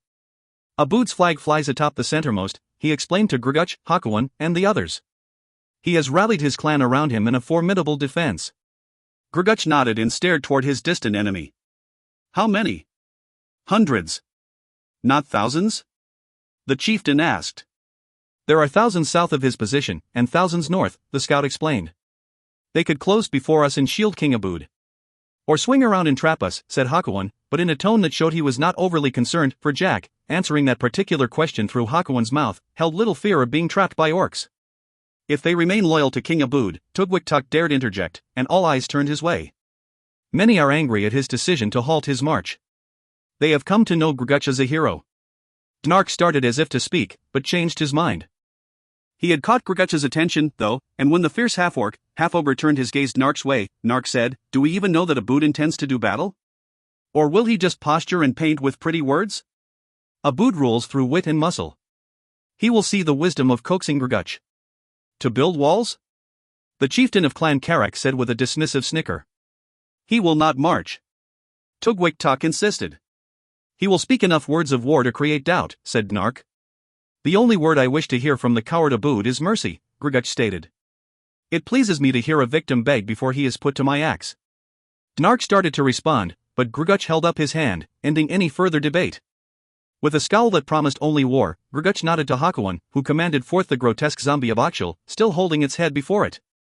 "This is our parley," Grguch said.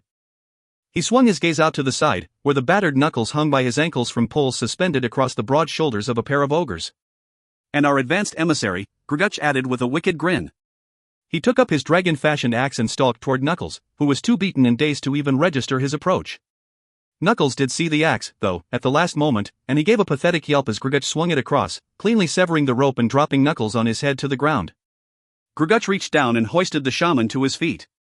"Go to Oboud," he ordered, turning Knuckles around and shoving him toward the northwest so ferociously that the poor orc went flying headlong to the ground. "Go and tell Oboud the coward to listen for the sound of Kokto Gung Karak." Knuckles staggered back to his feet and stumbled along, desperate to be away from the brutal Karak orcs. "Tell Oboud the coward that Grguch has come and that Grumsh is not pleased," Grguch shouted after him, and cheers began to filter through all of the onlookers. "I will accept his surrender, perhaps." That sent the Karak orcs and ogres into a frenzy, and even Grguch beamed in anticipation. Gnark, though, looked at Umthal. This conspiracy had been laid bare, to the ultimate fruition. This was real, suddenly, and this was war. "Grguch comes with many tribes in his wake," Oboud said to General Dukkha. "To parley?" He and Aboud's other commanders stood on the centermost of the 3 rocky hills. The foundations of a small keep lined the ground behind the orc leader, and 3 low walls of piled stones ringed the hill. The other 2 hills were similarly outfitted, though the defenses were hardly complete. Oboud looked over his shoulder and motioned to his attendants, who brought forth the battered, nearly dead Knuckles. "He's already spoken, it would seem," the Orc King remarked. "Then it will be war within your kingdom," the general replied, and his doubts were evident for all to hear. Doubts offered for his benefit, Oboud recognized. He didn't blink as he stared at Dukkha, though others around him gasped and whispered. "They are well supported at their center," Dukkha explained. "The battle will be fierce and long." "They are well supported indeed," Oboud thought but did not say. He offered a slight nod of appreciation to Dukkha, for he read easily enough between Dukkha's words. The general had just warned him that Grguch's fame had preceded him, and that many in Aboud's ranks had grown restless. There was no doubt that Obould commanded the superior forces.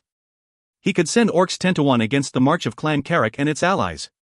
But with the choice laid bare before them, how many of those orcs would carry the banner of Obould, and how many would decide that Grguch was the better choice? But there was no question among those on the 3 hills, Obould understood, for there stood Clan Many-Arrows, his people, his slavish disciples, who would follow him into Lady Illustrial's own bedroom if he so commanded. How many thousands will die? He asked Grguch quietly. And will not the dwarves come forth when the opportunity is seen? The general bluntly replied, and again Obould nodded, for he could not disagree. A part of Obould did want to reach out and throttle Grguch for the assessment and for the lack of complete obedience and loyalty, but he knew in his heart that Grguch was right. If Grguch's force, more than 2,000 strong, joined battle on the side of Clan Grguch and her allies, the fight could well shift before first blood was spilled. Obould and his clan would be overwhelmed in short order. Hold my flank from the orcs who are not Grguch, Obould asked of his general. Let Grguch decide which of us, Obould or Grguch, is more worthy to lead the kingdom forward. Grguch is strong with Grguch, so they say, Grguch warned, and a cloud crossed over Obould's face. But Grguch broke a smile before that cloud could become a full scowl. You have chosen wisely, and for the good of the kingdom of Many-Arrows. Grguch is strong with Grguch, it is said, but Obould protects the minions of the One Eye. Grguch is strong, the Orc King said, and he brought his greatsword from its scabbard strapped diagonally across his back. But Obould is stronger. You will learn. General Grguch eyed that sword for a long while, recalling the many occasions when he had seen it put to devastating use. Gradually, he began to nod, then to grin. Your flanks will be secure, he promised his king. And any fodder prodded before Grguch's clan will be swept clean before they reach the hill. Clan Grguch alone will press the center. Ye lost your wits, ye derned orc-brained, pointy-eared elf. Bruenor bellowed and stomped the ground in frustration. I come out here to kill the beast. Tosun speaks the truth. I ain't for trusting drow elves, except in yourself. Then trust me, for I overheard much of his conversation with the orc conspirators. Obould dispatched an emissary to Mithral Hall to forbid the attack. You don't know what Tosun telled them orcs to say afore they got out to ye.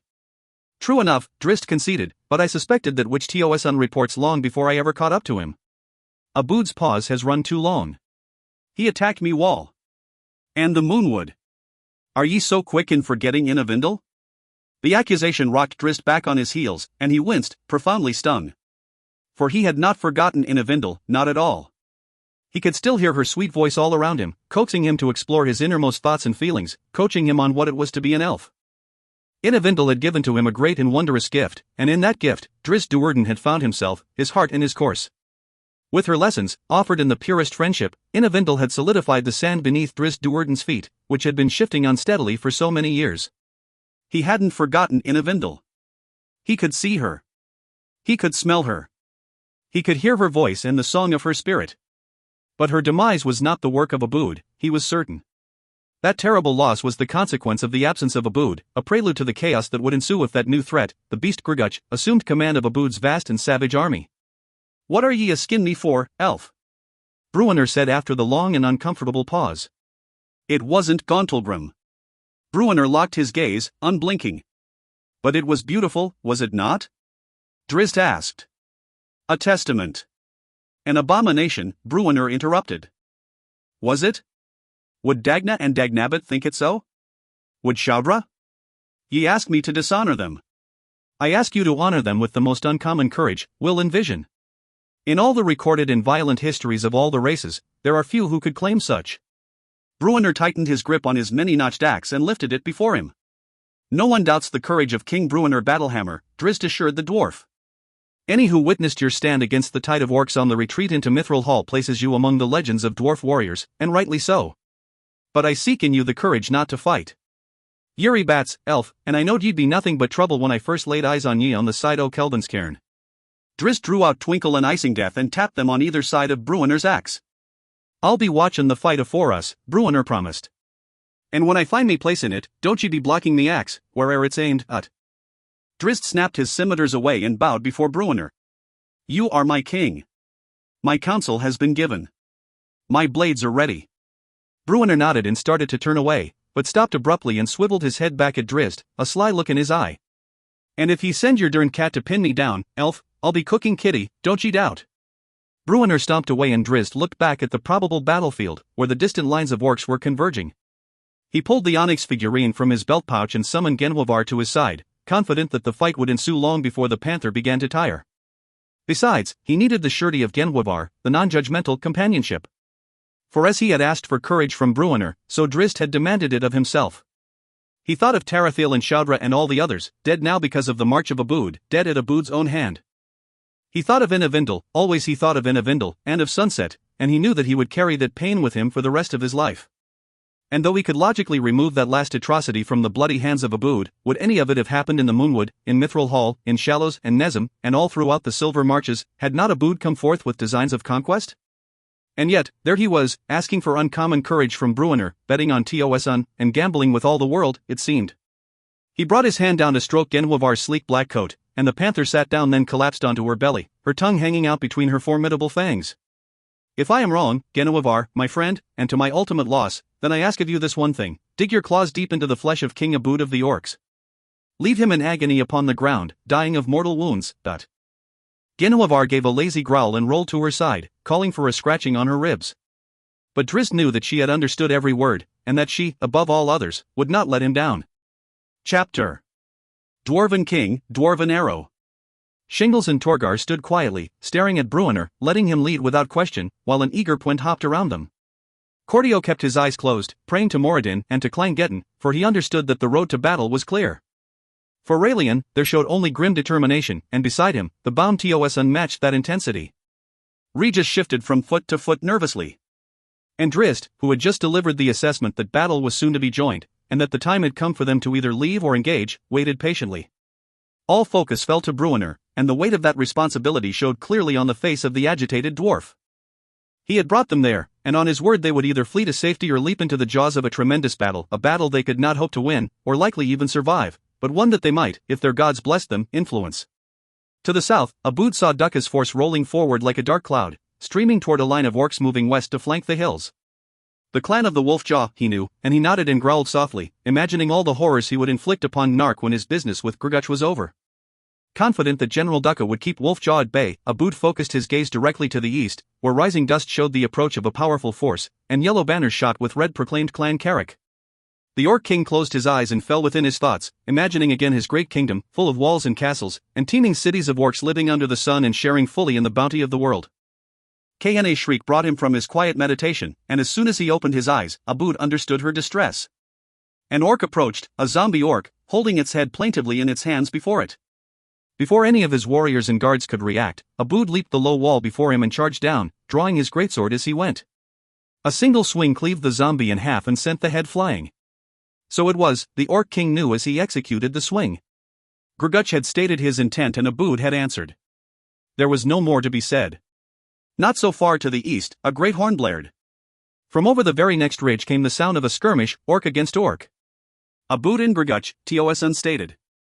In the distance to the northeast, a great horn, Koktogung Carrick, sounded. Grguch, Drizzt agreed. Bruenor snorted. I can't be asking any o' ye to come with me, he started. Bah, but just ye try to stop us, said Torgar, with Shingles nodding beside him. I would travel to the abyss itself for a try at Oboud, Raelian added. Beside him, Tosun shook his head.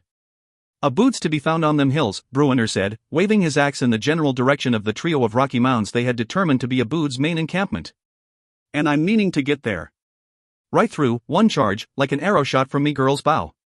I'm not for knowing how many I'll be leavin' in me wake. I'm not for knowin' how I'm getting back out after I kill the dog.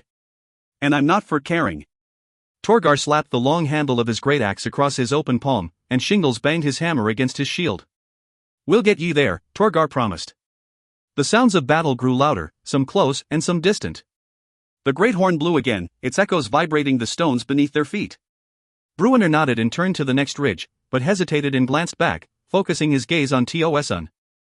Me elf friend telled me that ye done nothing worth killin' ye over, he said. And Raelian's agreeing. Get ye gone, and don't ye e'er give me a reason to regret me choice. Tosun held his hands out wide. I have no weapons. There'll be plenty for ye to find in our wake, but don't ye be following too close, Bruenor replied. With a helpless look to Drizzt, then to all the others, Tosun gave a bow and walked back the way they had come. Grguch is your nightmare, now, he called to Drizzt, in the drow tongue. What's that? Bruenor asked, but Drizzt only smiled and walked over to Raelian. I'll be moving fast beside Bruenor, the drow explained, handing Teosan's weapon belt over. If any are to escape this, it will be you. Beware this sword. Keep it safe. He glanced over at Regis, clearly nervous. This will not unravel the way we had intended. Our run will be frantic and furious, and had we known the lay of the land and the orc forces, Bruenor and I would have come out. Alone, of course, finished the elf. Keep the sword safe, Drizzt said again, though he looked not at Khazad, but at Regis as he spoke, a message all too clear for Raelian. And live to tell our tale, the drow finished, and he and Raelian clasped hands. Come on, then. Bruenor called. He scraped his boots in the dirt to clear them of mud, and adjusted his one-horned helmet and his foaming mug shield. He started off at a brisk walk, but Thibbledorf Puent rushed up beside him, and past him, and swept Bruenor up in his eagerness. They were in full charge before they crested the ridge. They found the fighting to the west of them, back toward Obould's line, but there were orcs aplenty right below, running eagerly to battle, so eagerly that Puent had already lowered his head spike before the nearest one turned to regard the intruders. That orc's scream became a sudden gasp as the helmet spike prodded through its chest, and a lip-flapping headwag from Puent sent the mortally wounded creature flying aside. The next two braced for the charge, ready to dive aside, but Puent lifted his head and leaped at them, spiked gauntlets punching every which way. Drizzt and Bruenor veered to the right, where orc reinforcements rushed past the trees and the stones. Torgar and Shingles ran straight ahead off their wake, following Puent in his attempt to punch through this thin flank and toward the main engagement, which was still far to the north. With his long strides, Drizzt moved ahead of Bruenor.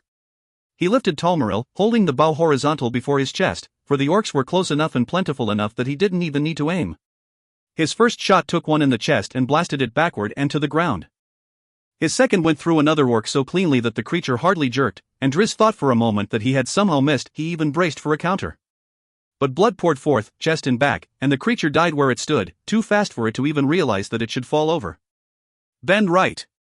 Bruenor roared, and Drizzt did, sidestepping as the dwarf charged past him, barreling into the next group of orcs, shield bashing and axe flying left, right, and center. With a single fluid movement, Drizzt shouldered the bow and drew forth his scimitars, and went in right behind Bruenor. Dwarf and drow found themselves outnumbered 3-1 in short order. The orcs never had a chance. Regis didn't argue as Raelian pulled him to the side, still well behind the other 6 and moving from cover to cover. Protect me, the elf bade as he put up his longbow and began streaming arrows at the plentiful orcs. His little mace in hand, Regis was in no position to argue, though he suspected that Drizzt had arranged it for his protection. For Raelian, Regis knew, was the one Drizzt most expected to escape the insanity. His anger at the drow for pushing him to the side of the fight lasted only the moment it took Regis to view the fury of the engagement. To the right, Puent spun, punched, butted, kicked, kneed, and elbowed with abandon, knocking orcs aside with every twist and turn. But they were orcs of wolf jaw, warriors all, and not all of the blood on the battle ridger was from an orc. Back to back behind him, Torgar and Shingles worked with a precision wrought of years of experience, a harmony of devastating axework the pair had perfected in a century of fighting together as part of Mirabar's vaunted watch. Every routine ended with a step either left or right. It didn't seem to matter, as each dwarf behind moved in perfect complement to keep the defense complete. Spear, down! Torgar yelled. He ducked, unable to deflect the missile. It flew over his head, apparently to crack through the back of Shingles' skull, but hearing the warning, old Shingles threw his shield up behind his head at the last instant, turning the crude spear aside. Shingles had to fall away as the orc before him seized the opening. But of course there was no opening, as Shingles rolled out to the side and Torgar came in behind him with a two-handed slash that disemboweled the surprised creature. 2 orcs took its place and Torgar got stabbed in the upper arm, which only made him madder, of course. Regis swallowed hard and shook his head, certain that if he'd followed the charge, he'd already have been dead. He nearly fainted as he saw an orc, stone axe high for a killing blow, close in on Shingles, an angle that neither dwarf could possibly block. But the orc fell away, an arrow deep in its throat. That startled Regis from his shock, and he looked up to Raelian, who had already set another arrow and swiveled back the other way. For their Bruenor and Drizzt worked their magic, as only they could. Drizzt's scimitars spun in a blur, too quick for Regis to follow their movements, which he measured instead by the angles of the orcs falling away from the furious drow. What Bruenor couldn't match in finesse, he made up for with sheer ferocity, and it occurred to Regis that if Thibbledorf Puent and Drizzt Duerden collided with enough force to meld them into a single warrior, the result would be Bruenor Battlehammer. The dwarf sang as he cut, kicked, and bashed. Unlike the other trio, who seemed stuck in a morass and tangle of orcs, Drizzt and Bruenor kept moving across and to the north, chopping and slashing and dancing away. At one point, a group of orcs formed in their path, and it seemed as if they would be stopped. But Raelian's arrows broke the integrity of the orc line, and a flying black panther crashed into the surprised creatures, scattering them and sending them flying. Drizzt and Bruenor ran by, breaking clear of the conflict. At first, that thought panicked Regis. Shouldn't the two turn back to help Twent and the others? And shouldn't he and Raelian hurry to keep up? He looked at the elf and realized it wasn't about them, any of them. It was about Bruenor getting to Obould, about Bruenor killing Obould. Whatever the cost. Cordio wanted to keep up with Bruenor, to protect his beloved king at all costs, but the priest could not pace the fiery dwarf and his drow companion, and once he noted the harmony of their movements, attacks, and charges, he recognized that he would likely only get in their way. He turned for the dwarf trio instead, angling to get into the melee near to Torgar, whose right arm drooped low from a nasty stab.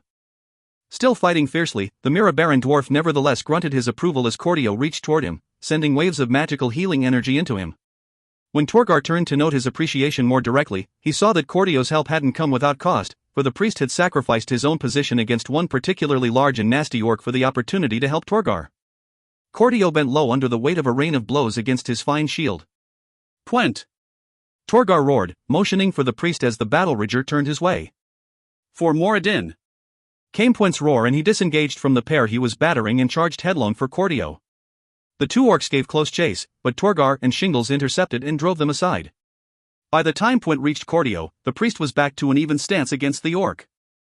No novice to battle, Cordio Muffinhead had covered himself with defensive enchantments and had brought the strength of his gods into his arms, swinging his flail with powerful strokes.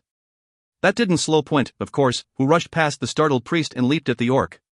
The orc's sword screeched against Twent's wondrous armor, but it hardly bit through before Twent slammed against the orc and began to thrash, the ridges on his plate mail tearing apart the orc's leather jerkin and slicing into its flesh beneath.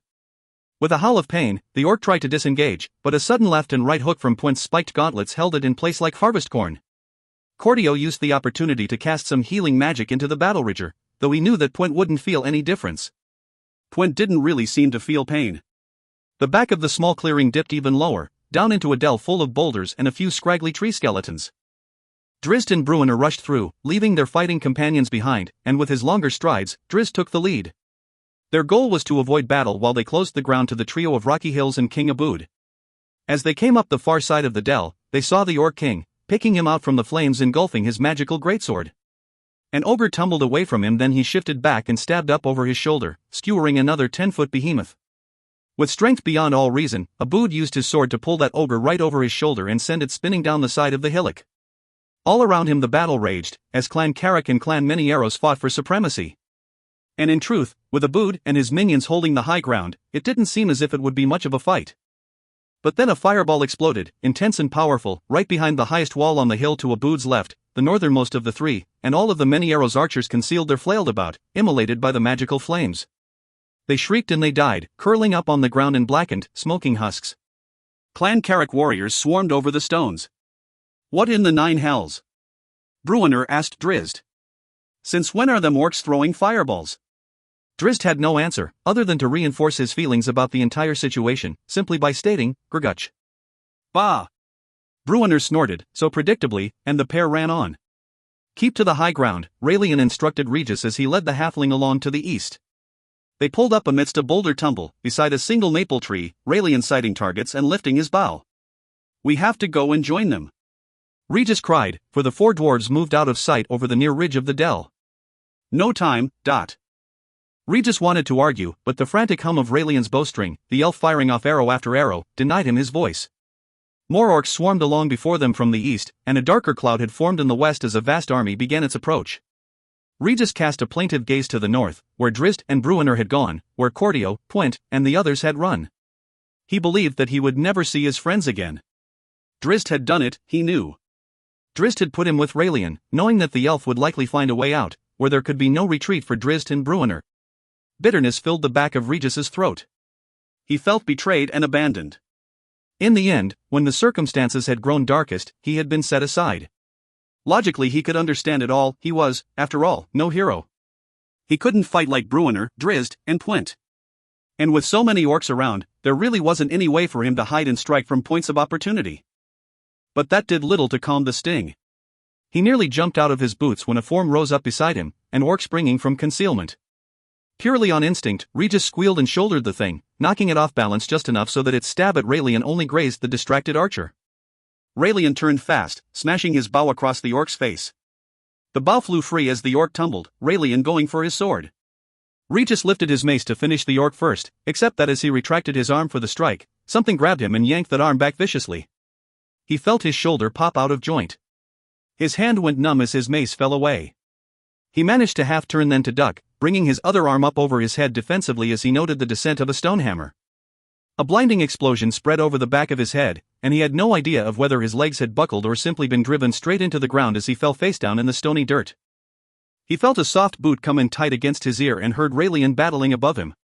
He tried to put his hands under him, but one arm would not move to his call, and the attempt sent waves of nauseating agony through him.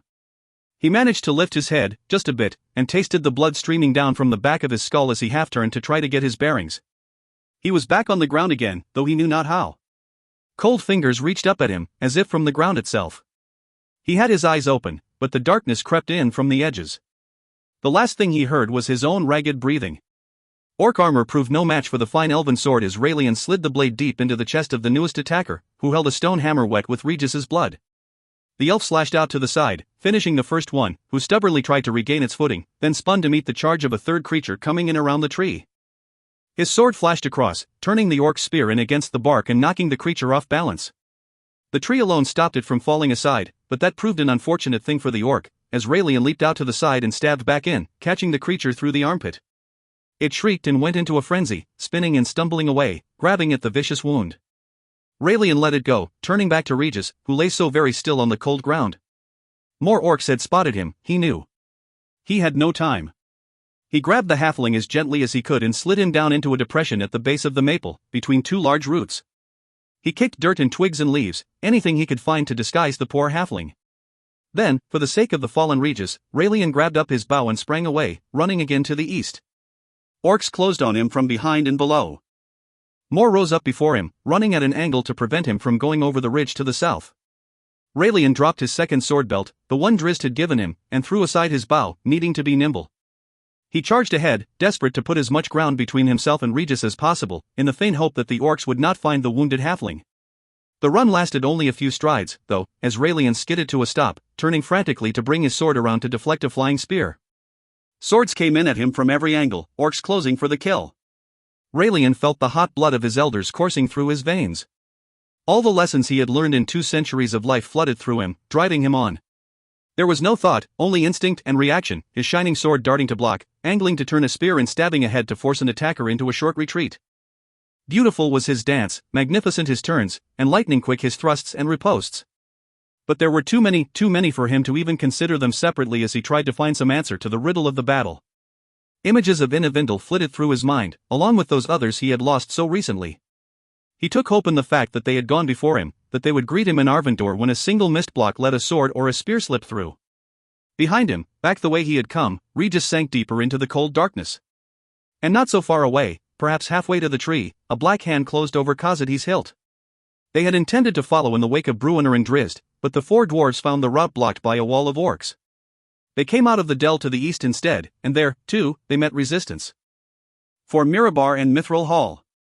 Torgar Hammerstriker called, and shoulder to shoulder with his beloved and longtime friend Shingles, the leader of the Mirabaran Exodus, met the orcs. To the side of them, Thibbledorfpunt snarled and bit and found within himself yet another frenzy. Flailing his arms and legs, and butting his head so often that his forward movement seemed the steps of a gawky, long-necked seabird, Punt had the orcs on that side of the line in complete disarray. They threw spears at him, but so intent were they on getting out of his way that they threw as they turned, and thus with little or no effect. It couldn't hold though. Too many orcs stood before them, and they would have to pile the orc bodies as thick as the walls of a dwarf-built keep before they could even hope to find a way through. Bruenor and Drizzt were lost to them, as was any route that would get them back to the south and the safety of Mithral Hall. So they did what dwarves do best, they fought to gain the highest ground. Cordio wanted to tap some offensive magic, to stun the orcs with a blast of shocking air, perhaps, or to hold a group in place so that Torgar and Shingles could score quick kills. But blood flowed freely from all the dwarves in short order, and the priest could not keep up with the wounds, though his every spellcast was one of healing. Cordio was filled with Moradin's blessing, a priest of extraordinary power and piety. It occurred to him, though, that Moradin himself was not possessed of enough magical healing to win that fight. They were known, the clear spectacle of the most hated enemy in the midst of the orcs, and behind the immediate fighting, the ugly creatures stalked all around them, preparing to overwhelm them. Not a dwarf was afraid, though. They sang to Moradin and Clangeddon and Dumathoin. They sang of bar wenches and heavy mugs of ale, of killing orcs and giants, of chasing dwarf ladies.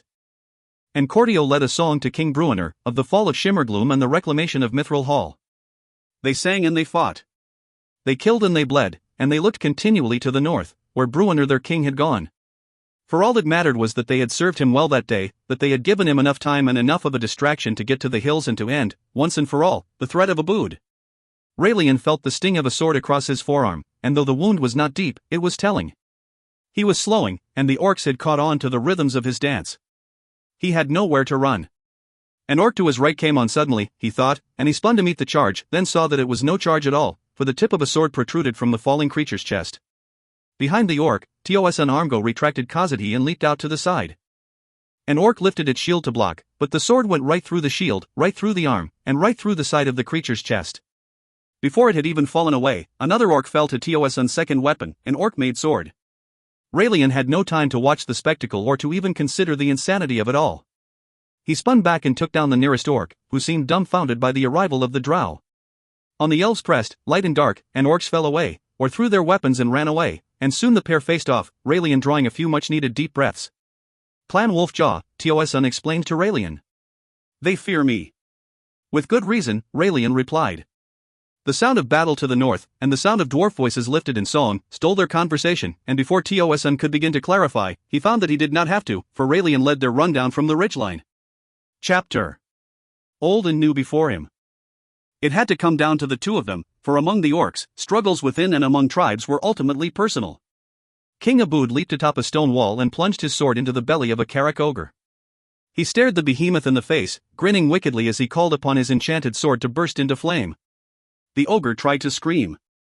Its mouth stretched wide in silent horror. Obould only smiled wider and held his sword perfectly still, not wanting to hurry the death of the ogre. Gradually, the dim-witted behemoth leaned back, then slid off the blade, tumbling down the hill, wisps of smoke coming from the already cauterized wound. Looking past it, Obould saw one of his guards, an elite Many-Arrows warrior, go flying aside, broken and torn. Tracing its flight back to the source, he saw another of his warriors, a young orc who had shown great promise in the battles with the Battlehammer dwarves, leap back. The warrior stood still for a curiously long time, his arms out wide. Obould stared at his back, shaking his head, not understanding, until a huge axe swept up from in front of the warrior, then cut down diagonally with tremendous, jolting force, cleaving the warrior in half, left shoulder to right hip. Half the orc fell away, but the other half stood there for a few long heartbeats before buckling to the ground. And there stood Grguch, swinging his awful axe easily at the end of one arm. Their eyes met, and all the other orcs and ogres nearby, Carrick and Many-Arrows alike, took their battles to the side. Obould stretched his arms out wide, fires leaping from the blade of his greatsword as he held it aloft in his right hand. He threw back his head and bellowed. Grguch did likewise, axe out wide, his roar echoing across the stones, the challenge accepted. Up the hill he ran, hoisting his axe in both hands and bringing it back over his left shoulder. Obould tried for the quick kill, feigning a defensive posture, but then leaping down at the approaching chieftain and stabbing straight ahead. Across came Grguch's axe with brutal and sudden efficiency, a half-ogre chopping short to smash his dragon-winged weapon against Obould's blade. He turned it sidelong as he swiped, the winged blades perpendicular to the ground, but so strong was the beast that the resistance as he brought the axe across didn't slow his swing in the least. By doing it that way, his blade obscuring nearly 3 feet top to bottom, Grguch prevented Obould from turning his greatsword over the block. Obould just let his sword get knocked out to his left, and instead of letting go with his right hand, as would be expected, the cunning orc let go with his left, allowing him to spin in behind the cut of Grguch's axe.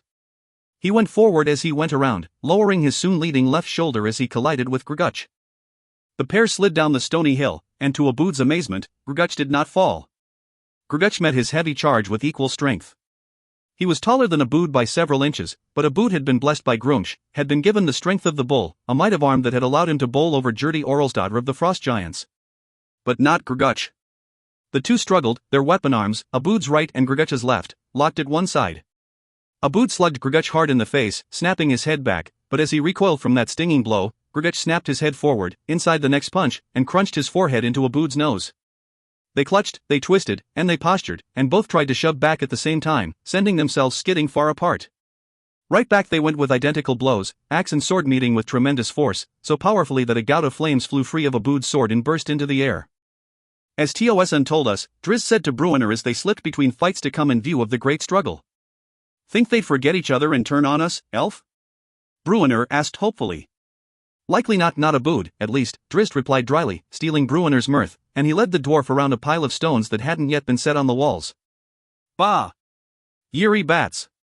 2 futures clear before us, Drizzt remarked. What does Moradin say to Bruenor? Before Bruenor could answer, as Drizzt came around the pile, a pair of orcs leaped at him. He snapped up both his blades and threw himself backward, quick-stepping across Bruenor's field of vision and dragging the bloodthirsty orcs with him. The dwarf's axe came crashing down, and then there was one. And that orc twisted and half-turned, startled by Bruenor and never imagining that Drizzt could be nimble enough to reverse his field so quickly. The orc got hit 4 times by Drizzt's scimitars, and Bruenor creased its skull for good measure, and the pair rambled along. Before them, much closer, Obould and Grguch clutched again, and traded a series of brutal punches that splattered blood from both faces. 2 roads before us, Drizzt said, and he looked at Bruenor earnestly. The dwarf shrugged, then tapped his axe against Drizzt's scimitars. For the good o' the world, elf, he said. For the kids owe me kin and me trust for me friends. And Yuri still bats. Every swing brought enough force to score a kill, every cut cracked through the air. They were orcs, 1/2 ogre, but they fought as giants, titans even, gods among their respective people. Bred for battle, trained in battle, hardened as his skin had calloused, and propped by magical spells from Hakuun, and secretly from Jack the Gnome, Grguch moved his heavy axe with the speed and precision with which a Kalimport assassin might wield a dagger. None in Clan Carrick, not the largest and the strongest, questioned Grguch's leadership role, for none in that clan would dare oppose him. With good reason, Obould understood all too quickly, as the chieftain pressed him ferociously. Blessed by Grguch, infused with the strength of a chosen being, and veteran of so many battles, Obould equaled his opponent, muscle for muscle. And unlike so many power-driven warriors who could smash a weapon right through an opponent's defenses, Obould combined finesse and speed with that sheer strength. He had matched blades with Drizzt Duerden, and overmatched Wulfgar with brawn. And so he met Grguch's heavy strikes with powerful blocks, and so he similarly pressed Grguch with mighty counterstrikes that made the chieftain's arms strain to hold back the deadly greatsword. Grguch rushed around to Obould's left, up the hill a short expanse. He turned back from that higher ground and drove a tremendous overhand chop down at the Orc King, and Obould nearly buckled under the weight of the blow, his feet sliding back dangerously beneath him. Grguch struck again, and a third time, but Obould went out to the side suddenly, and that third chop cut nothing but air, forcing Grguch down the hill a few quick steps. They stood even again, and with the miss, Obould gained an offensive posture. Both hands grasping his sword, he smashed it in from the right, then the left, then right again. Grguch moved to a solely defensive posture, axe darting left and right to block. Obould quickened the pace, slashing with abandon, allowing Grguch no chance for a counter. He brought forth fire on his blade, then winked it out with a thought and brought it forth again, just to command more of his opponent's attention, to further occupy Grguch. Left and right came the greatsword, then 3 overhead chops, battering Grguch's blocking blade, sending shivers through the chieftain's muscled arms. Obould did not tire, and more furious came his strikes, backing his opponent. Grguch was no longer looking for an opening to counter, Obould knew. Grguch tried only to find a way to disengage, to put them back on even ground. Obould wouldn't give it to him. The chieftain was worthy, indeed, but in the end, he was no Obould. A blinding flash and a thunderous retort broke the Orc King's momentum and rhythm, and as he recovered from the initial, stunning shock of it, he realized that he had lost more than advantage. His legs twitched and could hardly hold him upright. His greatsword trembled violently and his teeth chattered so uncontrollably that he tore strips of skin from the inside of his mouth. A wizard's lightning bolt, he understood somewhere deep in the recesses of his dazed mind, and a mighty one. His block of Grguch's next attack was purely coincidental, his greatsword fortunately in the way of the swing. Or maybe Grguch had aimed for the weapon, Obould realized as he staggered back from the weight of the blow, fighting to hold his balance with every stumbling, disoriented step. He offered a better attempt to block the next sidelong swing, turning to the left and presenting his sword at a perfect angle to intercept the flying axe.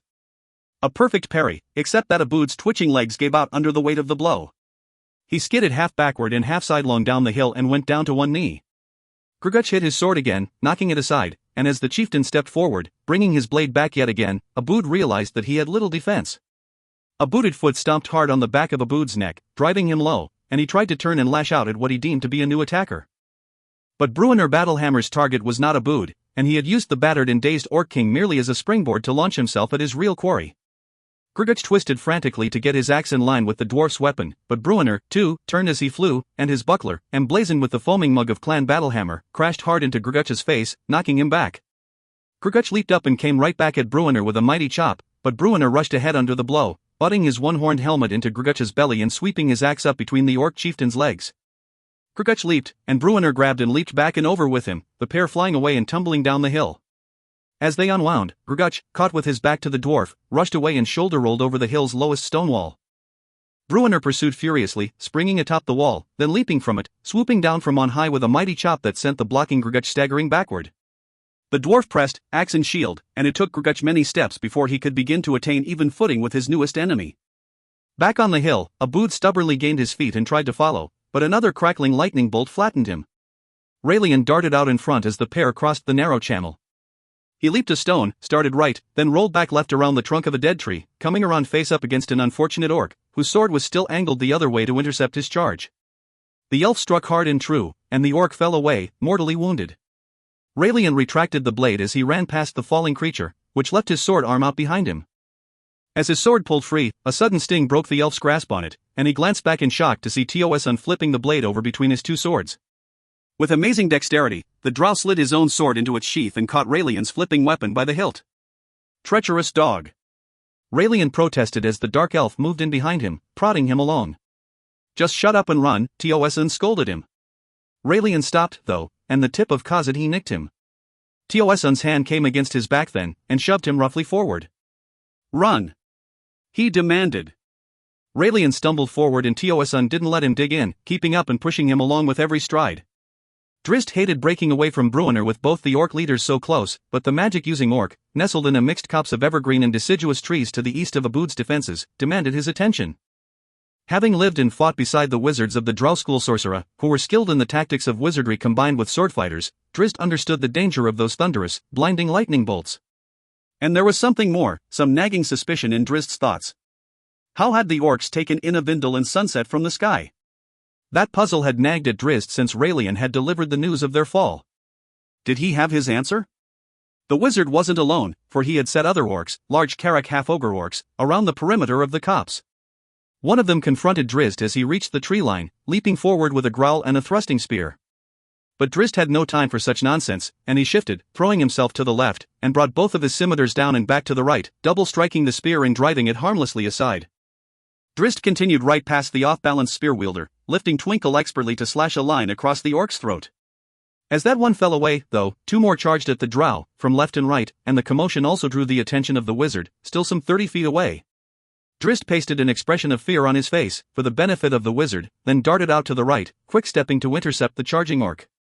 He turned as they came together, rolling right around and to the left, tilting his shoulders out of horizontal as he turned so that his sweeping blades lifted the orc's sword up high. Drizzt sprinted right for the trunk of a nearby tree, both orcs closing. He ran up it and leaped off, threw his head and shoulders back, and tucked into a tight somersault. He landed lightly, exploding into a barrage of whirling blades, and one orc fell away, the other running off to the side. Drizzt came out from behind the tree as he pursued, to see the orc wizard waggling his fingers in spellcasting, aiming his way. It was exactly as Drizzt had planned, for the surprise on the wizard orc's face was both genuine and delicious as Genhwavar crashed in from the side, bearing the creature to the ground. For the lives of your dwarven friends, Tioson explained, pushing the stubborn elf forward. The surprising words diminished Raelian's resistance, and he did not fight against the shift when the flat of Tioson's blade turned him, angling him more directly to the east. The Wolfjaw standard, Tioson explained to the elf. Chieftain Gnark and his priest. But the dwarves are in trouble.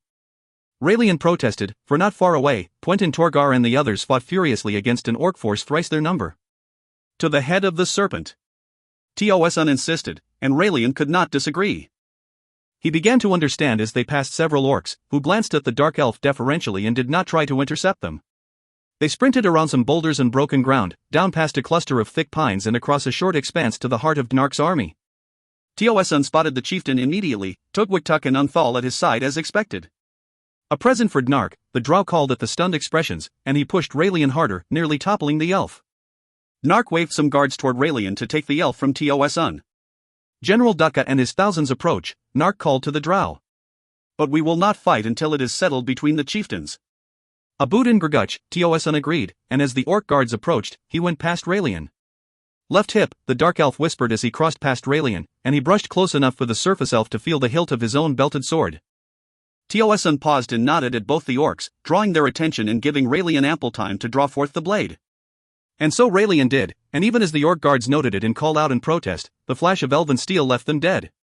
Tioson stumbled away from Raelian, stumbled toward Gnark's group, looking back and scrambling as if fleeing the murderous elf. He turned fully as he put his feet under him, and saw that Grguch had begun spellcasting, with Gnark directing other orcs toward Raelian. Back to the elf and finish him. Gnark protested as Tioson continued his flight. Daka is coming and we must prepare. But Gnark's voice trailed off as he finished, as he came to realize that Tioson, the treacherous drow, wasn't running away from the elf, but was, in fact, charging at him. Standing at Gnark's left, Grguch gasped as Khazad rudely interrupted his spellcasting, biting deep into his chest. To Chieftain Gnark's credit, he managed to get his shield up to block Tioson's other blade as it came in at him. He couldn't anticipate the power of Khazad, though, for instead of yanking the blade out of Grguch's chest, Tioson just drove it across, the impossibly fine edge of the sword known as cutter slicing through bone and muscle as easily as if it were parting water. The blade came across just under Gnark's shoulder, and before the chieftain even realized the attack enough to spin away, his left arm was taken, falling free to the ground. Gnark howled and dropped his weapon, reaching across to grab at the blood spurting from his stumped shoulder. He fell back into the ground, thrashing and roaring empty threats. But Tioson wasn't even listening, turning to strike at the nearest orcs. Not Unthal, though, for the shaman ran away, taking a large portion of Gnark's elite group with him. The dwarves. Raelian called to the drow, and Tioson followed the Moonwood elf. He forced back his nearest attackers with a blinding, stabbing routine, then angled away, turning back toward Raelian, who had already swung around in full charge toward the dell in the west. Bruenor rolled his shield forward, picking off a swing, then advanced, turning his shoulders and rolling his axe at the dodging Grguch. He swung his shield arm up to deflect the next attack, and swiped his axe across underneath it, forcing Grguch to suck in his gut and throw back his hips. On came the dwarf, pounding away with his shield, slashing wildly with his axe.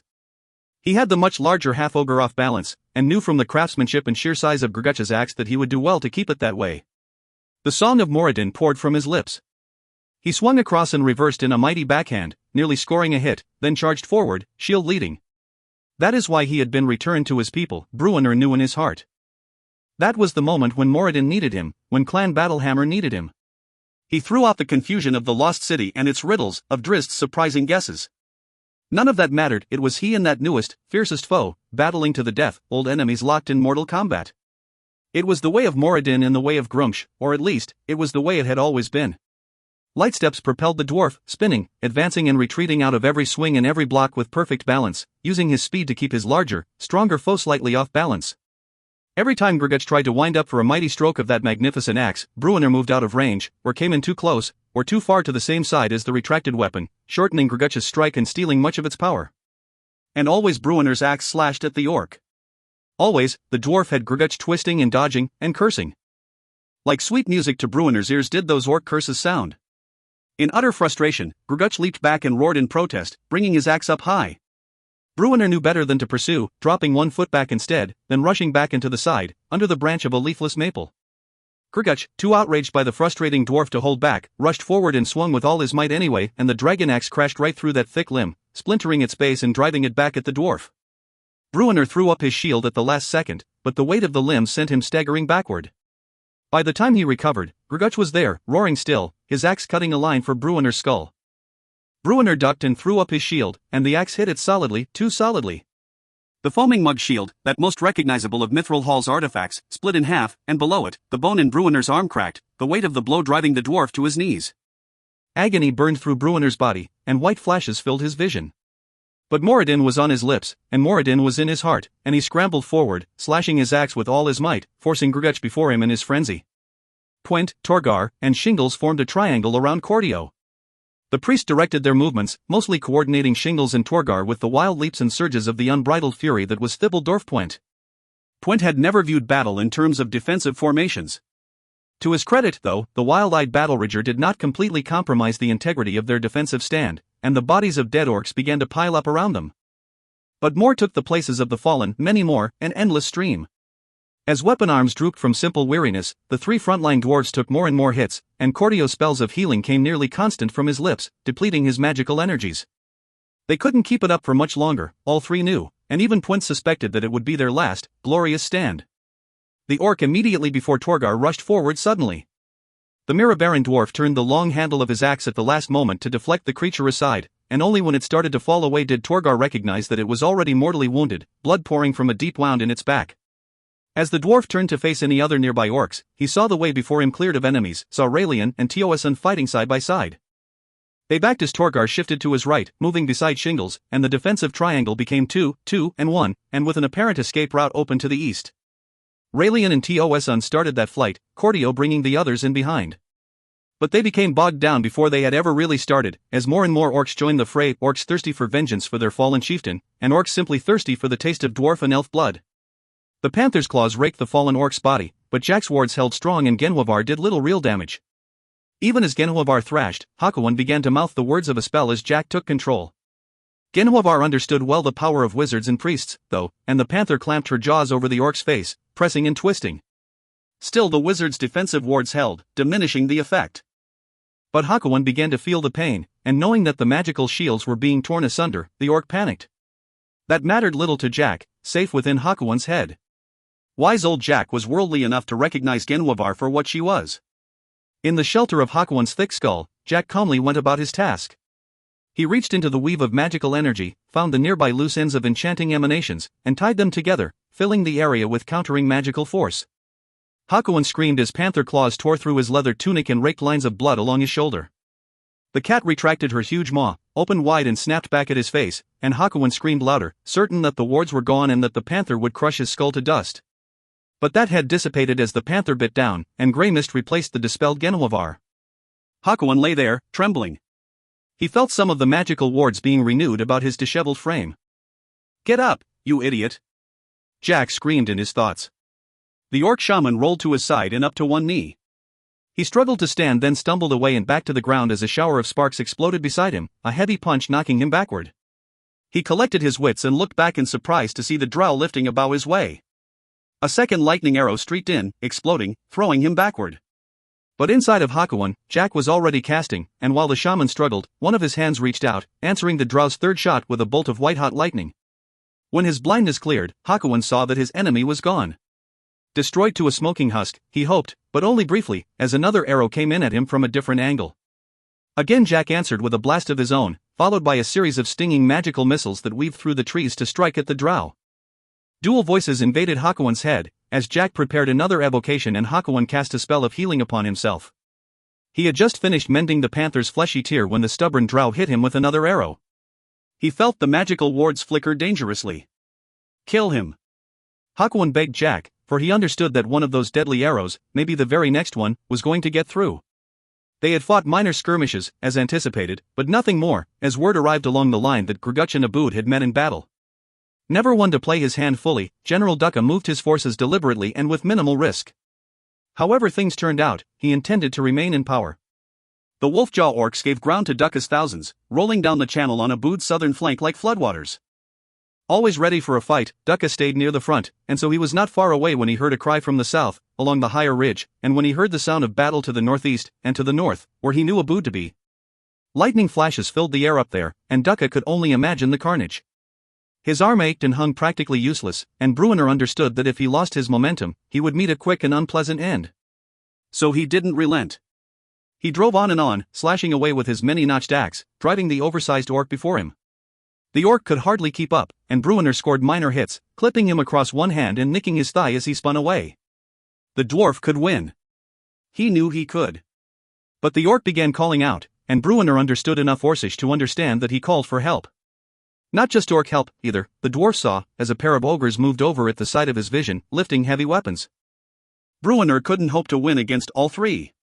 He thought to drive the orc leader back before him, then break off and head back the other way. Perhaps Drizzt was finished with the troublesome wizard.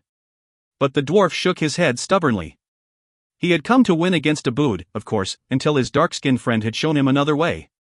He had never expected to return to Mithral Hall, had guessed from the start that his reprieve from Moradin's halls had been temporary, and for a single purpose.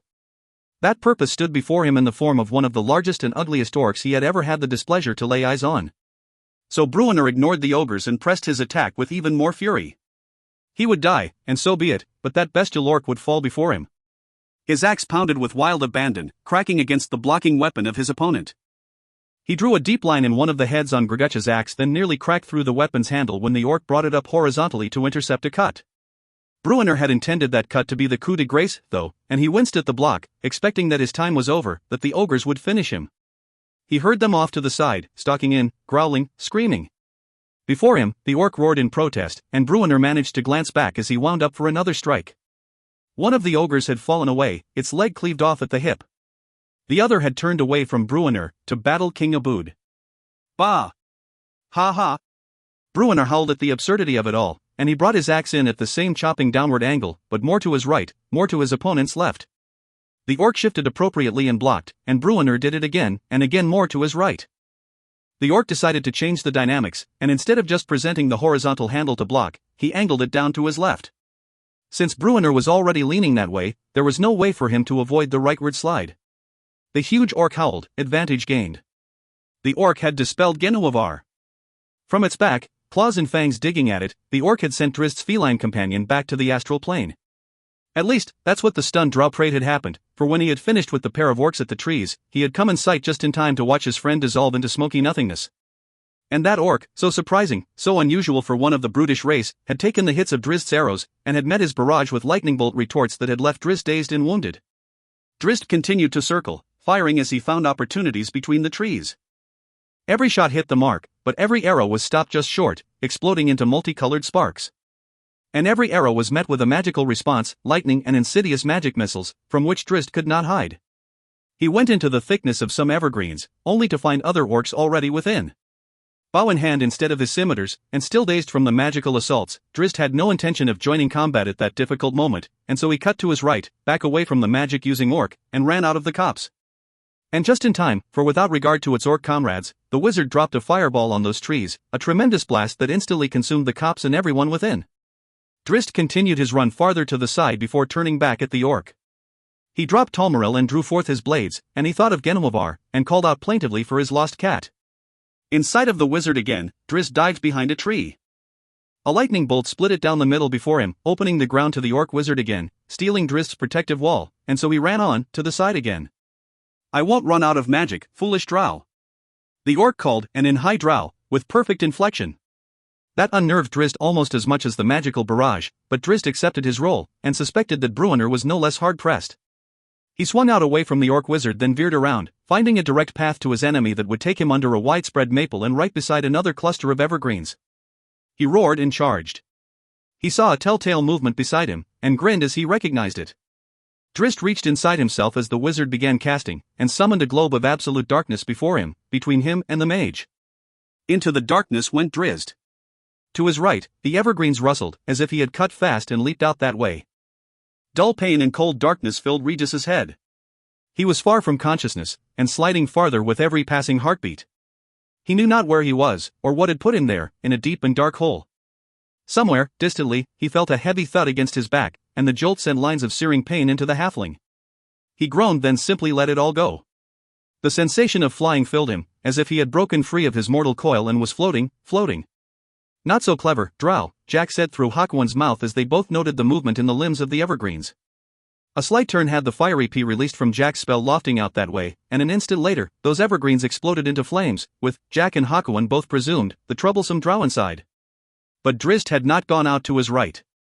That had been Genovar, resummoned from the astral plane by his call, heeding his quiet commands to serve her role as diversion.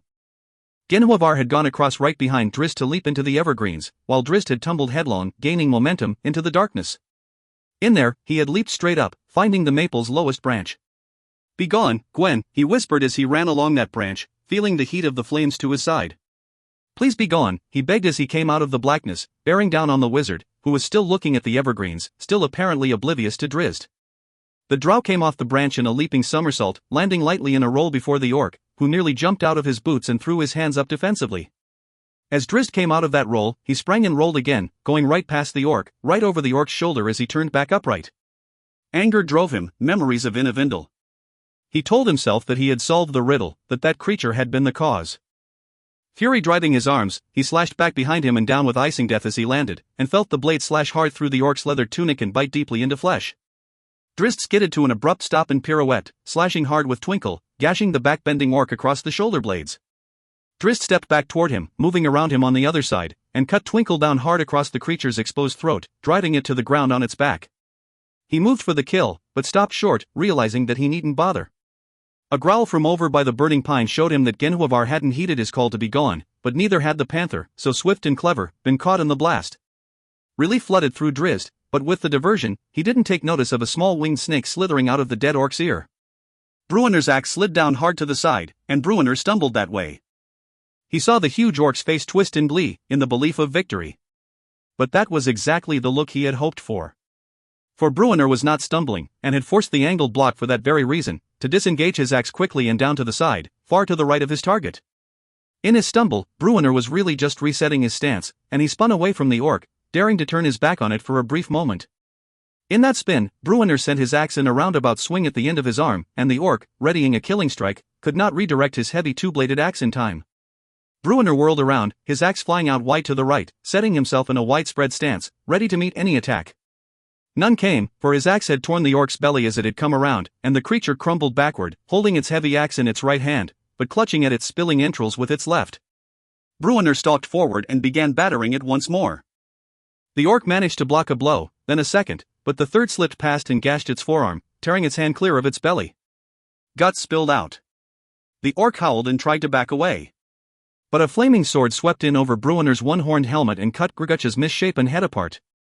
Genovavar's roar saved him, for Drizzt glanced back at the last moment, and ducked aside just in time to avoid the brunt of the winged snake's murderous lightning strike. Still the bolt clipped the drow, and lifted him into the air, flipping him over more than a complete rotation, so that he landed hard on his side. He bounced right back up, though, and the winged snake dropped to the ground and darted for the trees. But the curved edge of a scimitar hooked under it and flipped it into the air, where Drizzt's other blade slashed against it. Against it, but not through it, for a magical ward prevented the cut, though the force of the blade surely bent the serpent over it. Undeterred, for that mystery within a mystery somehow confirmed to Drizzt his suspicions about Inavindal's fall, the drow growled and pushed on. Whether his guess was accurate or not hardly mattered, for Drizzt transformed that rage into blinding, furious action. He flipped the serpent again, then went into a frenzy, slashing left, right, over and over again, holding the serpent aloft by the sheer speed and precision of his repeated hits. He didn't slow, he didn't breathe, he simply battered away with abandon. The creature flapped its wings, and Drizzt scored a hit at last, cutting up and nearly severing one where it met the serpent's body. Again the drow went into a fury, slashing back and forth, and he ended by turning one blade around the torn snake. He fell into a short run and turned behind that strike and used his scimitar to fling the snake out far. In midair, the snake transformed, becoming a gnome as it hit the ground in a roll, turning as it came up and slamming its back hard against a tree. Drizzt relaxed, convinced that the tree was the only thing holding the surprising creature upright. "You summoned the panther back," the gnome said, his voice weak and fading. Drizzt didn't reply. "Brilliant diversion," the gnome congratulated. A curious expression came over the diminutive creature, and it held up one trembling hand. Blood poured from out of his robe's voluminous sleeve, though it did not stain the material that showed not a tear from the drow's assault. The gnome said, and looked down, and so did Drizzt, to see more blood pouring out from under the hem of the robe, pooling on the ground between the little fellow's boots. "Good garment," the gnome noted. "Know you a mage worthy?" Drizzt looked at him curiously. Jack the gnome shrugged.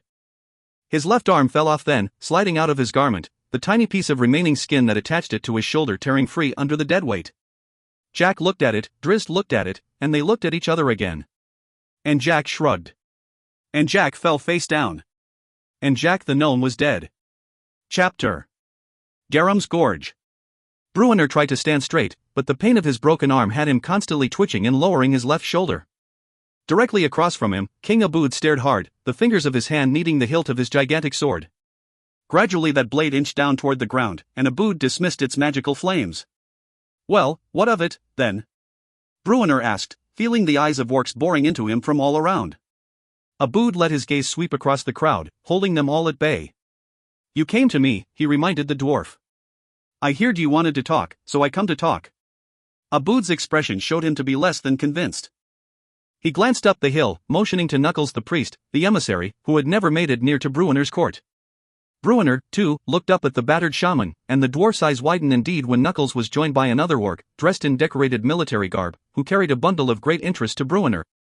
The two orcs walked down to stand beside their king, and the second, General Ducka, dropped his cargo, a bloody and limp halfling, at Obould's feet.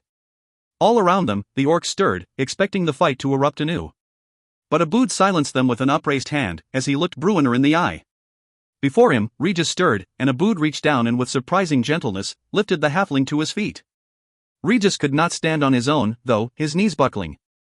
But Obould held him upright and motioned to Knuckles. Immediately, the shaman cast a spell of healing over the halfling, and though it only marginally helped, it was enough for Regis to stand at least. Obould pushed him toward Bruenor, but again, without any evident malice. Grguch is dead, Obould proclaimed to all around, ending as he locked stares with Bruenor. Grguch's path is not the way. Beside Obould, General Ducka stood firm and nodded, and Bruenor and Obould both understood that the Orc King had all the support he needed, and more. "What are you wantin', Orc?" Bruenor asked, and he held his hand up as he finished, looking past Oboud. Many orcs turned, Oboud, Ducka, and Knuckles included, to see Drizzt Do'Urden standing calmly, Tal'Maril in hand, arrow resting at ease on its string, and with Genhwavar beside him. "What are ye wanting?" Bruenor asked again as Oboud turned back. The dwarf already knew, of course, and the answer was one that filled him with both hope and dread. Not that he was in any position to bargain. "It won't make her more than a surcoat, Yelf," Bruenor said as Drizzt folded up the fabulous garment of Jack the Gnome, wrapping it over a few rings and other trinkets he had taken from the body. "Give it to Rumblebelly," said Bruenor, and he propped Regis up a bit more, for the halfling leaned on him heavily. "A wizard's robe," the still groggy Regis slurred. "Not for me." "Not for me, girl, neither," Bruenor declared. But Drizzt only smiled and tucked the fairly won gains into his pack. Somewhere in the east, fighting erupted again, a reminder to them all that not everything was settled quite yet, with remnants of Clan Carrack still to be rooted out. The distant battle sounds also reminded them that their friends were still out there, and though Oboud, after conferring with Ducka, had assured them that 4 dwarves, an elf, and a drow had gone back over the southern ridge when Ducka's force had sent Wolfjaw running, the relief of the companions showed clearly on their faces when they came in sight of the bedraggled, battered, and bloody sextet. Cordio and Shingles ran to take Regis off of Bruenor's hands, while Punt fell all over himself, hopping around Bruenor with unbridled glee. "Thought ye was sure and dead," Torgar said. "Thought we were sure and dead, to boot. But them orcs held back and let us run south. I'm not for knowin' why." Bruenor looked at Drizzt, then at Torgar and the others. "Not sure that I'm knowin' why, myself," he said, and he shook his head helplessly, as if none of it made any sense to him. "Just get me home. Get us all home, and we'll figure it out." It sounded good, of course, except that one of the group had no home to speak of, none in the area, at least. Drizzt stepped past Bruenor and the others and motioned for Tosun and Raelian to join him off to the side. Back with the others, Cordio tended to Bruenor's broken arm, which of course had Bruenor cursing him profusely, while Torgar and Shingles tried to figure out the best way to repair the king's broken shield, an artifact that could not be left in 2 pieces. "Is it in your heart, or in your mind?" Drizzt asked his fellow drow when the 3 of them were far enough away. "Your change, I mean," Drizzt explained when Tosun did not immediately answer. "This new demeanor you wear, these possibilities you see before you, are they in your heart, or in your mind? Are they born of feelings, or is it pragmatism that guides your actions?" "He was dismissed and running free," Raelian said. "Yet he came back to save me, perhaps to save us all, but..." Drizzt nodded his acceptance of that fact, but it didn't change his posture as he continued to stare at Tosun. "I do not know," Tosun admitted. "I prefer the elves of the Moonwood to Oboud's orcs. That much I can tell you. And I will not go against the Moonwood elves, on my word." "The word of a drow," Drizzt remarked, and Raelian snorted at the absurdity of the statement, given the speaker. Drizzt held his hand out, and motioned toward the sentient sword belted on Tosun's hip. With only a moment's hesitation, Tosun drew the blade and handed it over. "I cannot allow him to keep it," Drizzt explained to Raelian. "It is Catti-bree's sword," the elf agreed, but Drizzt shook his head. "It is a corrupting, evil, sentient being," Drizzt said. "It will feed the doubts of Tosun and play into his fears, hoping to incite him to spill blood." To Raelian's surprise, Drizzt handed it over to him. "Nor does Catti-bree wish it returned to Mithral Hall. Take it to the Moonwood, I beg, for your wizards and priests are better able to deal with such weapons." "Tosun will be there," Raelian warned, and he glanced at the wandering drow and nodded, and relief showed clearly on Tosun's face. "Perhaps your wizards and priests will be better able to discern the heart and mind of the dark elf, too," said Drizzt. "If trust is gained, then return the sword to him. It is a choice beyond my judgment." "Elf! Ye done jabberin'?" Bruenor called. "I'm wanting to go see me girl." Drizzt looked to Raelian and Tosun in turn. "Indeed," he offered. "Let us all go home." The wind howled out its singular, mournful note, a constant blow that sounded to Wulfgar of home. He stood on the northeastern slopes of Kelvinscairn, not far below the remnants of the high ridge once known as Bruenor's Climb, looking out over the vast tundra, where the snows had receded once more. Slanting light crossed the flat ground, the last rays of day sparkling in the many puddles dotting the landscape. Wulfgar stayed there, unmoving, as the last lights faded, as the stars began to twinkle overhead, and his heart leaped again when a distant campfire appeared out in the north. His people. His heart was full. This was his place, his home, the land where he would build his legacy. He would assume his rightful place among the tribe of the Elk, would take a wife and live as his father, his grandfather, and all of his ancestors had lived.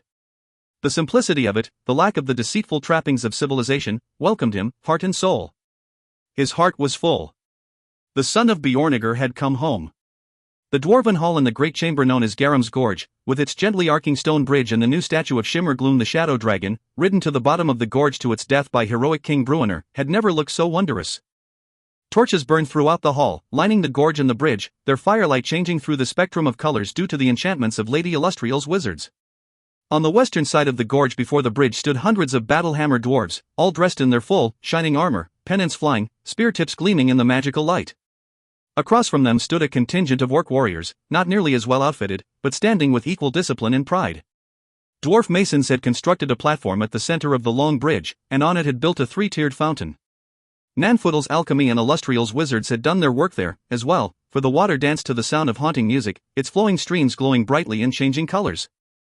Before the fountain, on a mosaic of intricate tiles fashioned to herald that very day, stood a Mithral podium, and on it rested a pile of identical parchments, pinned by weights sculpted into the form of a dwarf, an elf, a human, and an orc. The bottom paper of that pile had been sealed atop the podium, to remain there throughout the coming decades. Bruenor stepped out from his line and walked the 10 strides to the podium. He looked back to his friends and kin, to Banak in his chair, sitting impassive and unconvinced, but unwilling to argue with Bruenor's decision. He matched stares with Regis, who solemnly nodded, as did Cordio. Beside the priest, Thibault Dorfpoint was too distracted to return Bruenor's look. The battle rager, as clean as anyone in the hall had ever seen him, swiveled his head around, sizing up any threats that might materialize from the strange gathering, or maybe, Bruenor thought with a grin, looking for Illustrial's dwarf friend, Fret, who had forced a bath upon Puent. To the side lay Genwavar, majestic and eternal, and beside her stood Drizzt, calm and smiling, his mithril shirt, his belted weapons, and Talmaril over his shoulder, reminding Bruenor that no dwarf had ever known a better champion. In looking at him, Bruenor was amazed yet again at how much he had come to love and trust that dark elf. Just as much, Bruenor knew, as his gaze slipped past Drizzt to Catti-brie, his beloved daughter, Drizzt's wife. Never had she looked as beautiful to Bruenor as she did just then, never more sure of herself and comfortable in her place. She wore her auburn hair up high on one side, hanging loosely on the other, and it caught the light of the fountain, reflected off the rich, silken colors of her blouse, the garment of the gnome wizard. It had been a full robe on the gnome, of course, but it reached only to mid-thigh on Catti-brie, and while the sleeves had nearly covered the gnome's hands, they flared halfway down Catti-brie's delicate forearms. She wore a dark blue dress under the blouse, a gift from Lady Illustrial, her new tutor, working through Nanfudl, that reached to her knees and matched exactly the blue trim of her blouse. High boots of black leather completed the outfit, and seemed so appropriate for Catti-brie, as they were both delicate and sturdy all at once. Bruenor chuckled, recalling so many images of Catti-brie covered in dirt and in the blood of her enemies, dressed in simple breeches and tunic, and fighting in the mud. Those times were gone, he knew, and he thought of Wulfgar. So much had changed. Bruenor looked back to the podium and the treaty, and the extent of the change weakened his knees beneath him. Along the southern rim of the center platform stood the other dignitaries, Lady Illustrial of Silverymoon, Galen Firth of Nezem, King Emerus Warcrown of Citadel Felbar, looking none too pleased, but accepting King Bruenor's decision, and Raelian of the Moonwood. More would join in, it was said, including the great human city of Sundabar and the largest of the dwarven cities in the region, Citadel Adbar. If it held. That thought made Bruenor look across the podium to the other principal, and he could not believe that he had allowed King Obould Many-Arrows to enter Mithral Hall. Yet there stood the orc, in all his terrible splendor, with his black armor, ridged and spiked, and his mighty greatsword strapped diagonally across his back. Together they walked to opposite sides of the podium. Together they lifted their respective quills. Obould leaned forward, but even though he was a foot and a half taller, his posture did not diminish the splendor and strength of King Bruenor Battlehammer. If Yuri err to deceive, Bruenor started to whisper, but he shook his head and let the thought drift away. It is no less bitter for me, Obould assured him. And still they signed. For the good of their respective peoples, they put their names to the Treaty of Garam's Gorge, recognizing the kingdom of Many-Arrows and forever changing the face of the Silver Marches. Calls went out from the gorge, and horns blew along the tunnels of Mithral Hall. And there came a greater blast, a rumble and resonance that vibrated through the stones of the hall and beyond, as the great horn once known as Cocteau Gung-Carrick, a gift from Oboud to Bruenor, sounded from its new perch on the high lookout post above Mithral Hall's eastern door. The world had changed, Bruenor knew. Epilogue. How different might the world now be if King Bruenor had not chosen such a course with the first Obould Many-Arrows, Raelian asked Drizzt. Better, or worse? Who can know? The drow replied. But at that time, a war between Obould's thousands and the gathered armies of the Silver Marches would have changed the region profoundly. How many of Bruenor's people would have died? How many of your own, who now flourish in the Glimmerwood in relative peace? And in the end, my friend, we do not know who would have prevailed.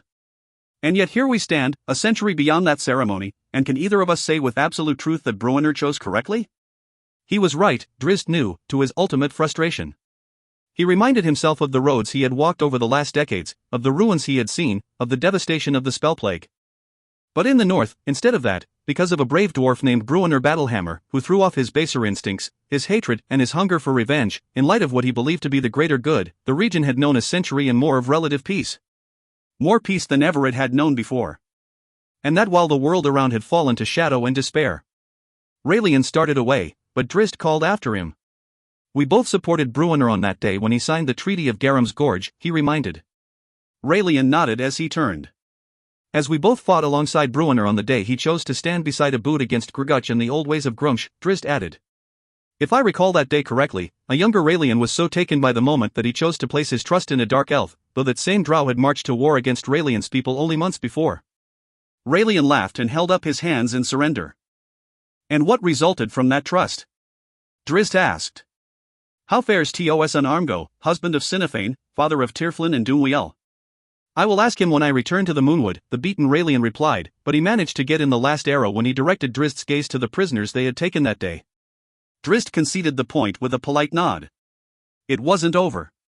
It wasn't decided. The world rolled on around him, the sand shifted under his feet.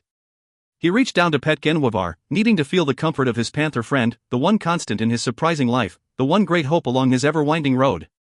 Regis glanced around nervously. The agreement was for Obould to come out with a small contingent, but it was clear to the halfling that the orc had unilaterally changed that deal.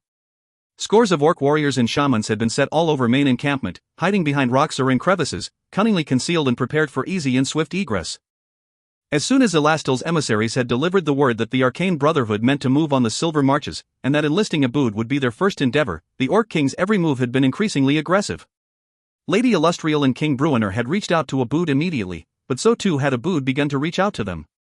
In the 4 years since the Treaty of Garam's Gorge, there hadn't been all that much contact between the various kingdoms, dwarf and orc, and indeed, most of that contact had come in the form of skirmishes along disputed boundaries. But they had joined in their first common mission since Bruenor and his friends, Regis among them, had traveled north to help Obould stave off a coup by a vicious tribe of half-ogre orcs. Or had they? The question nagged at Regis as he continued to glance around. Ostensibly, they had agreed to come together to meet the Brotherhood's emissaries with a show of united force, but a disturbing possibility nagged at the halfling. Suppose Obould instead planned to use his overwhelming number in support of the Irinese emissary and against Regis and his friends? You would not have me risk the lives of King Bruenor and his Princess Catti, student of Illustrial, would you? Came Obould's voice from behind, shattering the halfling's train of thought. Regis sheepishly turned to regard the massive humanoid, dressed in his fabulous overlapping black armor with its abundant and imposing spikes, and with that tremendous greatsword strapped across his back. I know not what you mean, Regis stammered, feeling naked under the knowing gaze of this unusual, and unusually perceptive, orc. Obould laughed at him and turned away, leaving the halfling less than assured. Several of the forward sentries began calling then, announcing the arrival of the outsiders. Regis rushed forward into the side to get a good look, and when he did spy the newcomers a few moments later, his heart leaped into his throat. A trio of beautiful, barely dressed women led the way up the path, one stepping proudly in front flanked left and right by her entourage. Tall, statuesque, with beautiful skin, they seemed almost angelic to Regis, for from behind their strong but delicate shoulders, they each sprouted a pair of shining white feathered wings. Everything about them spoke of otherworldliness, from their natural or supernatural charms, like hair too lustrous and eyes a bit too shining, to their adornments such as the fine swords and delicate rope, all magically glowing in a rainbow of hues, carried on belts twined of shining gold and silver fibers that sparkled as if enchanted. It would have been easy to confuse these women with the goodly celestials, had it not been for their escort. For behind them came a mob of gruesome and beastly warriors, the Barbazu. Each carried a saw-toothed glaive, great tips waving in the light as the hunched, green-skinned creatures shuffled behind their leaders.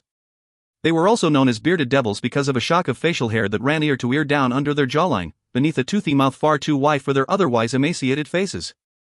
Scattered about their ranks were their pets, the lemure, oozing, fleshy creatures that had no more definable shape than that of a lump of molten stone, continually rolling, spreading and contracting to propel them forward. The group, nearly 20 by Regis's count, moved steadily up the rock path toward Obould, who had climbed to the top to directly intercept them. Just a dozen paces before him the leading trio motioned for their shock troops to stay and came forward as a group, again with same one, a most striking and alluring creature with stunning 2 red hair and 2 red eyes and 2 red lips, taking the point. "You are Obould, I am sure," she purred, striding forward to stand right before the imposing orc, and though he was more than half a foot taller than her and twice her weight, she did not seem diminished before him. "Niphathes, I assume," Obould replied. The she-devil smiled, showing teeth blindingly white and dangerously sharp. "We are honored to speak with King Obould Many-Arrows," the devil said, her red eyes twinkling coyly. "Your reputation has spread across Faerun. Your kingdom brings hope to all orcs."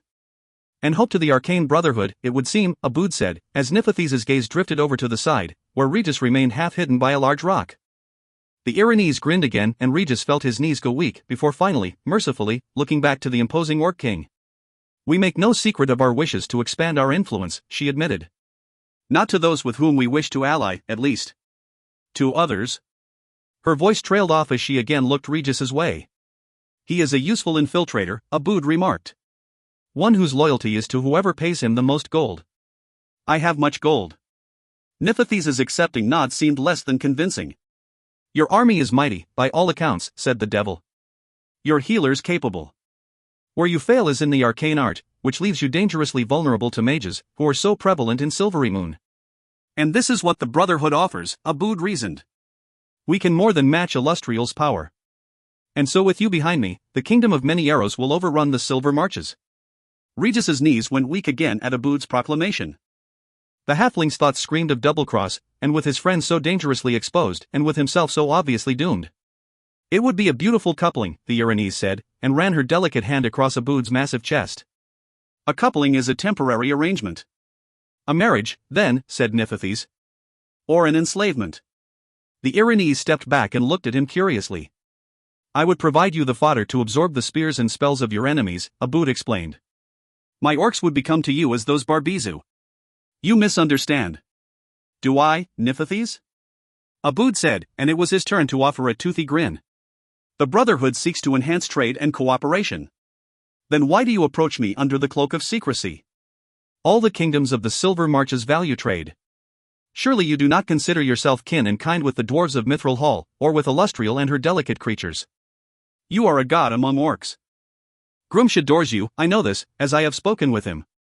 Regis, who was growing confident again at Obould's strong rebuke, winced as surely as did Obould himself when Niphathes made that particular reference.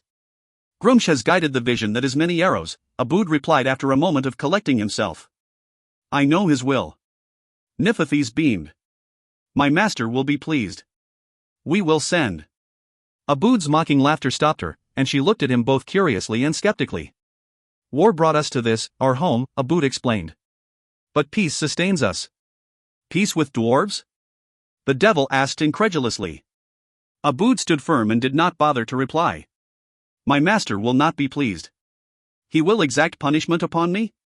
"Be careful what you wish for, King of Orcs," the devil warned. "Your puny kingdom is no match for the weight of the arcane brotherhood, but who ally with devils and will send forth a horde of Barbiza to entangle my armies while their over-wizards rain death upon us?" Obould asked, and it was Niphathes's turn to stand firm.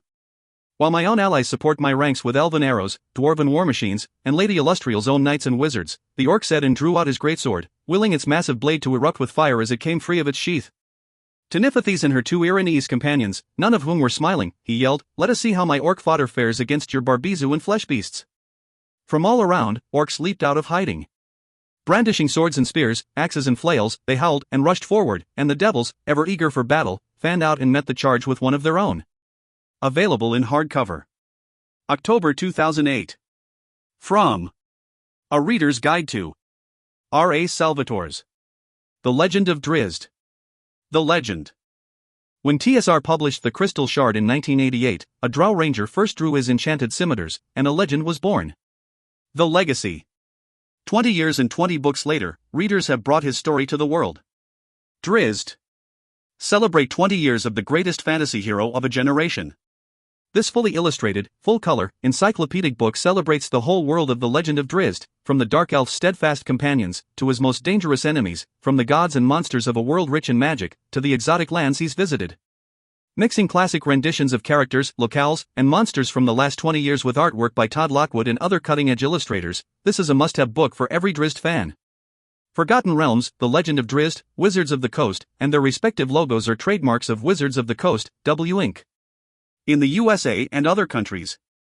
Copyright 2008 Wizards. Thomas M. Reed. The author of Insurrection and the Scions of Arabar trilogy rescues Alyssa and Canarvok from the tattered remnants of their assault on Menzoberranzan, and sends them off on a quest across the multiverse that will leave Forgotten Realms fans reeling. The Empyrean Odyssey. Book I. The Gossamer Plain. Canarvok, fresh from his defeat against the Drow, turns to hated Sundabar for the victory his demonic forces demand, but there's more to his ambitions than just one human city. In his quest for arcane power, he sends the aloof fiend Alyssa on a mission that will challenge her in ways she never dreamed of. Book 2. The Fractured Sky. A demon surrounded by angels in a universe of righteousness, Alyssa makes what decisions she must to survive. So how did an angel make such simple choices so complicated? November 2008. Book 3. The Crystal Mountain. What Alyssa has witnessed has changed her forever, but that's nothing compared to what has happened to the multiverse itself. The startling climax will change the nature of the cosmos forever. Mid-2009. Reed is proving himself to be one of the best up-and-coming authors in the Forgotten Realms universe. Fantasy-fan.org. Forgotten Realms, Wizards of the Coast, and their respective logos are trademarks of Wizards of the Coast Incorporated in the USA and other countries. Copyright 2008 Wizards. Richard A. Enoch. The Ogre Titans. The Grand Lord Gulgrin has been savagely crushing all opposition to his control of the harsh ogre lands of Kern and Blode, first sweeping away rival chieftains, then rebuilding the capital in his image. For this he has had to deal with the Ogre Titans, dark, sorcerous giants who have contempt for his leadership. Volume 1. The Black Talon. Among the ogres, where every ritual demands blood and every ally can become a deadly foe, Gulgrin seeks whatever advantage he can obtain, even if it means a possible alliance with the Knights of Solamnia, a questionable pact with a mysterious wizard, and trusting an elven slave who might wish him dead. Volume 2. The Fire Rose. Attacked by enemies on all sides, Gulgrin must abandon his throne to undertake the quest for the Fire Rose before Safrag, master of the Ogre Titans, can locate it and claim supremacy over all ogres and perhaps all of Krynn. December 2008. Volume 3. The Gargoyle King. Forced from the throne he has so long coveted, Gulgrin makes a final stand for control of the Ogre lands against the Titans, against an enemy as ancient and powerful as a god. December 2009. Dragonlance, Wizards of the Coast, and their respective logos are trademarks of Wizards of the Coast Incorporated in the USA and other countries. Copyright 2008 Wizards. R. A. Salvatore. R. A. Salvatore was born in Massachusetts in 1959. His love affair with fantasy, and with literature in general, began during his sophomore year of college when he was given a copy of J.R.R. Tolkien's The Lord of the Rings as a Christmas gift. He promptly changed his major from computer science to journalism. He received a Bachelor of Science degree in Communications in 1981, then returned for the degree he always cherished, the Bachelor of Arts in English. He began writing seriously in 1982, penning the manuscript that would become echoes of the Fourth Magic. His first published novel was The Crystal Shard from TSR in 1988, and he is still best known as the creator of the Dark Elf Drizzt, one of fantasy's most beloved characters. His novel The Silent Blade won the Origins Award, and in the fall of 1997, his letters, manuscripts, and other professional papers were donated to the R. A. Salvatore Library at his alma mater, Fitchburg State College in Fitchburg, Massachusetts. Forgotten Realms, Wizards of the Coast, and their respective logos are trademarks of Wizards of the Coast Incorporated, in the USA and other countries. Copyright 2008 Wizards. R. A. Salvatore. Transitions. The Orc King. The Pirate King October 2008. The Ghost King October 2009. The Legend of Drizzt. Homeland. Exile. Sojourn. The Crystal Shard. Streams of Silver. The Halfling's Gem. The Legacy. Starless Night. Siege of Darkness. Passage to Dawn. The Silent Blade. The Spine of the World. Sea of Swords. The Hunter's Blades Trilogy. The Thousand Orcs. The Lone Drow. The Two Swords. The Cell Swords. Servant of the Shard. Promise of the Witch King. Road of the Patriarch. The Cleric Quintet. Canticle. In Sylvan Shadows. Night Masks. The Fallen Fortress. The Chaos Curse. A kingdom of orcs that will change the map of Faerun forever. R.A. Salvatore is the best descriptive writer ever for fantasy battle scenes. No one writes them better than he. Conan Tigard, Reading Review. By the end of the Orc King, the possibilities are almost endless, and Salvatore's message is clear: change can be terrifying, painful, glorious, and heartrending, but it is also inevitable, and it is coming to Drizzt's corner of the Forgotten Realms world. David Craddock, Fantasy Book Critic. fantasybookcritic.blogspot.com. The Orc King finds Drizzt's whirling scimitar blades tackling both familiar foes and refreshingly ambiguous moral challenges. The storyline marks the continuation of Salvatore's maturation as a writer, introducing more complex themes into a frequently black and white fantasy landscape. Kirkus. The Orc King. Transitions, Book I. Copyright 2008 Wizards of the Coast Incorporated. All characters in this book are fictitious. Any resemblance to actual persons, living or dead, is purely coincidental. This book is protected under the copyright laws of the United States of America. Any reproduction or unauthorized use of the material or artwork contained herein is prohibited without the express written permission of Wizards of the Coast Incorporated. Published by Wizards of the Coast Incorporated. Forgotten Realms, Wizards of the Coast, and their respective logos are trademarks of Wizards of the Coast Incorporated, in the USA and other countries. Cover art by Todd Lockwood.